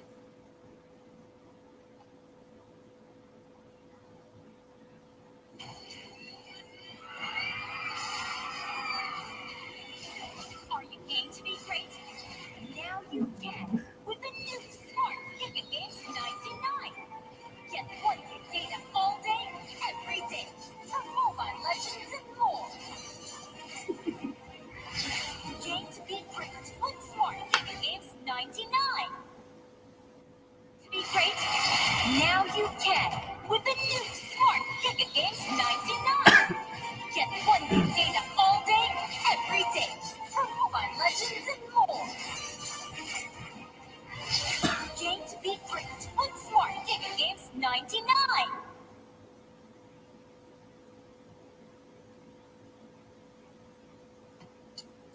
When uncertainty is our reality, to rise above are the things that matter. Gigabyte happiness. Gigabyte love. Gigabyte friendship. Gigabyte dreams. Gigabyte home. With smart Giga music, video, games, work, and stories, we let our passions run free in the new world we face together. Smart, live Giga. Oh, what an amazing series between DSP and Cignal Ultra. My name is Wolf, your resident analyst para sa MPL Season 6. Let's talk about game number 2. I have a very close friend, Noman, one of our co-casters there. He's a very good racer, and like this sinasabi kasi, isang race. It's not about who goes in first. Hindi porke ikaw yung nauna sa laban. Ikaw na yung mananalo. It doesn't happen like that. This is what we can say about this hyper-aggressive lineups from both DSP and Cignal Ultra. It was a race kung sino ang magsisteamroll sa early game. Unfortunately, balikan lang sila. Sino na una ngayon? Sino yung mas malakas at this certain point?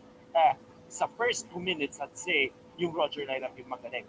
But, when Imba DJ with the Cobra, natulong si Ben Sanity, made that play against the Orange Ball, it slid up the odds. And you can even feel that in the early stages, dahil dun sa play ni Imba DJ, talagang napigilan nila yung pag-steamroll ni Roger.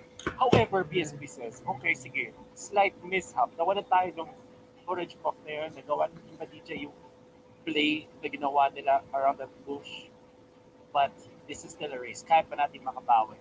We can see that eventually, because of the pickups and yung pag-punish nila sa mga ginagawa ng Signal Ultra, we were able to get the pickups that's necessary for the Roger team. They might have lost that buff nung ginawa nga nila Iba DJ at ni Ben Sanity yung play nila to steal that orange buff. Pero ang sagot ng BSP, sige, patayin natin sila on their way out.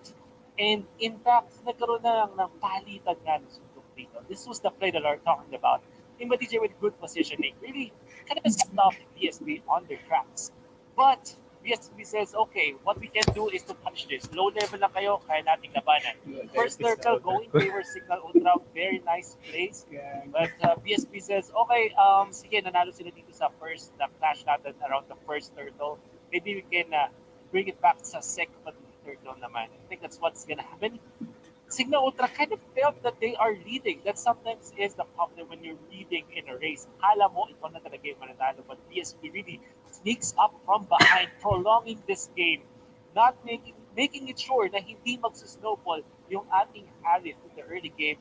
Bring it back by 8 minutes, winning this fight, and eventually prolong the match. Now, what an amazing combo from Cignal Ultra. This is really, hindi naman siya game-winning, but it's game-equalizing. Sinama pa yung stun ng Lord sa combo na ginawa ng Cignal Ultra with that 4 or even 5-man Tyrant's Rage into the ultimate from Tujong.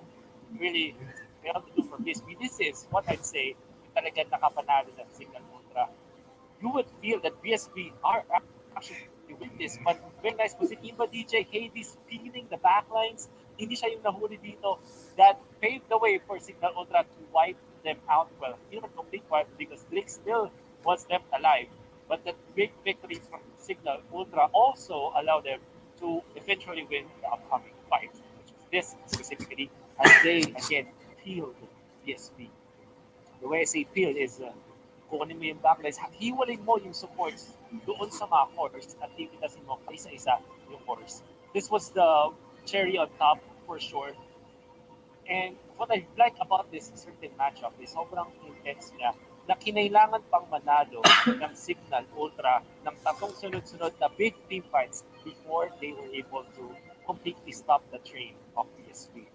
Harif from Hades is our MVP with its 6,250 KDA stat line, but we know for sure na hindi lang siya ang dahilan kung bakit nanalo ang Ultra. Props, honestly, from PSV. I would say, hindi ko pa na na-mention kanina about the drafting. I think that what we Kung really want pick up about ang it, college life lang really agad. like about this lineup is kinombine ng parehas na teams yung strength or yung winning formula nila from both of their compositions, di ba? So in game 1 victory, kami na from Cignal Ultra, the way they drafted it, the way they composed their heroes, in-apply nila yung mga disciplines for game number 3. Now, BSB also applied how they won. And actually, halos nga lang hindi nila na-pick from game number 2, knowing that this might work, which kind of gave us a game number 3, talagang almost even when it comes to draft. But Cignal Ultra eventually won the game with good execution. So it's a combination of both. And wow, if this is how BSB will perform all throughout the MPL Season 6, this makes them really a team to watch out for. Pick up ang college By life. the way, well back to Cignal Ultra. Napakaganda performance agad. Challenge agad ang Comeback Kings. And they're showing a new flavor na talagang aabangan ng mga viewers natin for this Season 6. My goodness, that's just it. Still have a highlight match, our star match. Coming out sa ating last series, and that's gonna be very exciting. Uncrowned versus the Crowned. Man, so much hype for sure. But that will be later, mga kaibigan. We will be hopping into the break, but before that, why don't we thank the organizations that made this possible. MPL Season 6 is brought to us by our official tournament telco partner, Smart. Forge stronger bonds with your team as you conquer the battlefield with Smart Liga games. Enjoy 1 gigabyte of games all day for Mobile Legends, Facebook gaming, and more. Just dial *123# now and choose Liga games. MPL Season 6 also brought to us by our official sponsor, Realme. Realme is, by the way, celebrating first Realme Fan Fest and hashtag Dare to be Realme campaign. Just visit their official page at fb.com/Realme Philippines to know more. We also would like to thank our official sponsor Gillette. Get up to 50 diamonds with every purchase of Gillette Mac 3 Razor or Vector 3 Razor or Blue 3 Simple Force back in Selector Source. Hashtag Shape the Day with Gillette. We also would like to thank our partner in esports, Maya. Get 7% balik bayad when you purchase your gaming pins via Maya, the better way to pay. Promo runs until August 1. Big thanks to our partner in esports TikTok. Just search MLBB on TikTok to win premium skins. Napakadali ng search nyo lang ng MLBB sa TikTok para manalo ng premium skins. Our official gaming headset partner, Logitech G, here like a pro. Of course, MPL is our goodbye time. Prepare nyo na lahat ng kailangan ninyo patayin. Tawagin nyo lahat ng kapamilya nyo o kabarkada kung sino man. This is gonna be Hype Uncrowned versus the Crown. That will be up next. For now, why don't we look back at the series with the top 5 plays as we wait for our next round. Kita.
Game to be great?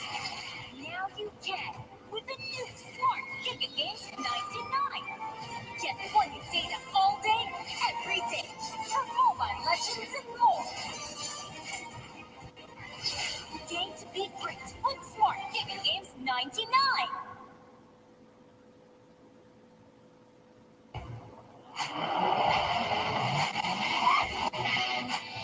The way you live your life depends on the network you choose.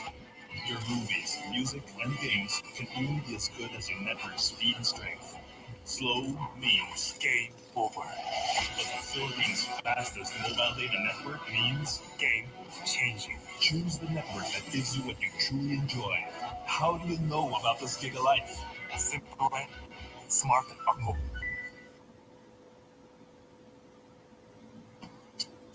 When uncertainty is our reality, we rise above with the things that matter. Gigabyte happiness. Gigabyte love. Gigabyte friendship.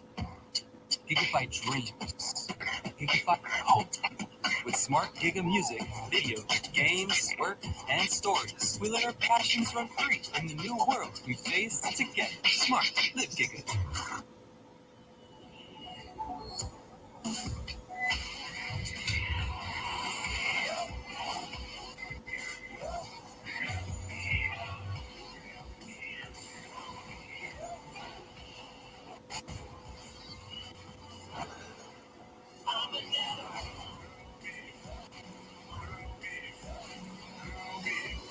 Realme smartphone. Dare to leap.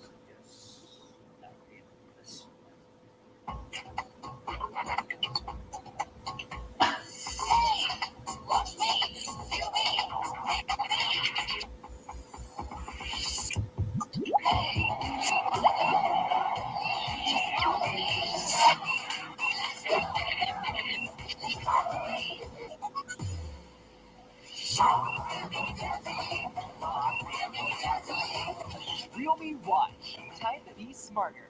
Real Me Dare to Leap.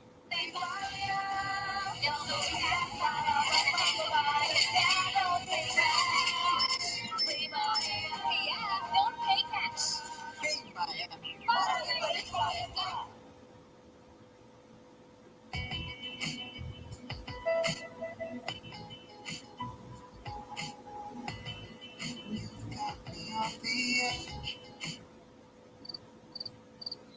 Legit, right? Right. Just like your disposable razor.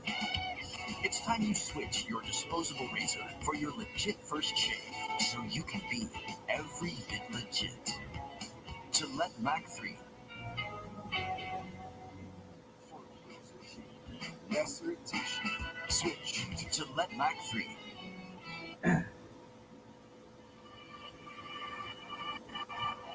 Ay buhay na, si Chris, yung pinaka-problema na natanggal nila, bumalik na naman.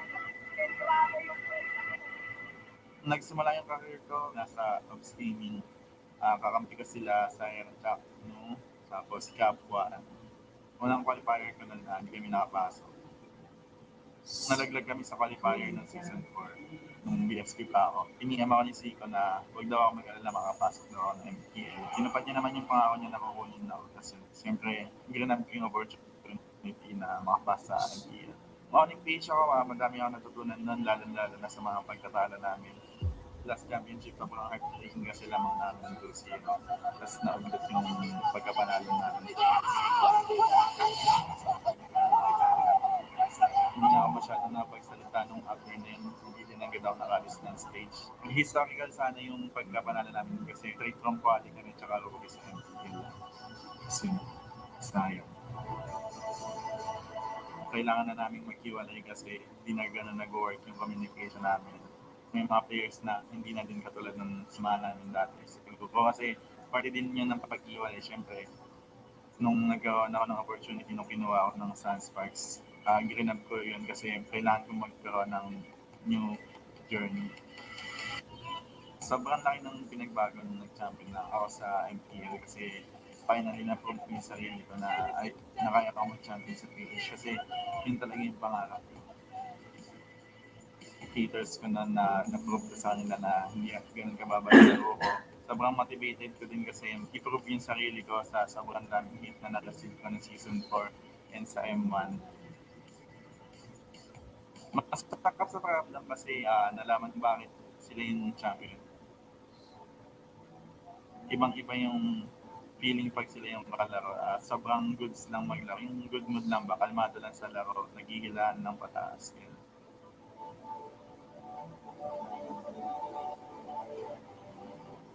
Ngayon na nag-look forward daw na mag-champion sa ibang bansa. Yun naman yung tinataka ko ngayon na goal. Dito ko natutunan maging kalmado. Especially kasi yun yung naturo sa akin ng mga katimis ko sa Aura PH. Hindi lang pala siya basta game, nabibuild din dito yung kumpiyansa mo, yung attitude mo, lahat ng positive pwede mong matutunan din para sa mga players. Welcome to Mobile Legends!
It's our last series for the day, and man, some very good games. A shocker on our first series. But right now, for BSP Signal Ultra is done. It was ended in a 2-1. Signal Ultra got the series win.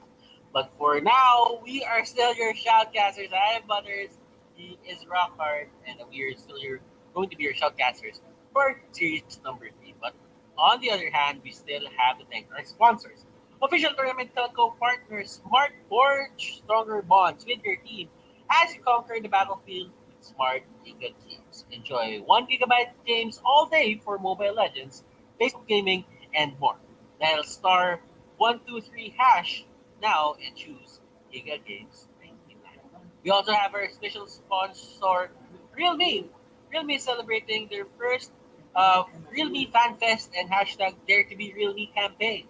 Visit their official page at fb.com We Realme lost, we Philippines lost, we slash lost, Realme lost, Philippines to lost. know more. We also have Gillette, one of our special sponsors. Get up to 50 diamonds with every purchase of Gillette's Mach 3 Razor, Vector 3 Razor, or Blue 3 Simple Force Pack in select Pure Gold Doors nationwide. Hashtag Shave Day with Gillette. Partner in Esports Pay Maya gets 7% balik bayad when you purchase your gaming pins via Pay Maya, the better way to pay. Promo runs until August 31. Rockart is laughing because Shave the Day. We still have TikTok as our partner in esports. Search MLBB on TikTok to win premium skins. And we have our official gaming headset partner, Logitech G, here, Greg a Pro. And of course, this isn't possible without Monton. They are the ones who power him. Now, that uh, that's probably one of the longest things that I have to do in MPL. But but we still have series number 3, and I feel like it is going to be longer. We're gonna have to get used to it because again, more organizations are starting to Yeah, recognize esports is awesome, and we are getting there. And obviously, thank you so much to the sport. And you are absolutely right, brothers. We are in going to be in for another long one for sure. It is going to be the guys that you were. I think these are part of the guys you were referring to earlier. They're a little bit active on social media right now, and it's going to be Execration versus your champions or previous champions before, and they're called reigning champions, right? So we'll get into that very soon. Let's talk about Execration.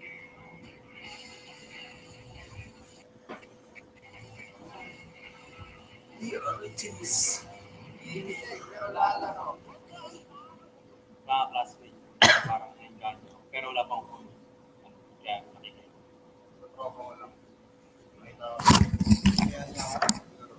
So, before kasi marami na rin talaga kumukuha ng iba't ibang things dahil nga sa mga streaming dati sila. So, maraming offer. Pero, yung talking nga namin as a management tsaka parang offer lang ng impact ng executive. So, kasi ito, tagal na rin sa sports yung mga sertifikado na rin. Kaya ako nag-pro kasi itong mga national champion, so yung may pag-competition sa ibang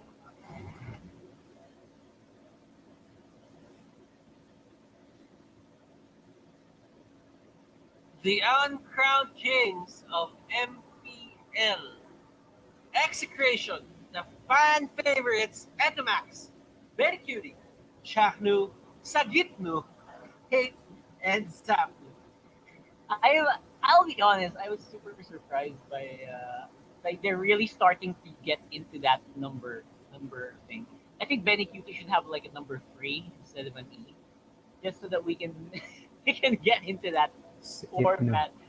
Same with hate, a 4 for an 8, and they are back, guys, and these are your uncrowned. Because the fight for today is obviously the crown versus the uncrowned, and these guys have been Sige, going no. at it. They have been chasing Wala si uncrowned Wise. for quite some time now, and I'm pretty sure they are roaring to get more. And to Max, Benny Cutie, the standout players from season 5. We do have Chaknu here, the cutie, the fan favorite. Chaknu is somewhat of the most one of the most colorful people football and esports. Yeah. Like, just him being there, everyone laughs. Sagitno is back, especially when the time he came from what they call this Geek Fam. But right now, he is back in the arms of Zapnu and his crew, and he has been doing great for the other tournaments. But right now, he needs to prove himself back into the MPL. But right now, we will head into this Aura video. A minute to meet Aura PH.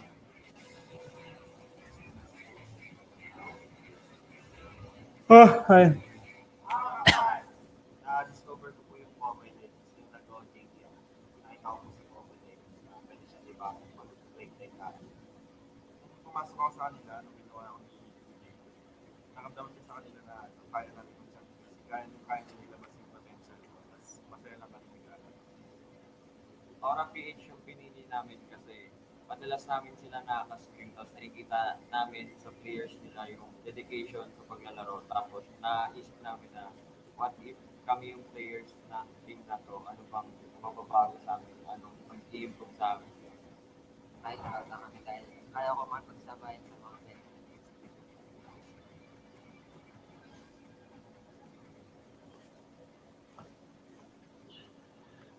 Our reigning, defending, two-time MPL champions, Aura PH. We have Raflesia, KLBJ, Kinabash, Green, JP, and Renju. Again, they have done what no other team has ever done in the MPL. Win two back-to-back MPL titles. And they are not showing any signs of slowing down as of yet. This is the exact same lineup that we have had from the previous season, and they're one of the few teams that have retained it and are just focusing on nurturing and getting Oh, hi. into that championship mode once more. You know what? A lot of people might say that Aura is gonna take. A lot of people are speculating that Aura PH will take the third championship on their belt. But looking at the competition, or looking at the performances that the other teams did, it's hard to say at this point. Like Aura PH, they look kind of shaky, but then again, those are for other tournaments. What if they have this natural affinity for MPL? That's true. I mean, this is basically home turf for them, right? Maybe they had like a bit of an away advantage, away disadvantage. You know, like there's a home court advantage, there's away disadvantage, where it's a little bit format's a little bit different. The enemies are a little bit different. Maybe that's the big difference maker. Maybe they've gotten just so used to going for that road to gold that maybe on the off court, maybe it's a little different, right? For example, like for NBA players, you're super good on the court. Maybe on the free on threes on the outside, it's a little. Some people might be more comfortable there. Maybe that's what happened, or maybe something has changed within this team. Those are the things that we'll have to find out here. Who knows? Maybe the meta isn't really fitting on their side. Maybe sometimes it just doesn't work for them. But right now, Aura PH, no matter what happens, is still the benchmark that other teams will be looking upon upon right now. Like team has done, like you said, no team has done a back-to-back championship. Right now, head-to-head, rock hard, 29 games versus 30 games played. First blood is equal. And what can you say about the next pair of stats? I feel like the team damage per minute, obviously, they just rely a lot on explosiveness, right? And that's what Execration does. Most of the time, they focus fire.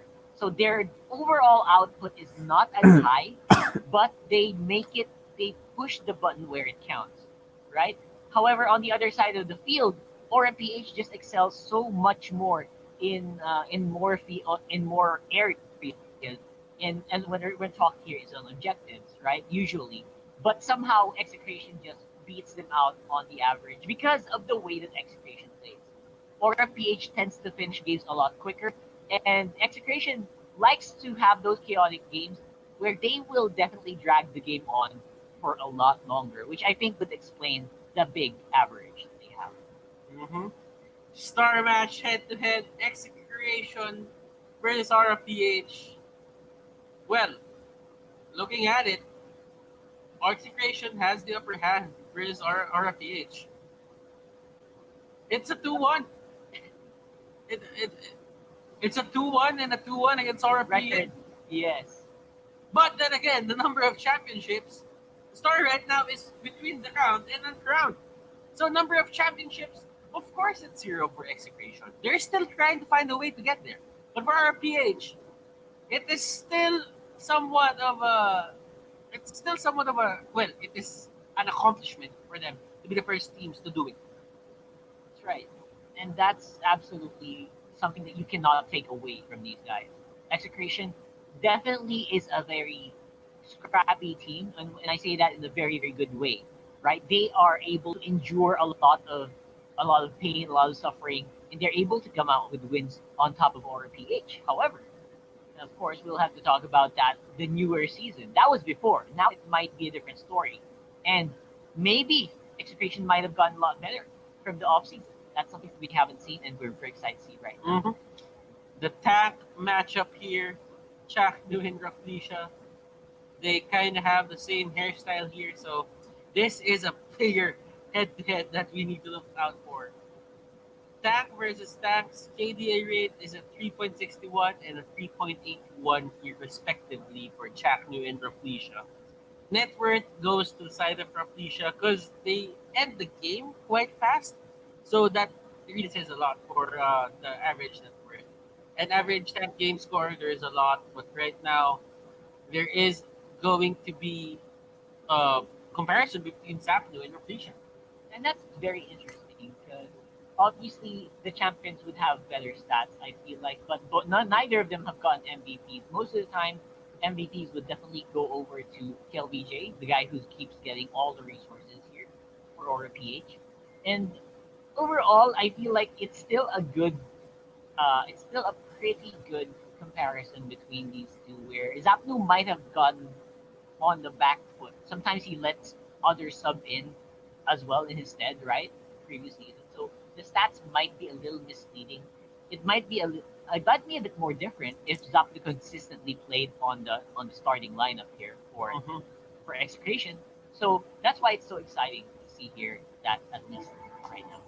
And we did see a glimpse of Wolf there, our statsman, analyst, dedicated analyst. But right now, we have to. What are your. Okay, I have to ask. Before anything else, I was about to ask you another question. Before anything else, what are your expectations for this certain matchup?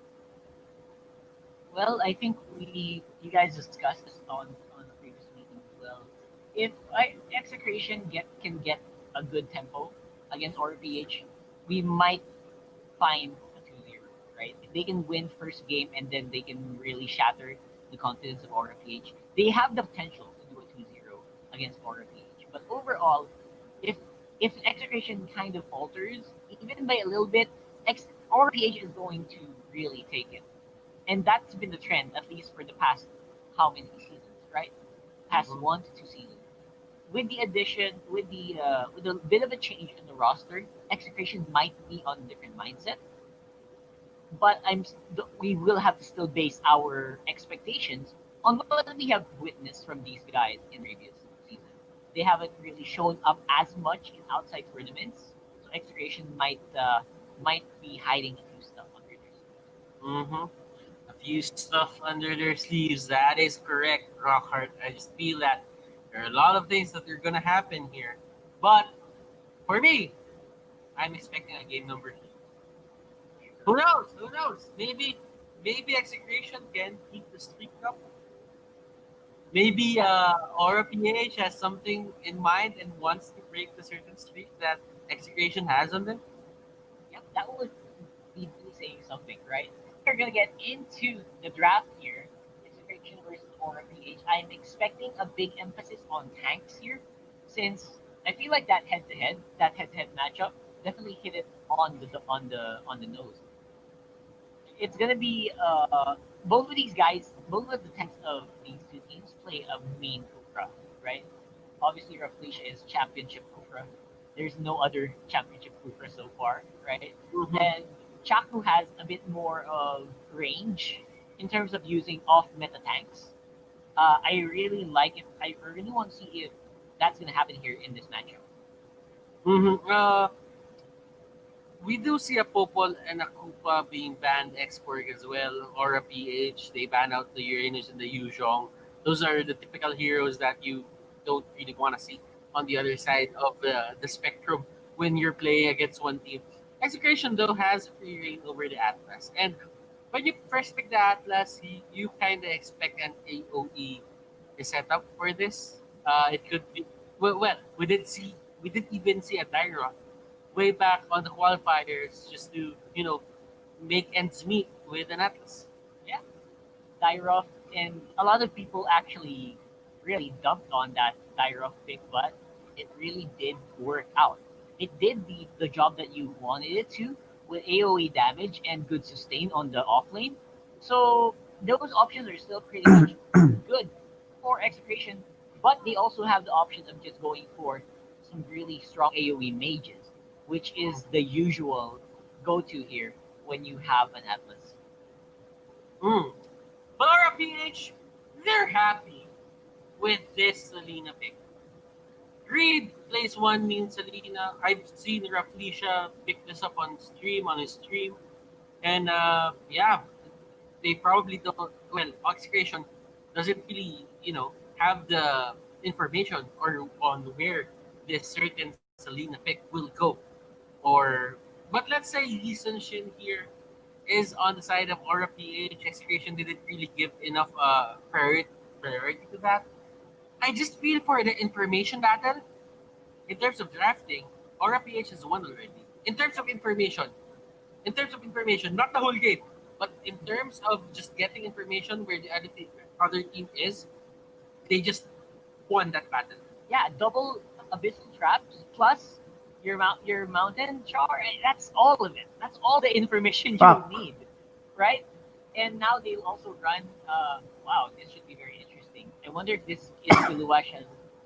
I've actually never seen Kiluash run Amasha like consistently, right? I feel like it's always a one-off, but Kiluash is also be the one to pilot the fam. So I like the flex happening for Aura PH. You know why? You know why you don't see Kilowash Yeah, picking that certain hero? Season 4 was when Masha was really, rampant in the right, meta, right? That was the time where they were eliminated from the regular season. They didn't really have the best time of their Yeah, lives. they didn't have.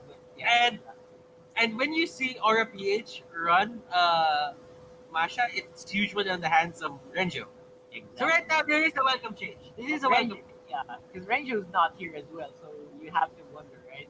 So many things, so many new things could be witnessed here in this game. And on the other side, El Clasico Lunox, I think, is already a pretty good pickup here for Execration. They're one of the teams that have been consistent in picking this hero. And even though a lot of teams have already foregone the Lunox, they're very Done. willing to go for it. Nice. Ladies and gentlemen, this is actually very interesting coming out from Aura PH. They even commit a diggy to just stop the reign of the Atlas. Because it lines up. It really just lines up. When you use the time's journey, the fatal links will be negated. So that's very interesting, right? I mean, we've seen this yesterday. We have seen this happen yesterday. It it kind of didn't work as well as they hoped to. I think yesterday Diggy only did once, but in the hands of the champion team, the defending champions. I wonder how well it's gonna work. Not to mention, Diggy also goes for vision with those time bombs. Oh my god! Seriously, the life is gonna be lit up, right? I don't know if I said that Life right. is gonna be lit. Life is gonna be lit. There, I got you. I Life got you. is gonna be lit for sure. On the side of Aura PH, I'm super excited if that's gonna be able to make up for their, I would say, lack of tank. Mhm. But we've seen this work before. Wonder if it's gonna happen again. But then again, you have to really look out for the Diggy here. Diggy is one of those picks that a Roger can just burst down from out of nowhere, you know. So he needs to be really careful. They have the how do I say this advantage in terms of getting information. So if you can use that information to your advantage, then probably you wouldn't even need a tank because they cannot engage on you as long as you have information. Yeah, because you can dodge those engages and you can shift your attention to other parts of the map, right? So maybe there is some merit as we head into game one for Execration versus Aura PH, though it's going to be super duper exciting to see if we will see any uh, major deficits. Oh my god. Big fights happening all around the map right now. Kiluash is the first one on the bottom lane. Raflesia followed suit here. Answer for answer. Already so hot right off the gate. Eye for an eye, and that is going to be a 1-for-1 for Execration. You know, an eye for an eye will make the world go blind, but Raflesia here still wants blood. And Max getting caught out, Iris is there, and they still have it. Aura PH, they're just dominating the early game right now. Raflesia is on the wrong side of the map right now. He's probably just abusing the fact that he can be at one point in the map even when he's dead. Gain experience and all that gold. I don't know. I feel like they might be in for a really bad time. Revelation might be in for round two. Oh my god. What's happening here? This Dinky pick is really messing with my mind right now. And Greed, he's trying to help, but he can't go near because of Etomax on the Valier. And seriously though, they're farming up Raflesia, and this is the idea where you don't really go for it. And I don't really know what's happening here, but he's really just, sacrificing himself. Is he giving?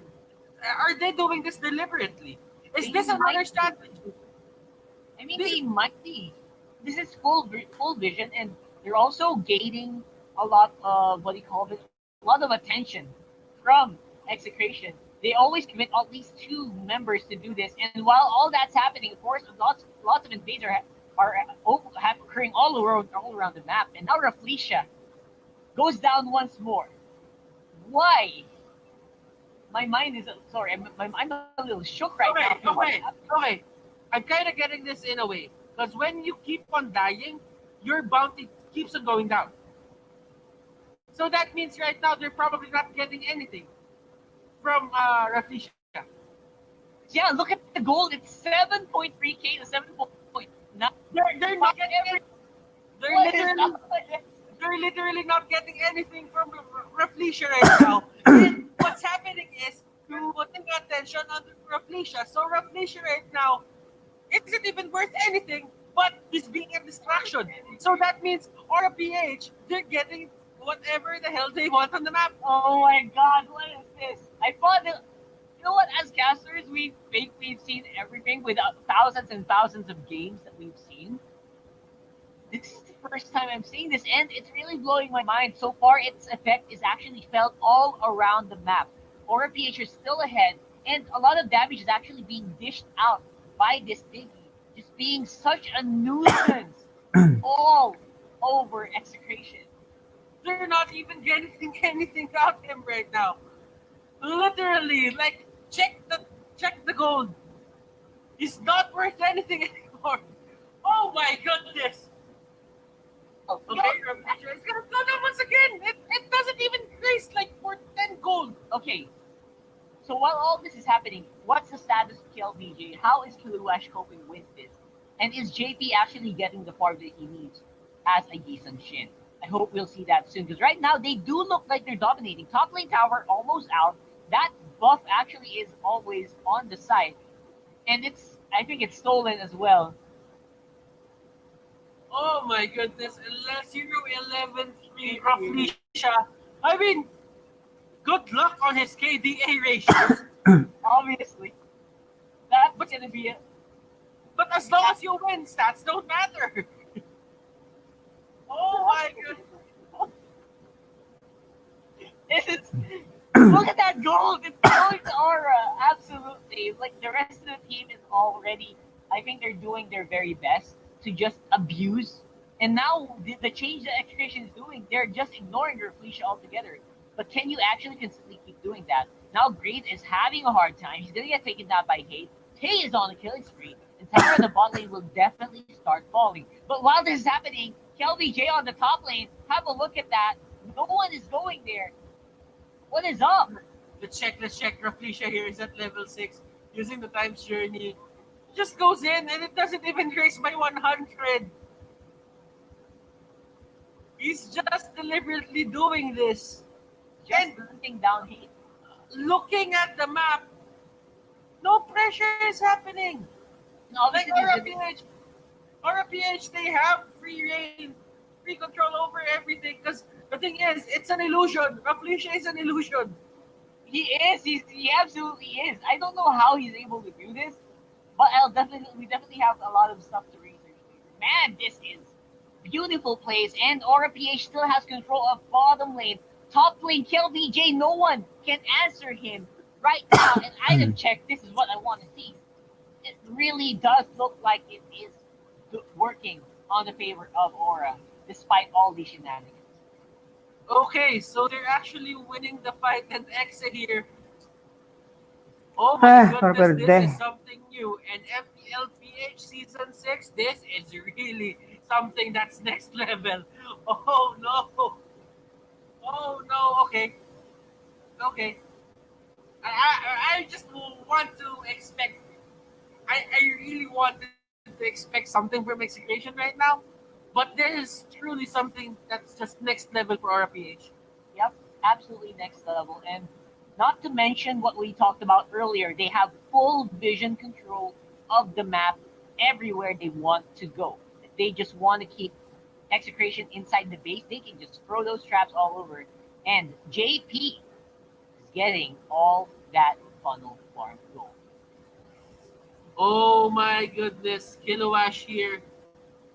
Etomax and the others, they don't have the levels to deal with this just because you didn't really get anything from that Diggy. It's either you leave that Diggy alone and let him annoy you, let him throw bombs, and eventually you'll die from it. Man, so other than that, you cannot, Rick. It's so difficult to ignore. There's just so much crowd control from a Diggy, and there's so much damage from those bombs. Like, even if he's just doing stuff like this, he's just keeping you on your base, and you're throwing, you're attacking the Diggy nonstop over and over and over and over again. Mm-hmm. This is 10-19, but it's an illusion. Execution doesn't have free reign over the map. 4 people are farming onto the side of RPH. What is happening right now? I didn't know this could be this effective. We knew bounty gold is a thing, and bounty gold does decrease over time, but I've never seen anyone do this. So 1910, absolutely, we don't care about kill scores. We are still gonna go keep pressing on, keep going hard, and map control is definitely on the side of Aura PH. 8,000 gold for our defending champions, and high level ingenuity from these guys. Absolutely hands down. Who knew that we'll find a way or a time where Diggy dying is the best thing that's ever happened? Remember Trevor from the Open Qualifiers? Yep. Season 5, he was ahead of his time. Way ahead.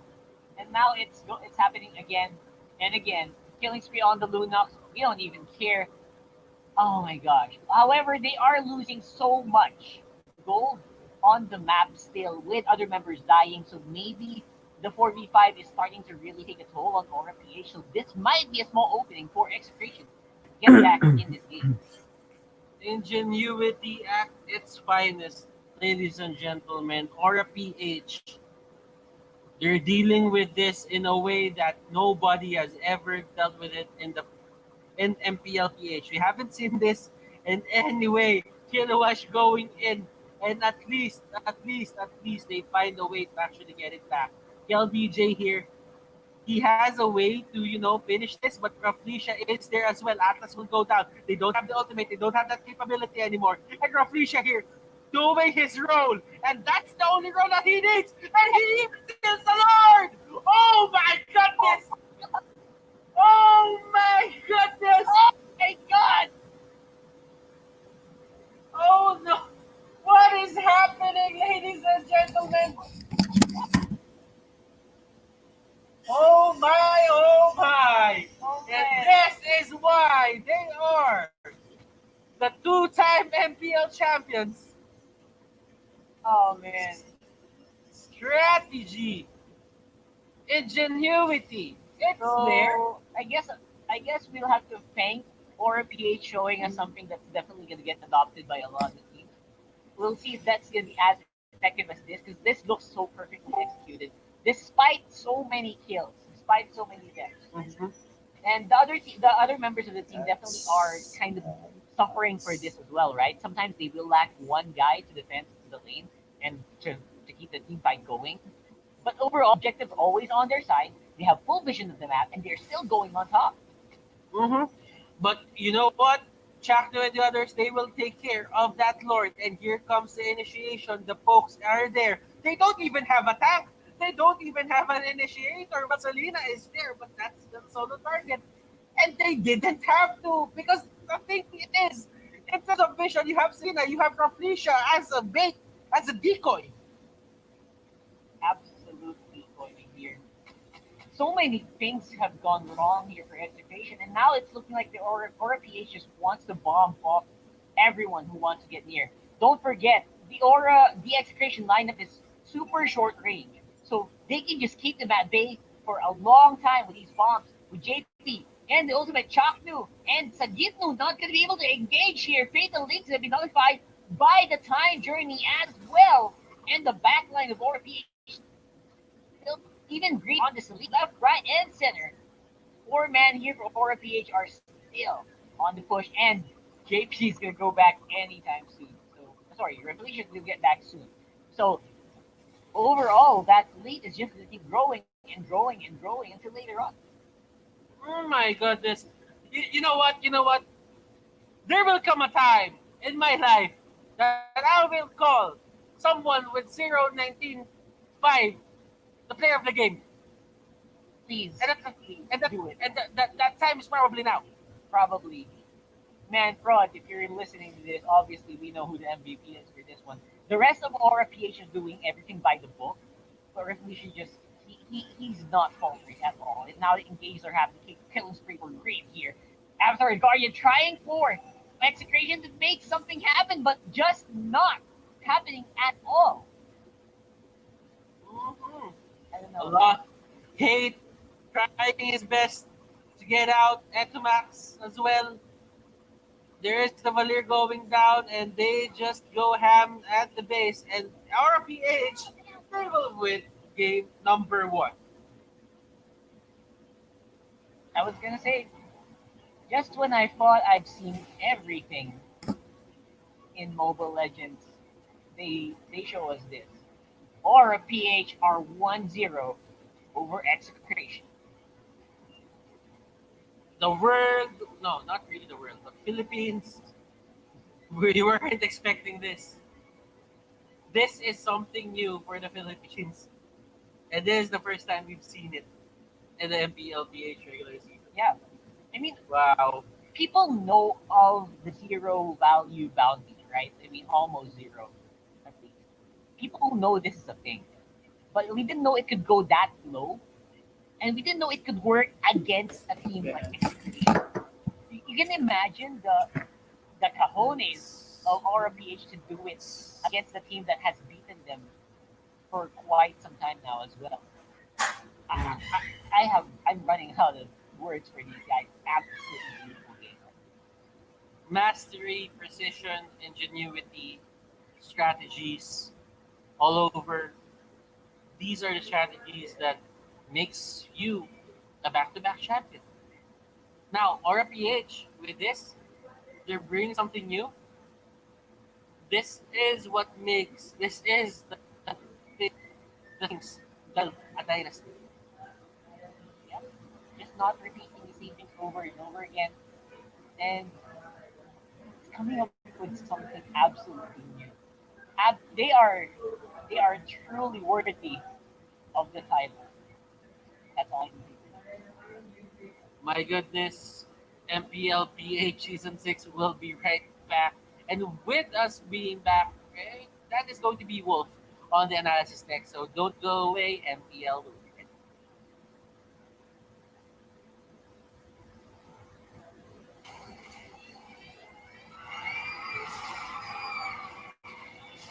Are you game to be great? Now you can with the new Smart Giga Games 99. Get 1 gig data all day, every day for mobile legends and more. Game to be great with Smart Giga Games 99.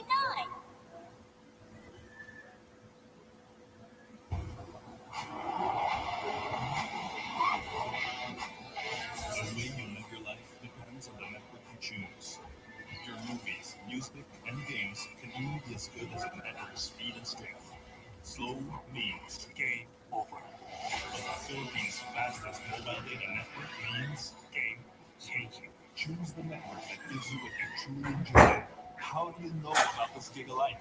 Simple and smart upload. Gigabyte happiness. Gigabyte. Gigabyte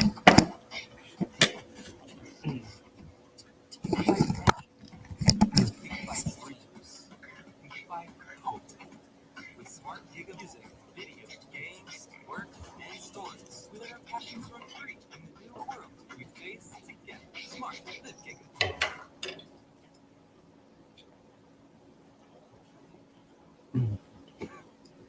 There's literally not much time to explain this for sure. And even the time that I have before this post-game analysis will not be enough para explain ko na yung nangyari. But honestly, alam mo yung kulang nangyari dito.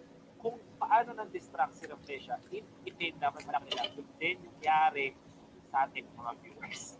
We were distracted of the fact that the side lanes of Aura PH were so good. The matchups are really good. I mean, sino ba makakatalo sa Tams and sa Masha? Maybe each other. But if you're looking at the side lane compositions of both teams, you can see Lunox as well as Kevin Kacha lumalaban sa Tams and sa Masha. We saw that in their 1v1 fights, nanalo yung mga heroes ng Aura. So this is the first one that I want to say in this game. Yung bagay na tinanggal ni Rafflesia on his performance as the DB away from execution that led to the victory of Moral Page. Parang Arvelus sa mismong pag-treat ng kalaban, hindi nyo po pwedeng gawin basta-basta yan. Now the theory here is, kapag mabigyan mo ng maraming pang kills ang iyong kalaban, tapos pinatay mo yung hero niyo, do you get more gold out of it? If you think of what you get versus what you give, I'd say baka hindi ko worth it. What honestly is the effect of Rafflesia beating constantly against his opponents is time na nakuha nitong ating decision. Okay. You know what? I was actually excited about it. Nakita ko yung progression ng goal dito ng Aura PH. Dahil sa retribution na meron dito si Rafflesia on this sticky, he is always a threat when it comes to invading the jungle. Which brings me to the first point. Kaya nagkaroon ng malaking goal si Misushi over the Roger ay dahil hindi comfortably makapag-jungle si Hate on Roger. There's a theory na talaga ang mga hyper-camps na they spend most of their time clearing the jungle. And that's true. Rafflesia did not let that happen para kay Roger. Alright? Dahil meron siyang threat palagi ng ating retribution. You know what? Yung isa pang amazing dito, as we are gonna see the highlights, laging 1v1 yung sa gilid, which of course is always favorite sa Aura PH, dahil yung supports ng Execration, busy mamolekta ng kills. Uy, libre kill, sisiw lang yan, kunin natin yan. And Execration, they have spent so much time, opposite with the fact na nakakapag-steal at nakapag-invade dito si Rafflesia. Well, not really steals, but the fact na lagi siya nandun, nagbugulo, nagdi-deal ng damage, at also hindi niya hinahayaang mag-recall out ang members ng Execration. I'd say 90% of the time of the trio nung ating hyper carry plus the two supports of execution spent on killing roughly siya na hindi naman ganun grabe. You know what? This is interesting. By 8 minutes, by 5 minutes, 500 na gold lang ang lamang ni Hate the Roger, the hyper carry over this Diggy. In fact, by 10 minutes, mas maraming gold na nakuha si Diggy over Hate. All throughout the game, mas maraming gold din si Diggy, si Raplesha over the supports of Execration. And what is the explanation? Well, naka siya ng ilang tapos nakaw siya with retribution. And the mask, ang pinaka-paborito nating item dahil para sa supports. The fact that this is a two-mask setup from Aura PH, nagpapalitan ko si lowest with Selena as well as Miss Diggy, really amps up the gold in ways na hindi natin ma-measure talaga unless we look at every second with sa gold difference ng ating mga supports. Honestly, this game can easily be victory for Execration. If not for the fact na yung supports ng Execration ay hindi easy doon sa may melee going for Amnesia. Who would have thought na ang MVP ng isang laban at so na may 0-21 record. But look at the damage dealt, guys. 43,000 in span of what? 11 minutes? 12 minutes or even 10? Leading them all of those annoying factors coming out from the Diggy, always in front of the support, really hampered the idea of execution. Imagine, kung normal na laban to and there's a 5v5 team fight, you have Atlas, you have Blue Nox, Roger, early game for sure, gonna have to hand it over sa execution dahil hindi ganun kalakas yung team fight AoE sa early game ng Aura and they can really steamroll from it. But the fact is, hindi talaga nakapag-farm yung hyper carry ng execution because of the fact that the supports, even the hyper carry, is always busy dealing with the Diggy. So ano ba ang talaga moral lesson dito? Is it actually about feeling? Maybe there's a mathematical way that we can understand how this goes. Maybe we can study it after this tonight. Pag-aaralan namin kung mathematically speaking ba, mas yayaman kayo as a team. One is feeling. But I guess the main is distractions na ginawa ni Rafflesia. Rafflesia, on this close up, he opened the map and those 1v1 matchups in the side lanes that we know will always favor Aura PH. That is Fasha, that is Lams. Blink and you're gonna die. Lalong-lalo na hindi naka-vengeance because si Katasha talagang na-abuse yun ng mga side laners ng Aura PH. And I hope that at a certain point I made sense. I hope na may naiintindihan kayo sa akin. But let's now go to game number 2. Let's move on. Will this be a repeat or ang bago ang Aura PH? Abangan natin yan. Back to you, Plastics. Think about it. 0-21-14. Still the MVP of the game. Goodness gracious, Execration. They are surprised about what happened. They didn't have a way to deal with it. And I know a lot of these teams are going to follow suit. Absolutely. Like, I know that it's not right away. It's probably not this week, but maybe next week. Some teams will probably figure out how that actually worked out. Or worst case scenario is they'll definitely just copy that same strategy. I wonder if they'll do that. Of course, we'll have to find out as we head into the next match. Game 2 here for Execration and for Aura PH. First of all, I'm very happy about that. First time, I think that's the first time in history that someone with zero kills got an MVP, and it was super deserved. And it's not just 0 kills, 0-21 deaths. So probably a worldwide first, but I'm very glad it happened on our watch. You know what I mean? Yeah, then again, it's a Diggy special. You can never do this on another hero. Exactly. Because when you're You do it on another hero, you're feeding. you're just gonna feed. So if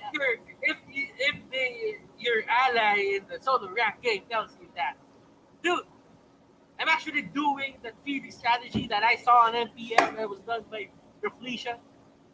That's not the case. If you're not a Diggy, 100%, you're not doing it properly. Okay? So Okay. I think they're officially calling it the feeding strat, right? Because it's obviously what it is. But yeah, ranked games are gonna be a nightmare for at least a few days. So I suggest you guys guys get ready for that. And absolutely, you have to watch out for shenanigans like this when you think about it. But to be honest, can you actually prepare for this? I can't blame execution. Like any team that fights against these guys with this, they will not be ready at all, right? For sure. You know what? Execration got Selena. Etomax should be very happy with this. And I know for Execration they got caught off guard.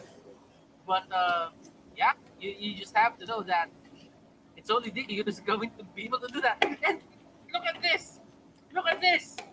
Diggy. Biggie It's back. literally banned out of the game. Oh man, that's the beauty to watch, right? Very very happy. Now let's wait and see what's going to be the alternate. Obviously, Aura PH knows it's going to happen, right? If they win with this strategy, it will get banned out. Now, what do they prepare to counter that? What do they prepare to deal with it, right? If ever it does happen, most likely they will have like Plan B. Automatically, Plan B is banned out. They can't repeat that again anymore. Especially since Execration, they got up to Selena, and you're right, they must be super happy about this. So now? They will have more vision control.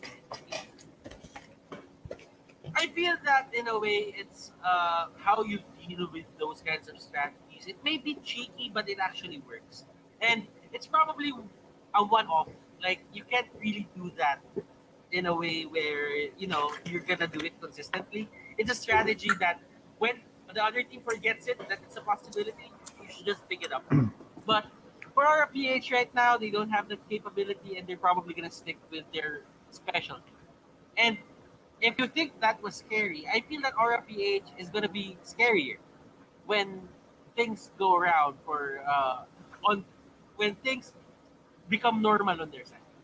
Yeah. So we might actually be back to normal, right?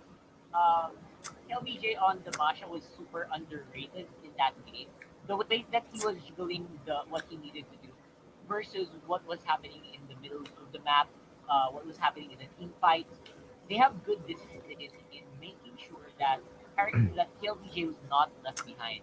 Because like Wolf said, there were actually ways that Execution could have won that very easily, right? I think you would agree with that. It is a very I don't know, man. Did you expect that? I didn't expect that in any way. Yeah, no one. I don't think anyone did, right? And for instance, if Pams if Kilumash was put down even more, if he died a few more times, that might have been that might have been execution with 4 men alive on the map all the time, right? So there were so many things that could have gone wrong for Aura PH in that matchup, but it didn't. So props to them for juggling that, and of course for being able to keep themselves alive while the Revolution was doing all that stuff on it. Mm-hmm. It's the mind games. It's MPL. I mean, this is the most important, league in the Philippines right now. And I just want to say that thank you, MPL, for making this all possible. I wouldn't have thought that someone dying could be a legit strategy. Or a PH. Blessed or a PH. You're gonna sign a cult butter. So Oh my.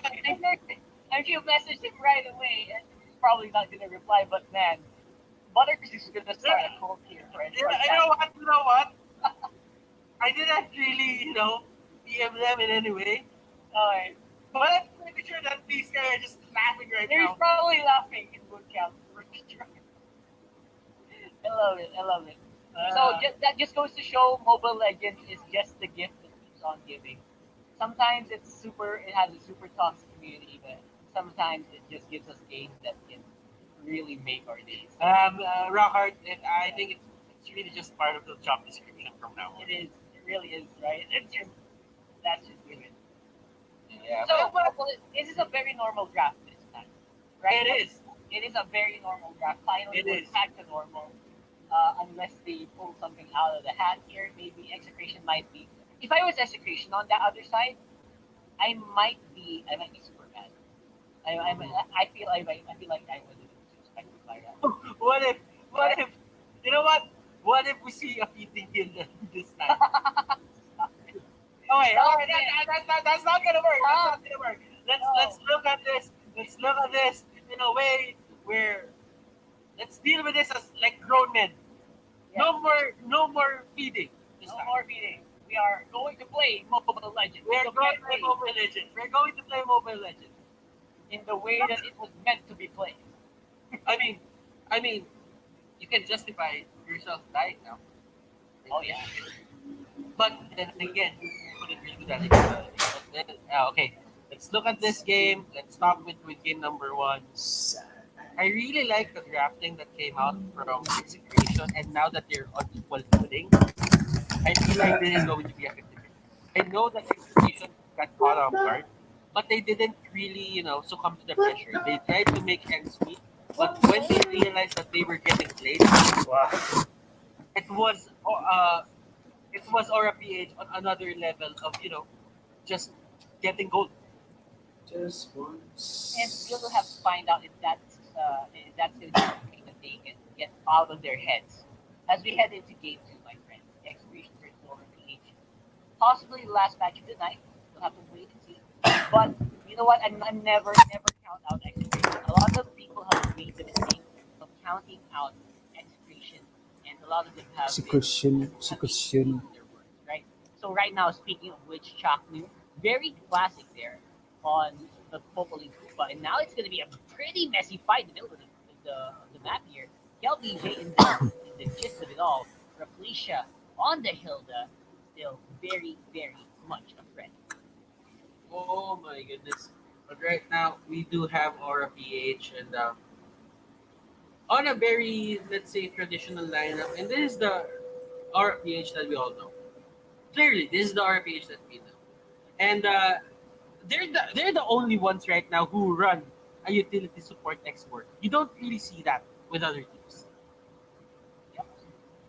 So ability support, and it's so much damage output to be honest. To have export in the middle of the fight, and always utilizing those shields. Look at that! Everyone is overheated all the time, and I really like it. I really like the. Obviously, there's another bit of. It's not a new innovation, but it's something that's super underutilized in the current meta. Okay, so yeah, I mean, it's their trademark. If they want to play around with the export, they could. Yeah. But JP almost going down. At least Greed helped them a bit there, just backing up and being the utility, the best utility that he is. Yeah. So for now, it's gonna be I feel like execution is trying to catch up here in the amount of form that Aura PH is already accrued. We're already 1K ahead by just one-to-one transport. There's still a lot that can still happen here. And E2 Max is absolutely great on Selena. If you have not seen E2 Max on Selena yet, he actually does have a lot of on-point arrows. He has a lot of good placement on. Yeah, he really does provide vision on the map. And Chaknu's not going for the hard tank. He's still pretty tanky, but this time Popoli Kupa, the crowd control that he's providing is pretty similar to what he looks like when he is on the tank. Yes, but they go for a successful. You know what? A successful invade right there. They contest that buff and they get it. KLBJ with a blue buff. They're actually running around right now. Popol will go down. KLBJ is just trying to scratch everyone like a scratch card. And JP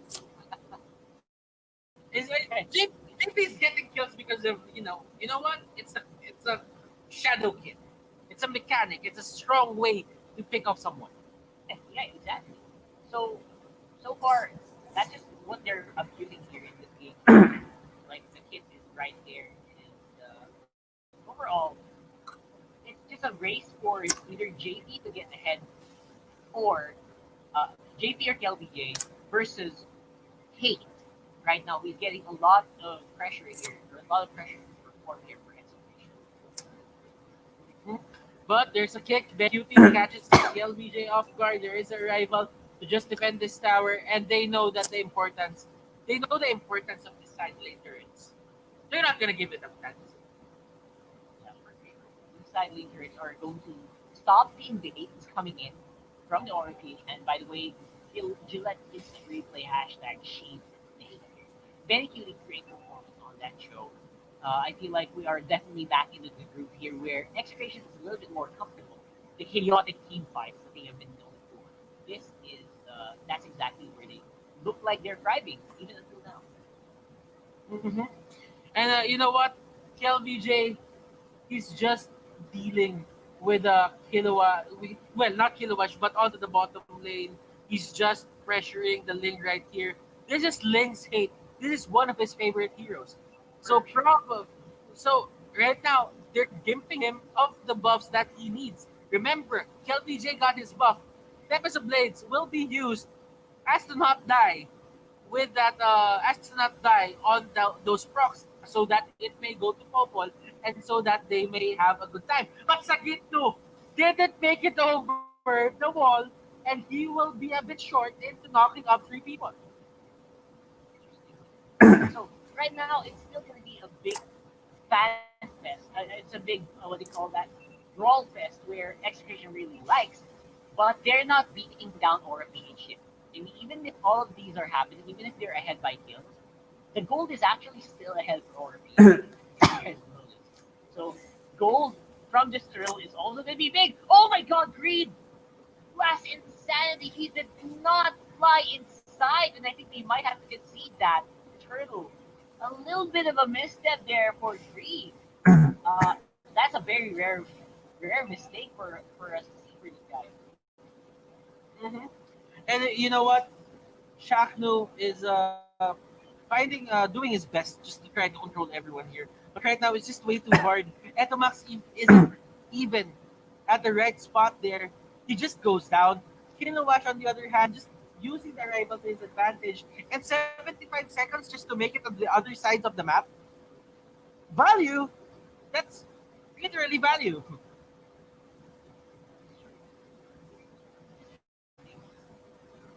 So now I feel like we're gonna have to go into a mode where Heat is going to be one who is always going to be chased down here by E2 Max. I'm sorry, with E2 Max, and he's gonna be trying to defend this guy, obviously. Felicia, I don't know why he's still on that mode from game one, where he looks like he's just being a nuisance over and over again. Probably this is actually a pretty similar strat to what we had on game one, basically buying time for LBD to bounce back over here on that Masha. The hunt is on for KLBJ with Benny Cutie. Really big pickup there for one of the side laners for PH. Mhm. So right now we do have Kilowatt to the middle lane. They're not giving out the turrets that easily. They gave one to the top lane, but the others they're just trying to control it as much as possible. They know how important it is to hold on to the mid and bot turrets. But for the top turret, actually I like that Execration has extra escape points onto the top side of the jungle. At least they can go invade and have extra, things or tools to use to escape. But right now, that's not exactly the point that we're looking at because RPH, they're dictating wherever Execration is going to go to the map. Yeah, I mean they are dictating the place where they should go, but at least Execration they're still getting some farm, right? This is still not a landslide by any means, and the gold is also reflecting that. But Aura PH are definitely ahead now. Oh, they get a tag with it here, and Hate is going to be the one to get on the Hayabusa. Got kicked off by Benny Cutie being such an important tool here for Execration. They still want to get more. Mm-hmm. But Diving right in now, there, there is a knock-up right there, and look at this, Sagit Newt just trying to get away. Rafleisha, on the other hand, he's just way too tanky. He's not. He is not gonna back down from anyone right now. He does even have the concussive blast. in this game, he really doesn't want to die, right? He's 1-0-4. And that concussive blast is actually making this Hilda such a scary damage threat.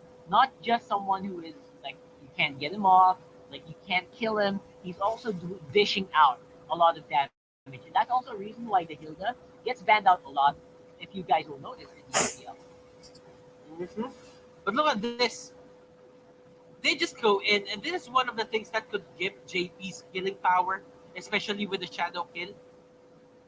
Popol and Koopa could, literally divide that into two targets. So, Popol and Koopa isn't really the best target for a shadow kill unless you get really lucky. Right, exactly. So Shadow Kill is kind of hit and miss, especially against Chaknu, who has. I'm pretty sure this he's building a tank build, right? Because you normally in this stage of the game, that's gonna you need to get those tanky items so that your Koopa is going to be harder to kill. It'll provide more crowd controls and even more damage. So he's not the easy target, and if you split the Shadow Kill damage into two targets, it's even weaker. Mhm. Now, the map is being spread apart here by the side of Onyx, not Onyx, but Aura PH. Both of them have PH now. Both of them have Aura PH. I know.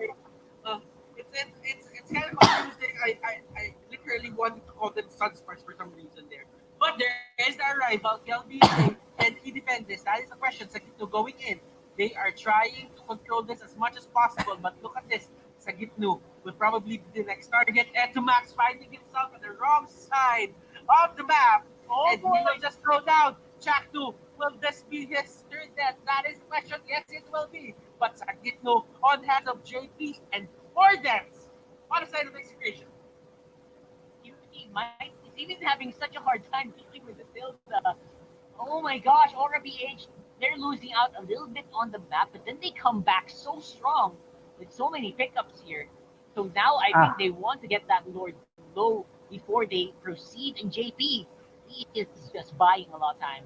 July instant replay. I actually thought that LVJ was going to go down without a fight, but apparently the follow up is just super strong here for Aura BH. JP on that Hayabusa is just something. It's actually amazing. JP has been an unsung hero here for Aura PH. The amount of plays that JP is throwing around the map is something that we haven't in the playbook. He's so consistent.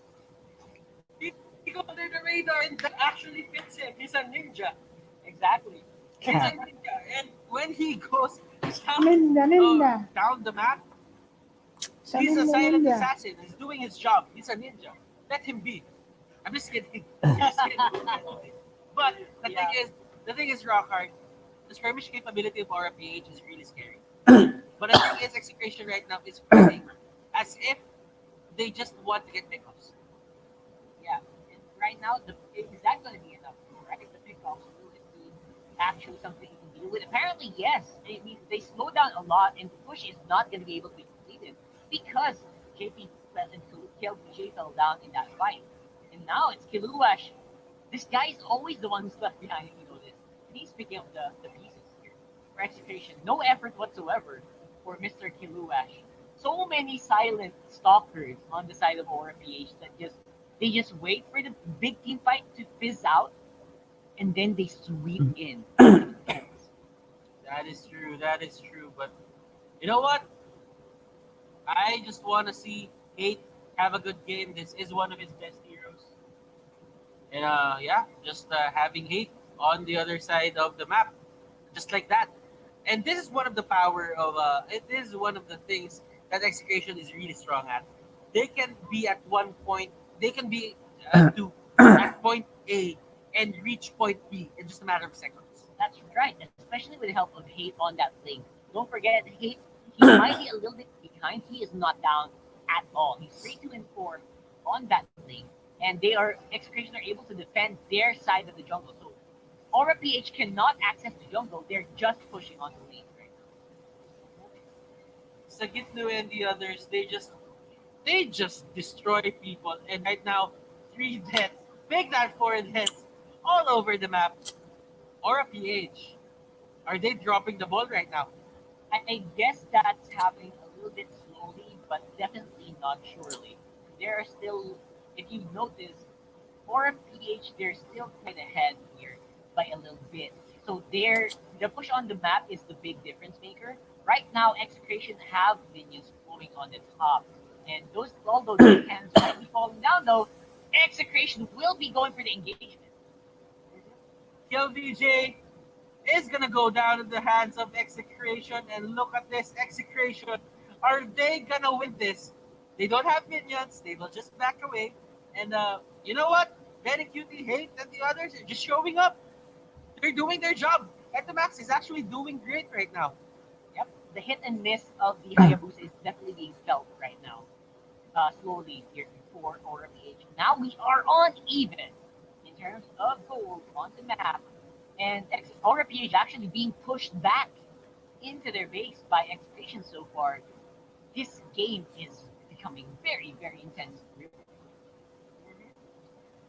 You know what? Whatever lead that they might have had, or a PH, it's just you don't feel it right now. Just because KLBJ is at the 2-7 setup. 2-7-1. He's not really getting anything from the map right now. So they probably need more time. Just hold on and just get more items. More items probably the next creation. Then just be very cautious on the fights that they take. Yep, and maybe that's gonna work later on. But right now, Aura PH is just being picked off one by one here. Even Greed on this export is not performing as we thought it would. And even the guy who's been picking up the kills earlier now gets taken off first. And then Cutie, you have a lot of respect for this guy now with the engages, with the pickoffs. Like right now, he even gets another one. And that's the wipe out. That could be the push. This is going to be a game three. Anticipation looks like they are hungry. Mm-hmm. And they're just gonna go in. This is going to be a 1-1 execution here. Takes the game away from Aura PH. And whatever happened there, they just lost every lead that they had in the early game. And you know what? Execration took advantage of that, and they bounced back, getting the 1-1. So from 100 to 0, the Aura PH just got slowed down. Way too slow, right? I feel, but right now, all they need to think about here is that's probably not the shape of that, right? Obviously, execution, as our Aura PH had a different plan. A lot of times in the early games, there were a lot of moments where execution were slumping a little bit, but there are also times in Aura PH made mistakes, especially Agreed on the export, not as dominant as he would be on other heroes, to be honest. Uh, Yet that one missed last insanity going into the turtle pit, it caused a lot of deaths on the side of Execration, and it caused a lot of gold to be given over to Execration. So that might have been. There are a lot of factors. There are a lot of different opportunities where Aura PH could have gone strong, but Execration definitely capitalized and they adapted well against the pressure of the defending champions. But I think Wolf has a lot more to say about this. He's been watching the game silently in his corner. And right now, let the beast analyze. We let the wolf analyze. I am Butters, he's Rockhard, and we will let Wolf take you to the analysis desk. When we come back, it's going to be Wolf, and see you guys later. Smart Gigabit Games 99. Get 1 gig data all day, every day. For mobile legends and more. Game to be great with Smart Gigabit Games 99.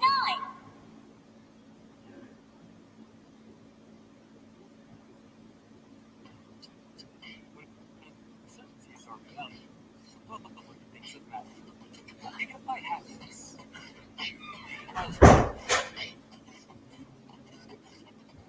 Gigabyte friendship. Gigabyte dreams. Gigabyte hope.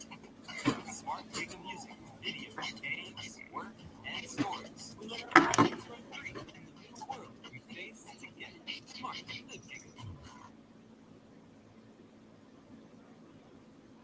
Buti na lang mabilis mag-move on ang execution. Well, that's what we witnessed in game number 2 of their match versus Aura PH. After a very interesting game number 1, which I'm sure ay napapalibalikan ng dahil parikita na maybe later we will explain that from Aura PH. But in game number 2 specifically, execution did all of the adjustments that they needed.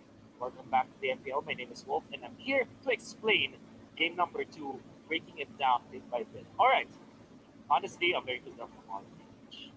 nagulat nga rin ako. I thought that this will be an automatic win for PH because I know that they play this Rams and this Masha as an invade versus the Link. So my mind tells me magandang mag-invade ang Aura with the Rams and the Masha. Pero usually ginagawa yun individually, hindi together. PH, they actually control the early stage of the game by invading Aura. You know what? If you were watching, though, the first two rounds of buffs, including orange and purple, apat napunta sa orange because they invaded it. And that's the great idea versus the lane. In fact, they were already winning when it comes to the tempo. Pero ano ba nangyari? Why did Aura PH eventually lose? So a couple of factors, obviously. It's not enough for you to just take away the buffs from the lane if hindi mo siya paninindigan until the end. At the third round of boss, Hate was already able to get the double buff, the origin purple.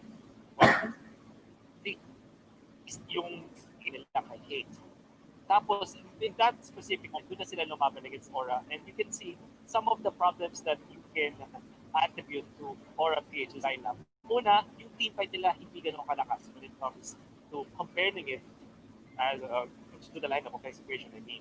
As you can see now, 2 minutes in, yung buffs are always invaded by Aura PH. That's good. However, when the fights do happen, no application na, doon sila medyo nalilugi. In fact, the AoE damage, the stuns from Selena as well, the AoE from stuns from NQT, tapos pag kinompo mo yung mga stuns na yun, man, or control heroes, or the link, that's the perfect idea if you want to kill the members of Aura PH. And that's exactly it. Paisa ng paisa ng paisa.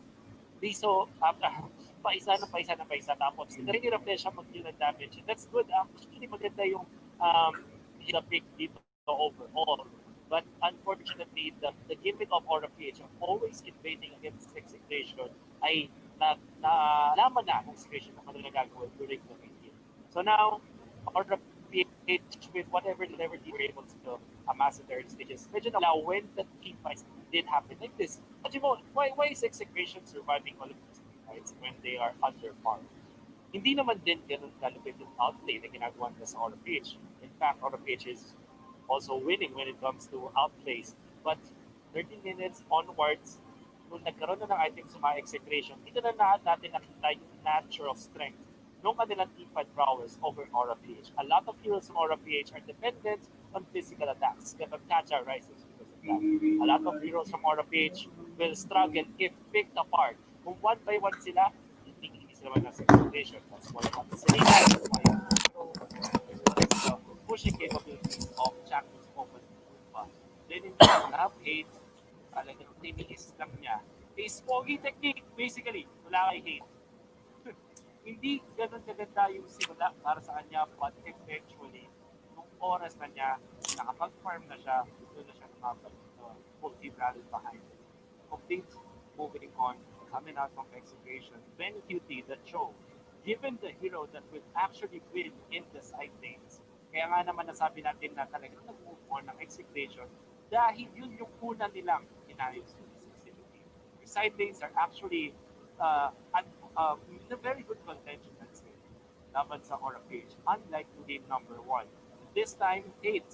Alam niya kailan siya pwedeng lumaban o kailan hindi. And that really started from the third round of buffs, which is interesting dahil inalam ng Execration kailan sila man kung kailan mag-deny Aura PH. As good as the market for Aura PH. And for the gods of Infinite, even from MPL Season 5, and I can make a lot of videos about it. But one thing's for sure, when may weak lahat ng klase ng composition, and it's up to you on how to find that out. In game number 2, Execution was able to completely read the lineup of Aura PH. It wasn't clean. Execution nila hindi gano'n kaswabe. But when it mattered the most, you saw how Execution executed Aura PH. Now we are going to be in the gameplay. Babalik pa ang Aura PH to the usual business nila na they're going to go for invades, but hindi pa sila solidify rin nila. Will we see that happen in game number 3? Or will Execration, or have Execration broken and decoded Aura PH? So we have to find out. Game 3 of this featured match, mga kaibigan. Black. Last game of the day. Whatever happens here, we are going to take a break after this. My name is Butters. He is Rock. Let me be your shoutcaster of Execration versus Aura PH. The crown versus the crown. Actually, twice crowned here on this series. But you know what, Rockhart?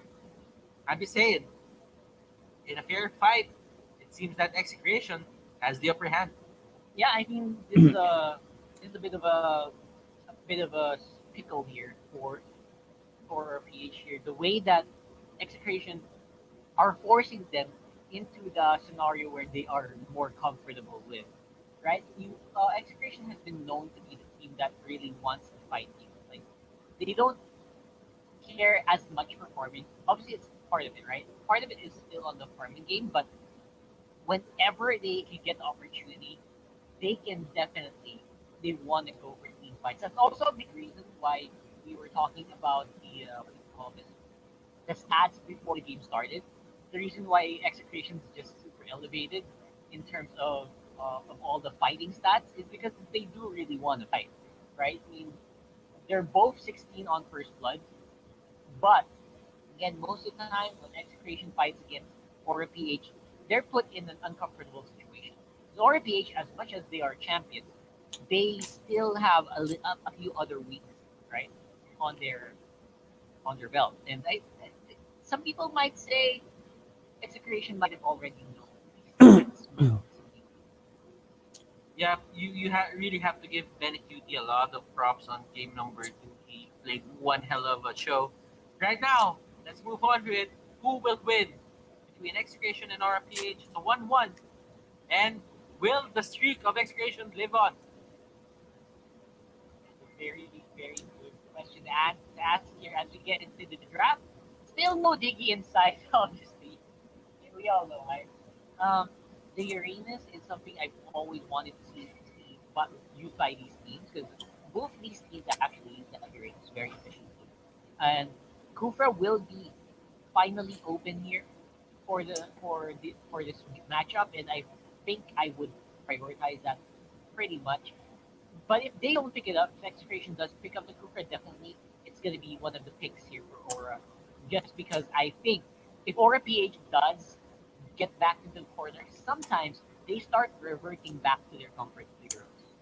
I mean, Kufra is available right now Kufra is available for Aura PH right now. They can just go for it, but they're not really giving it any priority whatsoever. Yeah. They have one of the best Kufra players in the Philippines, so probably they have something in mind or something just changed from Aura PH on the inside, and they're not really giving priority to it because Yep. way back season 5 when the fray is up, they just pick it. Yep. And there's also another way to look at that where they probably don't need to pick it up right away on first or second rotation because I mean Expiration already had a hard engaged tank. So they think, yeah, you know what, we don't need to pick it up. But you run the risk of it being banned on the first. So very curious about the decision of Aura PH here. But you know what? They have a lineup that doesn't 100% need Kufra. It can work pretty well with other tanks, but you know what? Kufra's the best, right? So, unless you want to simulate something similar to what we've seen like today, like a four-fighter, a three-fighter setup, which probably won't happen. But good to think about. Hmm.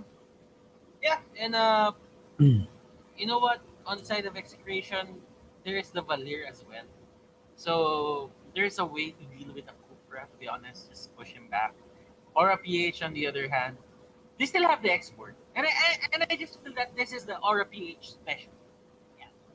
They really like picking the export. I mean, gone are the days where export was really just a hot commodity, even though he spits out flames from his hands. But yeah, I mean, okay, but yeah, I mean, right now nobody really goes for it, even as a utility, because there are a lot of better heroes. But RPH says, you know what? Let's just not follow anything that comes out from the meta. Let's just pick the heroes that we. Yeah, let's do that, right? And they're keeping up the trend. They also got the FAMs, which is obviously uh, super meta for Aura PH series. That's what they really like. On the other side, it's a bit of a squishy lineup, but it's also very similar to what Aura PH I think was trying to run previously. They just replaced like Balmond a little bit here. And Balmond, man, I gotta say the win rates of this hero is starting to look a lot better as time is progressing here in the MPL. I mean, I like the idea of getting the Valmont right here. You can use it to deal with the probable sustaining Tams, and they're just gonna deal with him as fast as possible.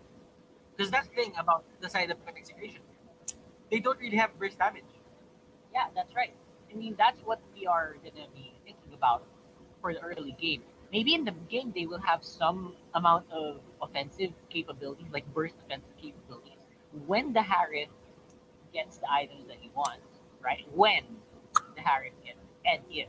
So we have some pretty clear targets for Aura PTH to go and hunt down. Very excited about this. No one seems to be on top in terms of drafting. Not sure if you think the same way. I don't know, man. I'm gonna be a little bit 50-50 here for both of the teams. Like, I like the idea of execution going for a Balmont, because they don't have that burst damage. I mean, you can't really treat Harriet as a burst damage hero. It only happens when the Harriet has a good team against it. Yeah, absolutely. It's constant damage, it's DPS, but it's never gonna be burst damage as long as he's not in the. Yeah, that's right. So what Execration is doing here is they're trying to see if you can get this on a good position in terms of damage output. And I think they might be a little hard pressed on this one. There's a good reason why Harriet is not super picked right now. Although right now in the current season he's 100% win rate, right? So, but that's because of the sample size. Now, you guys think this is going to be an Execration or Aura PH win? Let us know as well as we head into the last match for tonight, Execration versus Aura. And they already want to fight early on. Mm-hmm. So Execration versus Aura PH. This is going to be a slobber knocker of a game number 3. Execration, will they keep the streak alive?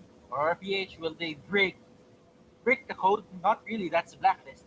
But break the streak that is given to them. Raflisha gets chased out of his own jungle. Wow.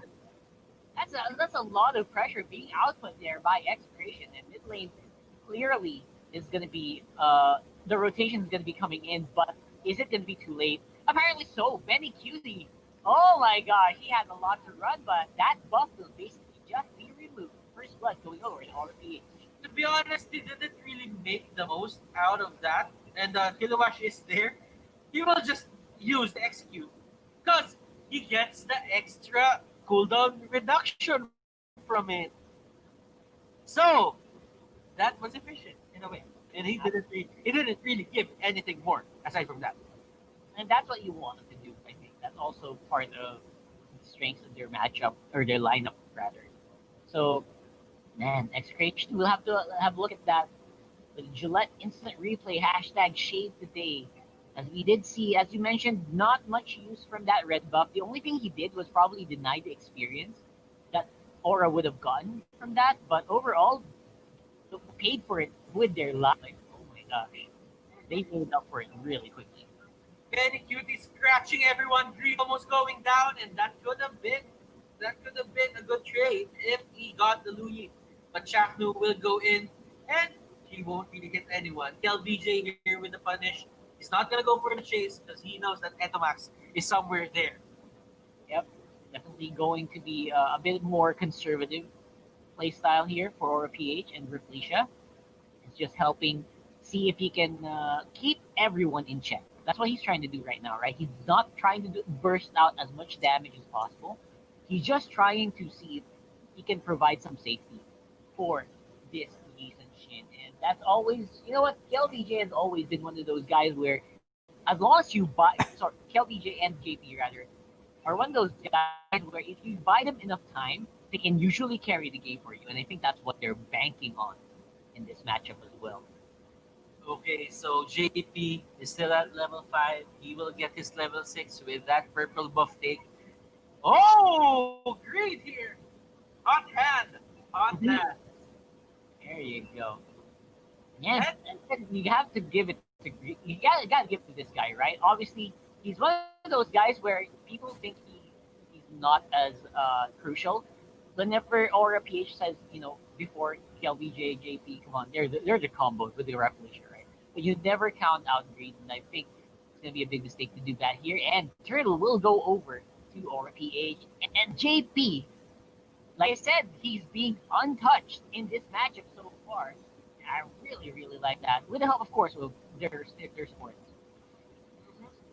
there are a lot of things happening on the map right now. But let's try to focus on them one by one.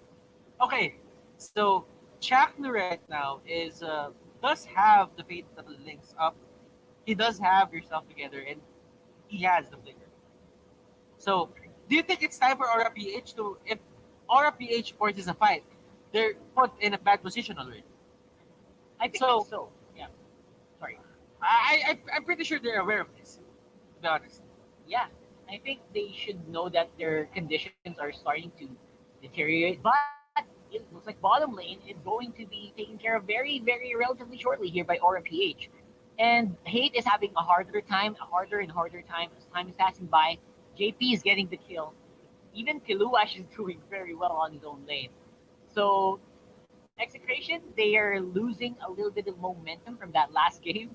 I'm actually a little surprised because Execration is usually so good when they win games, and now it looks like they are faltering one by one. Trade will be happening there for Chaknu, but another retrade by RPH in the lane for a tower. Clearly, Greed is one of the best Selena players that we have in the Philippines. By And far, yes. he's showing it right now. He's telling you guys why he is one of the best. He's putting a lot of pressure on the map, and the pressure is putting kills. He's putting kills on his plate. Yep. And do you think that's mostly he's doing it on a support role, right? He's actually doing pretty well for Aura PH right now. He's providing.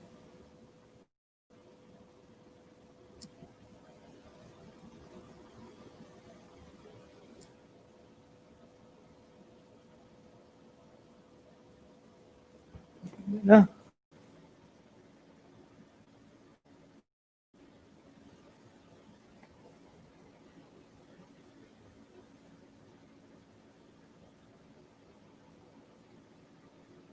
Here comes the fight. I think this is the fight Education wants, but Aura PH is very fast on their decision to just back out.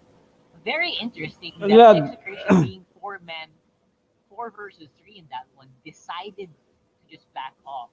I think they kind of felt that Kiluash was on the way somewhere. He's probably hiding in the bush. And it's a bit. I'm just surprised to see that Execration's just playing super Lag po. I like that kind Lag. of play style.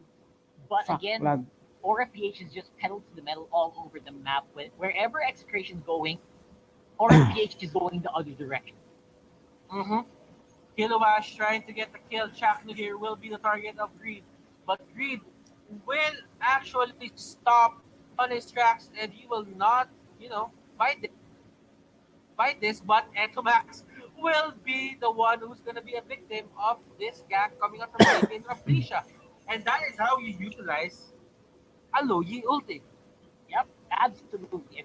I feel like so much Loyi ultis have been wasted from the past games that we've casted. That was how you actually pull it off. Now, KLVJ, he has immortality, but his tower does not.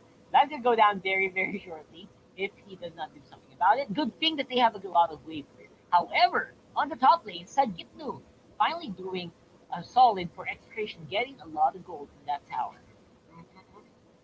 Then again, we haven't really seen a good fatal links coming out from Chaknu. Yep. And it's not because he doesn't really use it. It's because of the idea that RPH doesn't go for 5-man setups. They just go for skirmishes. They're always by twos, right? Yes. They're always partnered up. Yes, and they use the Louis to have a late arrival in the certain fight. So these are the things that you really have to look out for. I mean, man, oh man, you put emphasis on just being separate in the map, separate yourselves, put yourselves in the different parts, and just work from there. But read that arrow will hit Legolas from afar. It's so good to see Kiluash also super dominant here. I mean, he's been such a dominant player, but he's never acted like it. So right now he's really going for the 2v1. And speaking of 2v1s, though, that is one 2v1 that he cannot take. A little bit late, but Aura are in for the backup for Felicia and JP with that two-man teleport. Uh, and I was about to say Kiluash is great on 2v1. He gets 2v1. So once more, we are on the bottom lane here, and we are not done for the push, says Aura PH. We will get this tower soon, and the gold lead is starting to really skyrocket here for the red side. Mm-hmm. Aura PH, they're just marching on. Execration, they cannot find a way to do this. They're really trying their best, but Etomax here, one more hit to do the trick. He gets pushed back, but JP uses the Purify. He commits a lot for this kill. Chaknu, he will get close to JP. JP here just goes out, and Chaknu using that execute, but JP will go for the punish, and that's 100% gonna be a kill on the side of Aura PH. Yep, so far so good here for Aura PH. 5-17 on the kill score. 8k gold lead, absolute control of the map. Now we are starting to see Hate really. A lot more pressure is being put on Hate right now, right? Because where is it going to go? Really get into the win condition here. They're starting to lose hope here as towers are starting to take a lot of damage. Reed with oh my god, Reed, seriously, the place. I mean, to look at Rockhard. Execration, they have collapsed ever since the start of minute 5. That's true. And Aura PH is just tearing all over the scattered pieces. Execration, they need to rebuild themselves one by one. But the thing is, Execration, they weren't really given time to do that. Yeah. It was like I tried to fix a part of me, then someone just steps on you again. Ooh, that sounds like it came from somewhere else, Butter. Say it. Just kidding. All right. Execration, again, they don't really have the time. They don't have the time to get back up. Unless there's like some middle play that Sagitlu can do, like Benny Cutie. If he can buy a lot of time with a split push on either top or bottom lane, maybe, just maybe, Hate can get into a bit more of a good position. But so far, it's just not happening as the rest of Aura PH are starting to collapse right into the members. Oh, wait a minute. It's going to be Hate doing the miracle instead here. Not going to be relying on either Benny Cutie or Sagitlu. He's going to do it himself. Kill VJ trying to get away, but look at that corrosion side. And Aura PH, you cannot give this costly, fights on your side. You cannot give it to the side of Execration just because they still have the firepower to make it back again.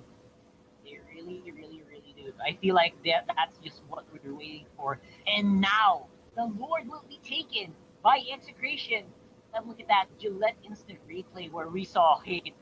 There was like a button that flipped, and he just turned on here. Almost a one-man double kill.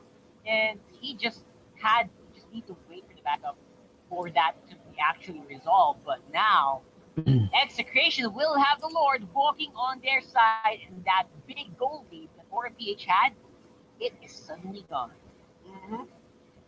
Sagitnu needs to come back from this. They will get this turret. No, they won't. Cutie will go down. And I think we spoke too soon. Way too soon, bro. Now, oh my god! Seriously. That another Fate Link's gonna be on cooldown, so this might be a good time for Aura PH to go for a fight if they want to. Looks like they will not. They will hold on steady. Kiluash still defending that lower tier turret, and everyone is just in the middle of it. Way too late on the Cosmic Inferno. Look at Hate! Look at Hate! Look at Hate! Oh my goodness, Hate here just doing everything that he can, but the damage isn't enough. Sagitno, if only and only if he had the ultimate right there, that could have been a triple kill. Could have been, absolutely. Imagine if Chaknu had the fatal link. He was doing all of these things. This game would be a complete different story. Now, because of course, micro. Oh, here we go. Just when I said it, it did happen. And looks like that's going to be another tough year for Execration. Oh Grabe. my goodness, Benny Cutie and the others. They just have this thing for comebacks. Really do. Really do. I mean, it's beautiful to watch. I mean, considering Execration is not really known for those comebacks, they're usually known for their super landslide victories from big chaotic team fights. So I really like the change I'm seeing from Execration here. This is a big adjustment. Let Instant Replay hashtag shade the day just gives us a big insight into that huge Fatal Link. Shave the I was day. surprised the Fatal Link was already up at that point, to be honest, but definitely made use of it in the biggest way. I mean, a Harriet is a Harriet. Selena just lost all his potential to just carry the game from now on, just because the Selena actually drops when the game progresses. That's the thing about Selena. Selena can be a monster in the early game, but the thing is, that's a time when people don't actually line up or pile up in or converge in one area where he can get the pickoffs. Right, But that's right now right. he can't do that right now. It's because the main idea is it's crunch time for these teams. And Execration, they're really tired of getting picked off. They are. So they're the ones who are starting to get into that proactive mode. And again, Sagitnu is usually the victim, but the moment they turn off Sagitnu, everyone's super low, and that's how Execration actually cleans it up a lot. Of course, hate the burst damage is all real from this guy for some reason on the road. But this is still that Aura PH can handle. They can still make use of their crowd control abilities as long as Grid can make good arrows. As long as Rafflesia focuses down onto hate, they can still take him off the map. So they gotta be very, very Really strong early game coming up from Aura PH. They command the game, but right now they cannot find anything going on their side. I mean, they have 100% chance to win. They have 100% chance to win this if they make the right decisions in the coming fights. But right now, Execration, they're actually surprising Aura PH, and that makes it 50-50. Looking at it right now, Execration has the ball on their hands too. It's 46k gold on their side, 45k Aura PH, and that is the probably biggest gold swing that we might have had in this game or in the series. Yeah, absolutely. Beautiful here. And the engagement is going to be happening. LBJ, monstrous classicality, and everyone's just collapsing on E2 Max. He's taken out there for sure after he goes off stasis, and now all of a sudden, Look at Chaknu. Look at Chaknu. Sagito there will go down, and whatever glimmer of hope that Execration had, that one Louis play just changed it for the worst on the side of Execration. Man, the late game for Mobile Legends just super volatile, right? You could have control for like the next 10-20 minutes, but if the moment you make a big mistake in the late game, it's starting to look like they can start pushing all the way. And they're just gonna go for it. Fatal links will be used. He will try to catch 5 people right now on the map. He will go down, but they don't care. Aura PH just goes straight for it. Execration loses their series versus Aura PH and Victory on their side. The two-time champions defends the land. Apparently, that dynasty is there for a reason, and they are going to keep waving that flag. For a PH 2-1 victory over Execration means that, of course, they will not be on the very top of the ladder, but obviously, this is a great start for our previous champion. Every 6 minutes, grabe. And without that Louis play, That one Lodi Bush play, right? if they didn't get the Harry, I just say that might have been the turning point of the game. And everything is doing great, is going great for the side of Execration. And you can't really blame Aura PH. They had heroes who actually fall down in terms of priority when it comes to the late game. It was a they had a lot of early to mid game heroes, but for late game heroes they only had YS as an assurance. And those are the kind of games that you kind of feel really bad because you feel like you should have won that, right? This is one of those games where you tell yourself, "Man, I really should have won this," and they just lost it out of basically just lack of vision, right? So overall, a great game still, and that's a great way to finish off our day two for sure. Mhm. And we will finish our day two with the analysis of both. But for us, this will be it. I am Butters, he's Rockhart. We'll see you guys tomorrow for more MPL action on the day three of the regular season. See you guys tomorrow.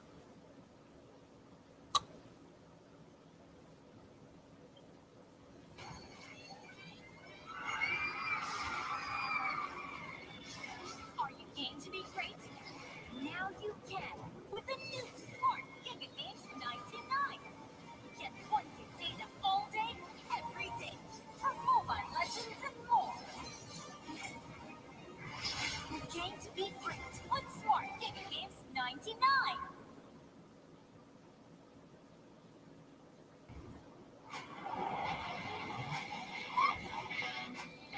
The way you live your life depends on the network you choose. Your movies, music, and games can only be as good as your network's speed and strength.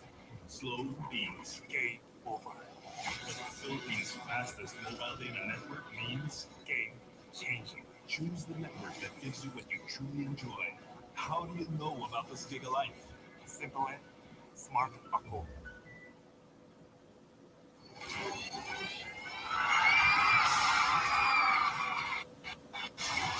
Game to be great. Now you can with the new Smart Giga Games 99. Get 1 gig data all day, every day for Mobile Legends and more. Game to be great with Smart Giga Games 99.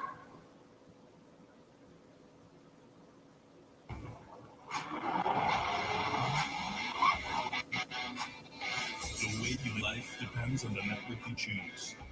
Your movies, music, and games can only be as good as your network's speed and strength.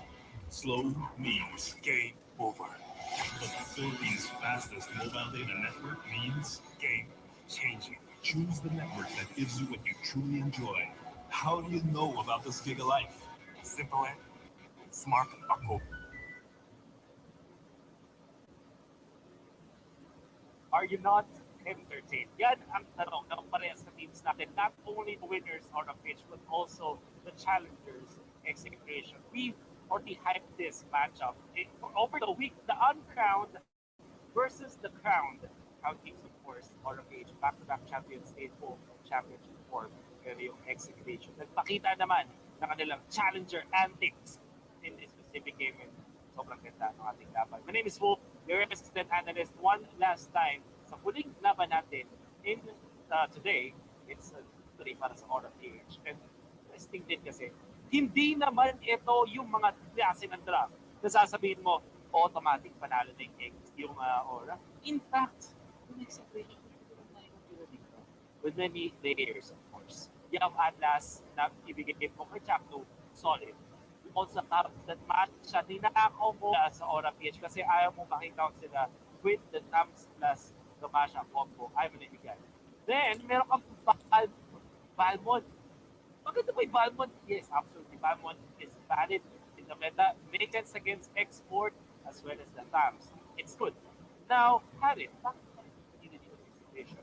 I think that at a certain point in the game, sa mid-game natin around 8 minutes, you felt how strong hate is with this specific Harit na carry or execution. Lots of T5 potential and a lot of pick-off as well. Objectives, ang ganda rin na nakuha nila. So, the story of the game started with Aura start, I would say, dahil hindi sila nag-tank, which kind of meant that although they don't have that tank ability, ang taas na nilang damage output. For the Selena to a double mage support setup from Aura PH means that mas tan lang ng isa to now. And then you also have this weird synergy that if there's someone na naman ng mana, season change, whatever he is from the map, meron siyang ambag dun sa drops or the skirmishes. So, may sense na itong lineup ng Aura PH. Kaya nga lang, hindi ganun kadaling i-execute.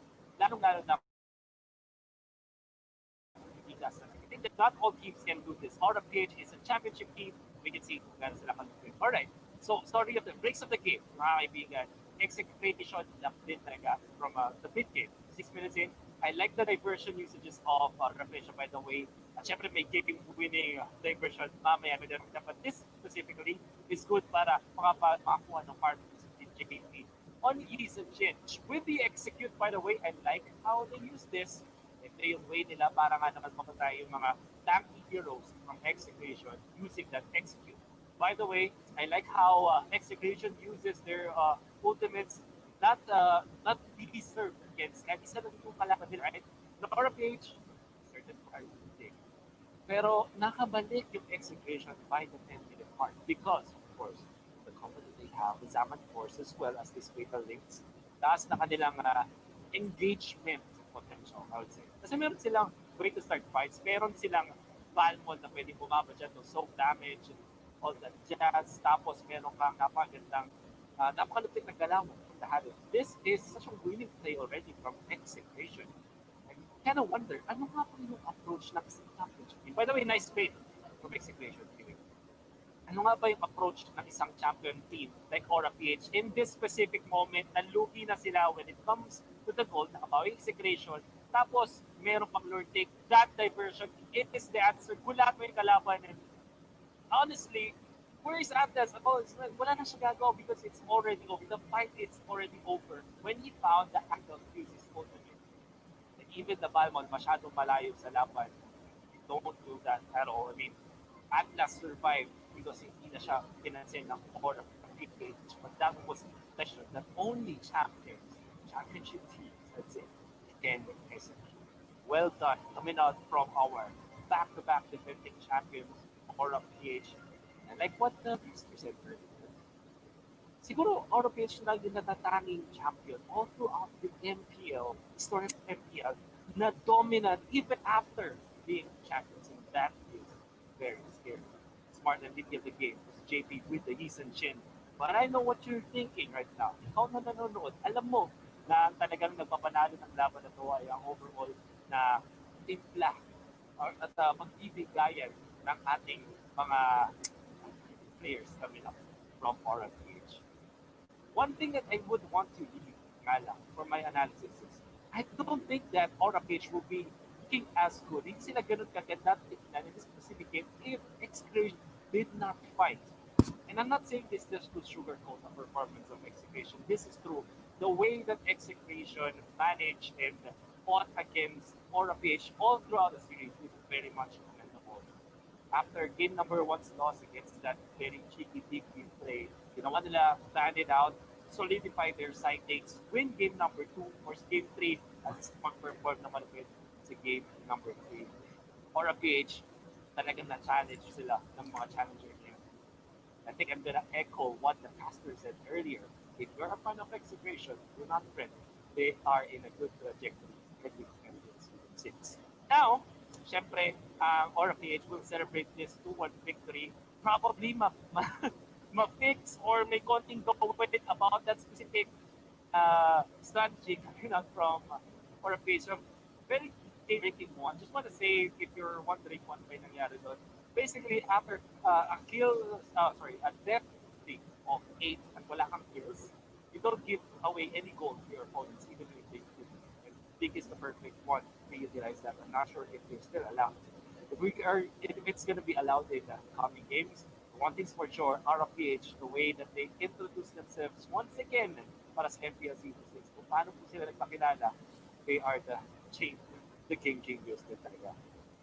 This has been day 2 of week number 1 of MPL Season 6. And what did we say kahapon?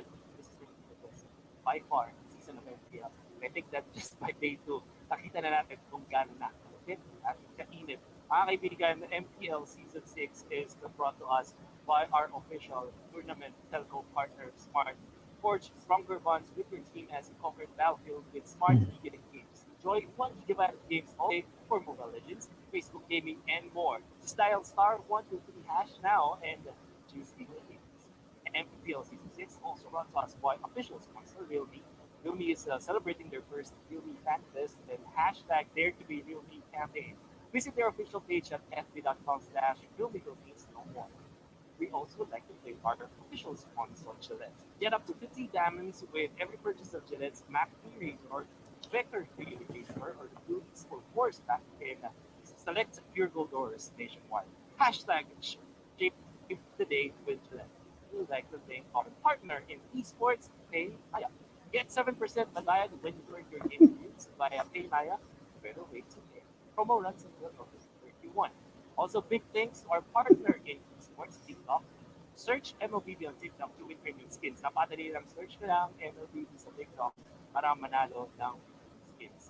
Also, Lego Season 6, our official gaming headset partner, Logitech G, Gear Like a Pro, organized all and powered by Monster. Mga kaibigan, on behalf of our co-casters, Dr. Shingo, sila Manjin, Butters, and Rockheart, my name is Wolf. We are now signing off again. Good game and good night. Enjoy this break by looking at the top 5 places of wonderful experience. GG's, everyone.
Yag.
network you choose. Your movies, music, and games can only be as good as your network speed and strength. Slow means Game over. but the Philippines' fastest mobile data network means Game changing. choose the network that gives you what you truly enjoy. How do you know about this Giga Life? Simple and smart ako.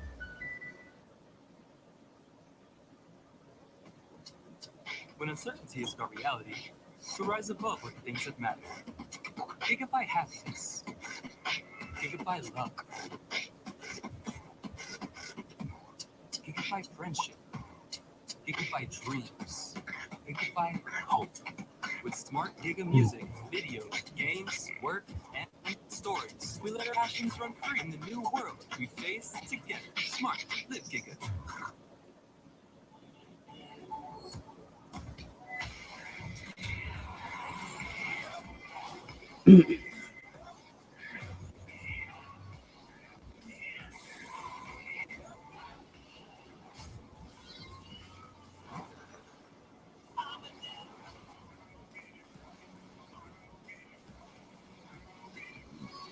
Smartphone, dare to leap.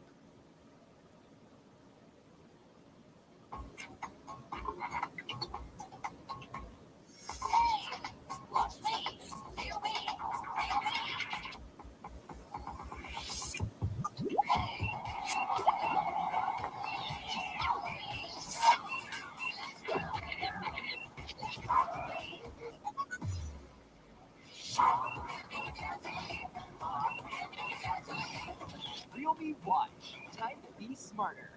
Realme Dare Leap.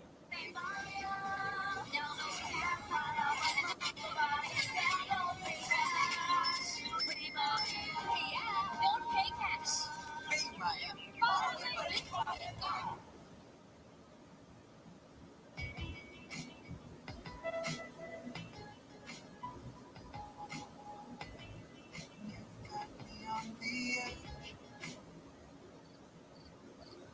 Legit, right? Not quite. Just like your disposable razor. It's time to switch your disposable for your legit first shave, so you can be every bit legit. Gillette Mac 3. Mass irritation. Switch to Gillette Mac 3.